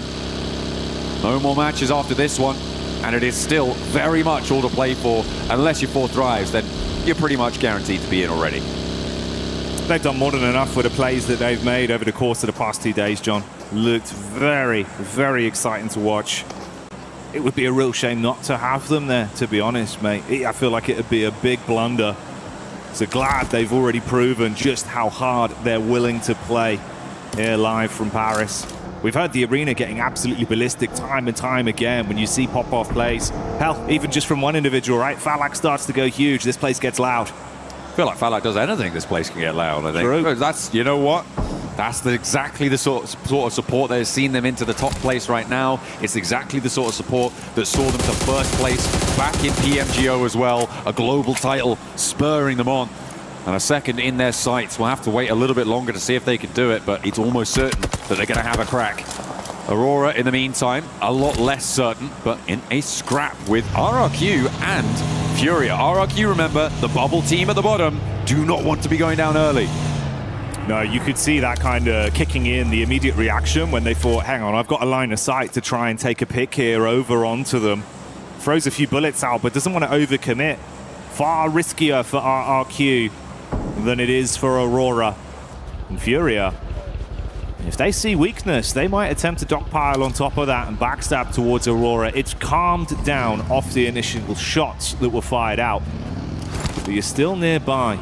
No safety yet, and that's only the one man from RRQ as well with the split they went for, so it's a lot riskier trying to keep his nose clean and out of trouble. Ooh, a little bit of trouble finds OG though. Taking a knock over towards themselves, and on the north side, looks like a little bit of a traffic jam between 2 of our teams towards the bottom and our 2nd place team, OG. Having a little bit of trouble here, a little bit of strife. And that's going to be another nade launched over the top. The knock not yet back up, and Swash does get flushed away. Shiva to be able to claim that one. Potential wraparound here for Rolex, but he's spotted and handled. X-Force Rejects seemingly in charge of this fight against Gaming Stars as another flush comes on through. Yusuf and Maniac trying to piece themselves back together, but boom goes the dynamite. Leaves Maniac flagging. Nothing more to be said. That was quick, it was clean as well, and that's what you need. Good plays made. They're going to be able to shut him down and remove G-Star from the competition off the back of that, make it far more uncomfortable for them, as they now know there is nothing they can do for themselves in this situation to rise up the ranks. They're left dead last in that position, whilst Reject claim 4 points. They've got to do a whole lot more, John, but that's a brilliant start. They've got to get a whole lot further down south as well now for X-Force Rejects. They have to move from that northern edge all the way out the back. OG, in the meantime, did manage to get the player res, so they are rotating against a full 4 team there, as well as KRX out on their west side. This is a real gauntlet for X-Force Rejects, and if they're going to qualify, this is the sort of test they need to prove themselves capable of passing, Jackie. So I'm happy, in a way, that they have that opportunity. I'm not so certain that they're going to be able to pass it, but I'm willing to be proved wrong, and I'm ready to be here for when it happens. RRQ are now only 4 points ahead. Oh, KRX on the ramp over the top, hitting the show-stopping plays, but can they actually punish with the shots? Close quarters combat from Hooksy, good for one, but a right hook straight back in his face. And for Reject, it went from a nice start to a punishing position. Damage done onto 3 players for KRX though. It's just Trey left. Spams bullets onto Reverb. Starts to put them in their place, but recovering from this is going to be awkward. Both teams suffering massive losses. Shiva not in the fight, a little bit too further afield and already locked down. That's going to be a lot of points added to RJC's total, but they are losing players left and right. Now playing on as 2, they disengage with 7 eliminations. They are getting closer and closer to RRQ as time goes by.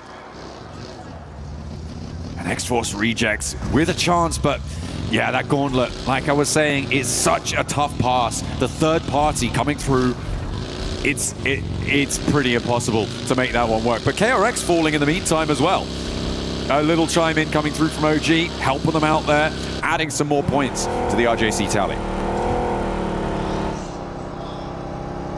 And OG keeping themselves in a very comfortable position. Seeing if they can chase towards 4 thrives.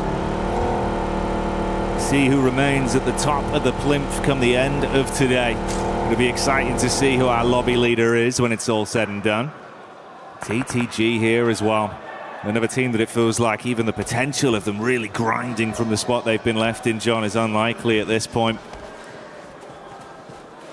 Yeah, it's getting less and less likely for a lot of teams as time goes on. And in terms of top 5 qualification, I'm afraid that Noki will not be correct with his KRX prediction, as he is going to be down in a 9th place spot. But they're going to be seen again in the survival stage. I think I can guarantee that. I'm going to lock that one in. Zypher spots Shiva from X-Force Rejects, and that is going to be a quick flush. Their run may just have been drawn short on the north side, and RRQ, all they need to do is hold their nerve, stay alive, keep things together, and defend their patch slap bang in the middle, although it's got a lot less central now with a hard east shift. Zone crunching in. Goat already in position. Kike making the move up as well. Alula, Furia, really just the dribs and drabs that remain for Reject over that side as well, with OG potentially in a position to find them on their late pathing in. An Enigma side that looked very talented into the previous matchup off the back of the skillful plays we saw from Lord on the elevated angle towards the mountaintop. Seeing what more they'll get from this. That's the park up from Devil. I mean, there is potential for it, John. RRQ have been attempting to avoid fights up to this point. There's been a couple of opportunities where teams have whizzed near. They haven't risked it, which still means there's a chance. But if Reject can do much, maybe there's an opportunity. It's only a solo, though, so we're looking for a big finish on it with some more elims. It will not be an easy feat and requires RRQ to be shut down by a different team. And I feel like RRQ's position is just so strong here.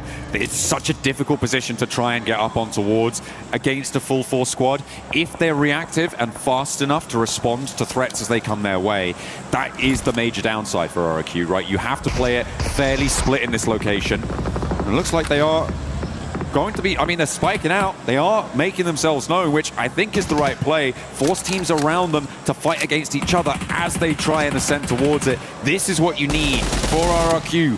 Keep that suppressive pressure, just moving teams away from you. You do not want to give them the idea that, hey, you're a weak fight. But maybe Furia have found their opening. There is AGAL behind them that can make it harder, Jackie, but I feel like Furia, we know how hardy this team is. We know that they've got some real staying power. The question is, can they get up the side of this cliff? A similar situation once again for Furia then. They've had plot armor in the previous game, but this one might be harder for them. Shots on target towards Liu, so AGAL start to back up. Look to close the distance between their split and play off each other. You've got good cover at least by pushing so far towards the ridge side, so you can't take shots from the top of RRQ. But fighting towards them, like you say, is another story. It does allow RRQ a little bit more flexibility, I'd say, if you're confident that Fury is not going to push up that cliff, not going to go further in and try and loop around the cliff. You've got some more latitude to send your players to other angles, but there's plenty of angles to try and deal with. As Alana charge on in and take on AGAL and take a huge bite out of their player count, down to 2 now, and that bubble just got a little bit safer. And 78 points for AGAL. Team Flash still 2 points ahead on 80. Yeah, this is really rough for them, John. If they were looking at the idea of having another game where they could really ramp up those points and push themselves into a good spot, you're down to half your chance now with only 2 of the 4 players alive. They were attacked from the side by Goat as well. And although Furia was safe from the gaze from that top side view of RRQ, it's the roam in from Aurora that's closed the gap to allow them to get shots onto them. Made it more uncomfortable. Got that initial pick over. Enigma Galaxy getting stuck in on that western flank. They are kind of outside in the cold right now, behind 4 Thrives, but getting a pick onto the open is good, but they've lost Coops on the back line, and he's all the way out in the blue, Jackie. I don't think that they're going to be able to get him back up there. Devil is keeping him company. Zypher in a real sticky spot, so it looks like that trade will be evened up. So 2 of our top 5 teams taking 1 player out from either side, and it is Devil who picks up the point there. adds them up to 44 and a little bit closer to RRQ. So now you're still not worried. That feels like a little, you know, a little subtext storyline. We'll keep our eyes on it. It's not super likely with how it's going. Okay. But worth being aware of. I mean, he's still on the move, still alive for now. Yeah, but the zone's coming to get him. He made a deal with himself to be able to get away with that one. I mean, RRQ with the assist from the high ground, suppressing the angle from NigmaGalaxy that was completely had him dead to rights. But where does he go here? He's got to go up, he's got to go around into OG, in towards RRQ. And there's not really a good choice here. It is stage 4, so the zone is quite survivable. So yeah, okay, go for a long wrap. That probably makes more sense on it. Drops that adrenaline in as well, maxing out the stims, get as much healing as he can get.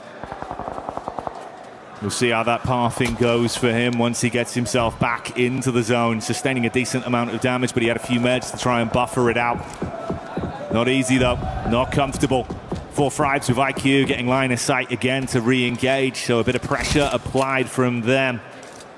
Now RRQ still sitting where they hunkered down so long ago, waiting for a team to attempt to force the fight. GK with a connection in the rear. Fun to talk, seeing all of this commotion around them as well. As NigmaGalaxy move up towards Alula. That's top taken down by IQ, and Falak getting stuck in as Aurora are suffering casualties. This is dangerous for Aurora. They're not safe, not in its entirety. NigmaGalaxy a little bit better on the points tables, but going this low, trying to just wend your way on through. Seems like they successfully shacked themselves up there. Get 2 of their players across as we hop on board with Alula. A lot of damage done towards GOAT team, and this was a team that was looking good for the top 5 not too long ago, but now their dreams are being dashed at the feet of Alula. Alula, they formed a fist and they are punching through the defense of GOAT. Moxie takes a heavy blow down on his last legs as the team gets removed from the equation. Goodbye GOAT. Alula coming alive as they begin to punish NigmaGalaxy. Absolutely collapsed on once again as well. Fragmenting the squad. 5 elims here, John. Keeping up that pace, Alula have changed something. There is a different team right now playing for them, but losing one, taking a knock to the play zone as well. That's going to slow you down no matter who you are. Playing on us too. I have to see what they can find. It is just too far away to hope for the bubble right now. And Aurora may be breathing a little sigh of relief here with AGL getting cut down to 2 with only 1 of their players alive. This is not the situation you want to be in for Aurora. You definitely want to be putting a little bit more distance between you and that bubble, because 4 points is not enough to feel safe, especially when you think about teams that have the potential to get into this late game, like Furia, who are a little bit further behind, but definitely within striking distance. NigmaGalaxy go down to a combination of Aurora and 4 Fribes. Removed from the equation as our top team scrap amongst each other. RRQ finally play their card, but it's versus OG, and they come in full aggro. Good shots with the Org, damage on target. Attempting to reposition RRQ down to 2 players. That's 1 cleanup as the shots hit onto Wizguard, and they are able to repel the initial assault. Aru behind the steering wheel looks to create space and get away. Play on as a solo. That could have been the opportunity there. If RRQ had fumbled the roll-up, it could have been the chance for Devil to make his way on in, because he's completed that wraparound that we saw him go out wide for and is now pushing him from Chumacera. Could have survived a lot longer. Looked to get a point or 2 on Elims, get some placements coming through, but now the gap is 6 points, and it makes it all that much harder.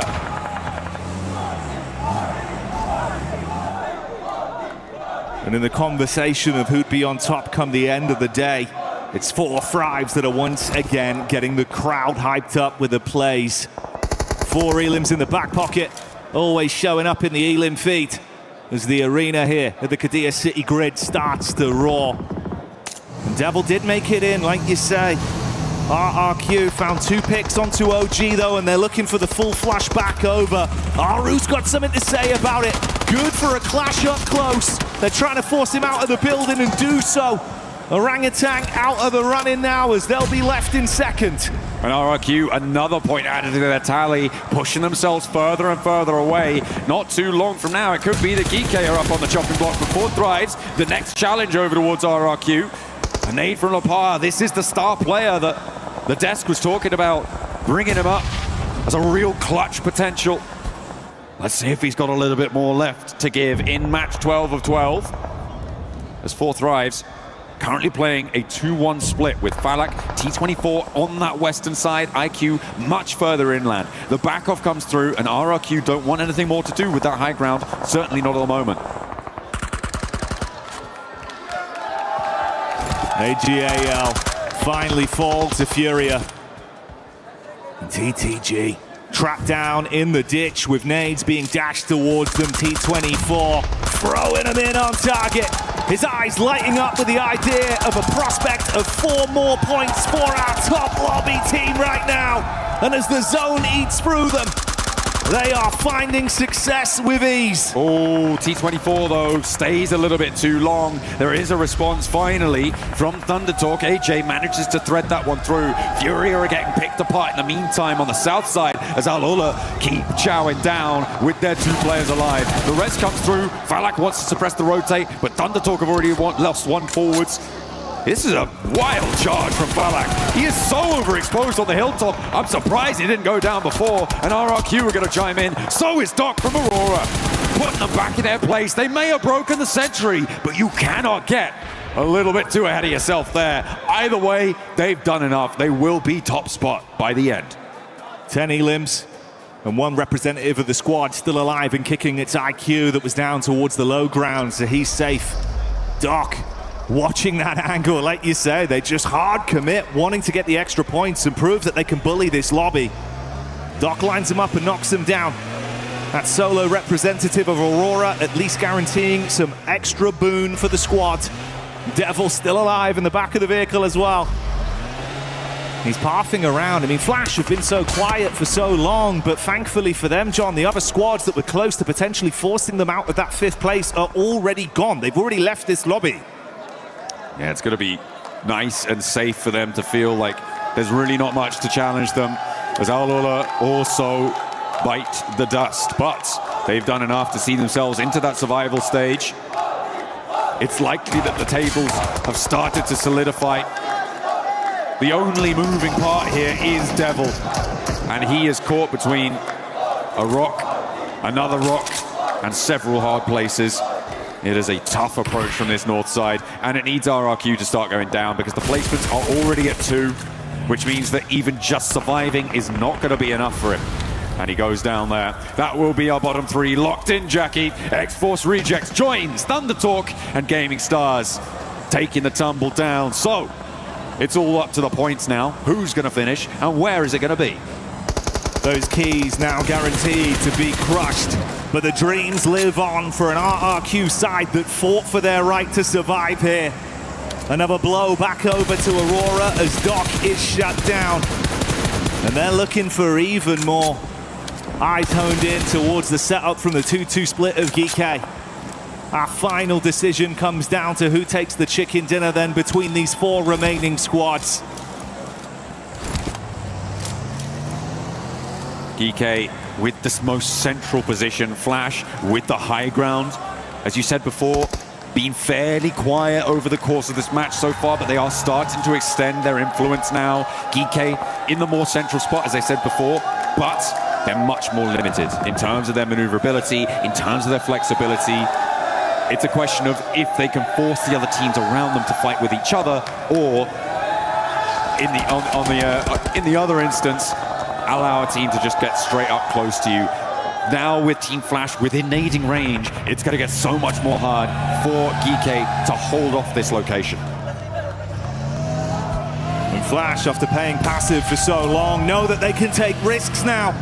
So they look to advance down onto GK. Good first nade connection to blow one of the squad mates away. Present an opportunity to punish off the back of it, but RRQ with a third-party snipe from distance, starting to steal those points and increase the pressure that's mounting on Flash's shoulders. Secure in their 5th place, but they'd like to go further to try and join on the point scoring, a little bit higher up on the tables. 4 Thrives, OG, Aurora, Enigma Galaxy. These 4 teams pretty much, they have made it into those grand finals directly. Flash will be joining them as well. It's really, I don't think it's possible. Yeah, I'm pretty sure it's not possible at this stage for Ulf to catch up. I don't think there's enough points left in the lobby to make up the difference, especially when you consider that Flash will also be getting placement points for a minimum of 4th place. And whatever else they're able to purloin from the rest of this lobby.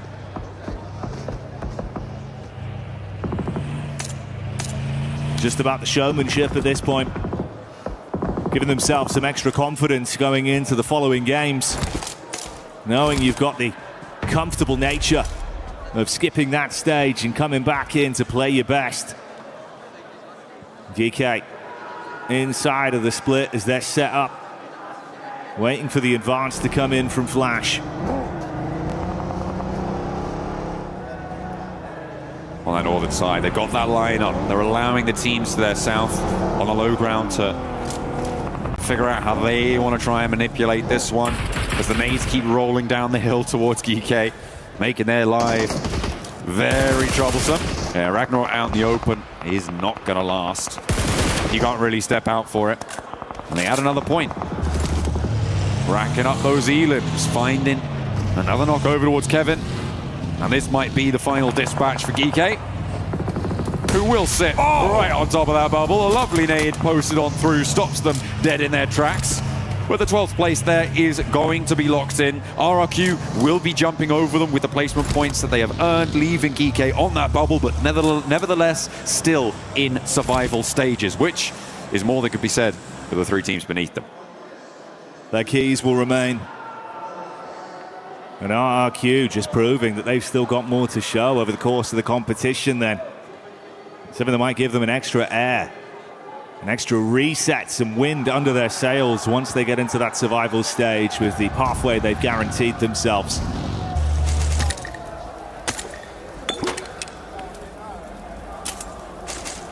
Team Flash playing this one by the book. RRQ and Ulf both pushed up to these ridge lines that they have to breach through quickly and open up exposed angles against them. Flash need to be in position, ready to go for the shots, but it looks like they're more preoccupied over towards RRQ's position. And maybe rightly so, because they do find Genfos, but Ulf in the meantime have gotten up close. Maybe a little bit too close for comfort. The shots can start to ring through, but Posey doesn't have an angle on towards it, as Genfos still bleeding out, but the nades now can come on in. Zeus is in danger, so's Tops. And there's the approach coming through from Ketch and Calci off on the other angle. Eren and Scarface playing off one another beautifully. Genfos does get flushed away, and Lapar now the last to stand for RRQ, but Ulf have managed to turn this one topsy-turvy. Yeah, they've really thrown a spanner in the works here, and they jump back behind the steering wheel to keep more pressure on Flash. Calci with a Molotov thrown in as well, giving them a little bit of space to play off on this one. Distance firefight RRQ. They're putting onto it with a good angle to try and punish onto Flash. That are tuck in behind the vehicle. Oh no. Yeah, it's right up in their face, John. Taking it to them. The wolves at the door, and they will echo with the sound of a shotgun shell, and now it's Lapar. He is in a 1 versus 1 technically. He's got a little bit of time here. Has Calci to deal with on the low ground. He finds it, and now there's only one more player up top for him to deal with, but the vehicle, the death departing explosion there puts the final nail in. Lapar looking pretty good, but it is Ulf to find the chicken dinner and a place in the survival stage. You see the excitement, the celebration, and the faces of defeat for some of our squads. They fought as hard as they could. For some, the journey ends. For others, it's just beginning with a battle for survival in our following stage. But for the lucky few, John, that were able to write history for themselves, they've guaranteed that opportunity to go directly through to the finals. In the space of 2 days, the competition has reached an enticing pitch already. What a treat Group A has been. Group B, I'm hoping, is going to be similarly high octane. That would be fantastic. We've got 2 days of survival beyond that as well, where we'll see the returning middle cadre of teams that played in both of those groups as well, joining once again for another shot at those grand finals. And I think that there has certainly been some phenomenal turns of events here. 4 Thrives have proved themselves to be deserving of that top spot as well. From that PMGO season, people still sometimes had questions. Not me, never me, but some people certainly questioned, are they a mainstay team? Can they keep it going? The answer in this group, a resounding yes against some of the strongest teams in the world. They've had such resilience, such beautiful individual skill as well with the plays we've seen from the entire roster, passing the baton at multiple times to guarantee themselves more and more inside of these battlegrounds. And I'm very glad that we'll get to see more from them. It's unfortunate we'll have to say goodbye to some of our teams, John, but the ones that go on to survival stage, they've earned that spot. Absolutely. A big benefit of being in the top 5 as well is that you can really focus on analysis, on really practicing, on getting those strategies ingrained onto your team, as well as researching the other teams more through survival stage, whilst being able to keep your playbook a little bit more hidden. So for Orangutan, I am thrilled that they've been able to get up and into 2nd place. A brilliant result for this roster that hasn't had as much international experience as a lot of the players down on the stage here. Phenomenal stuff. We're going to head down to the stage to make sure that we're locking in everything that needs to be done. Barney, what do you got? Welcome back to the main stage. Of course, taking the top spot in groups from Group A is 4 Thrives, baby. What an amazing performance. The crowd are behind you. That's got to feel good. Now, IQ, let's talk a little bit about stepping into these 2 group stage days and dominating. How does that feel? To be honest, we are not really proud of our performance because we missed a lot of chickens, and we will improve in finals, inshallah. Wow, okay. I mean, still placing in the top spot, but still things to improve on. I like that. Now, Falak, the expectations for you guys is pretty high, okay? Coming off the back of a PMGO victory, and now here, you guys must feel like you're in a really good position to take top spot. Did you exceed your expectations by placing first in group stage, or was this the plan the whole time? I mean, it's amazing to finish #1 in group stages as well, but the main goal is finals, and our goal is to finish #1 in the finals, so we can win back-to-back championships and make our name in history.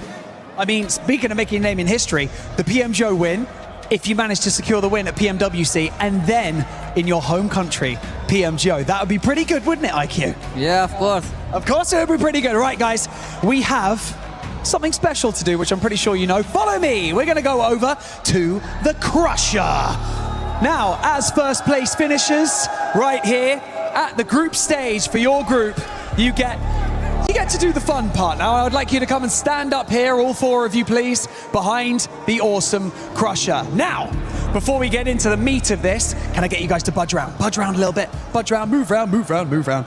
Now, before we get into the meat of this, we've got to say our commiserations, of course, but 3 teams underperformed here. And it's brutal, but it's fair. Gaming Stars, Thunder Talk Gaming, and of course X-Force Rejects will be eliminated from the competition. Is there anything that you would like to say to them before you crush their keys? Sorry guys for crushing your keys, and bye-bye. Ah, sorry guys, and goodbye. All right, IQ, can you please press this button, and that will turn on the Crusher and reveal the teeth. Here we go, look at that. See you later, Gaming Stars. Okay, would you like to pull on this lever, crush the remaining keys, and send them into the elimination zone? 3, 2, 1, see you later. Was that satisfying? Yeah, that's too much. Too satisfying. Well, you might get to do it in the final with 15 keys. That's the plan, right?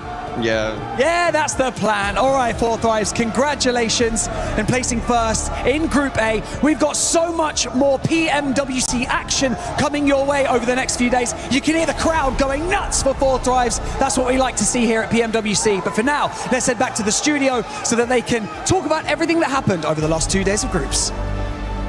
It's a sight that we're getting used to seeing.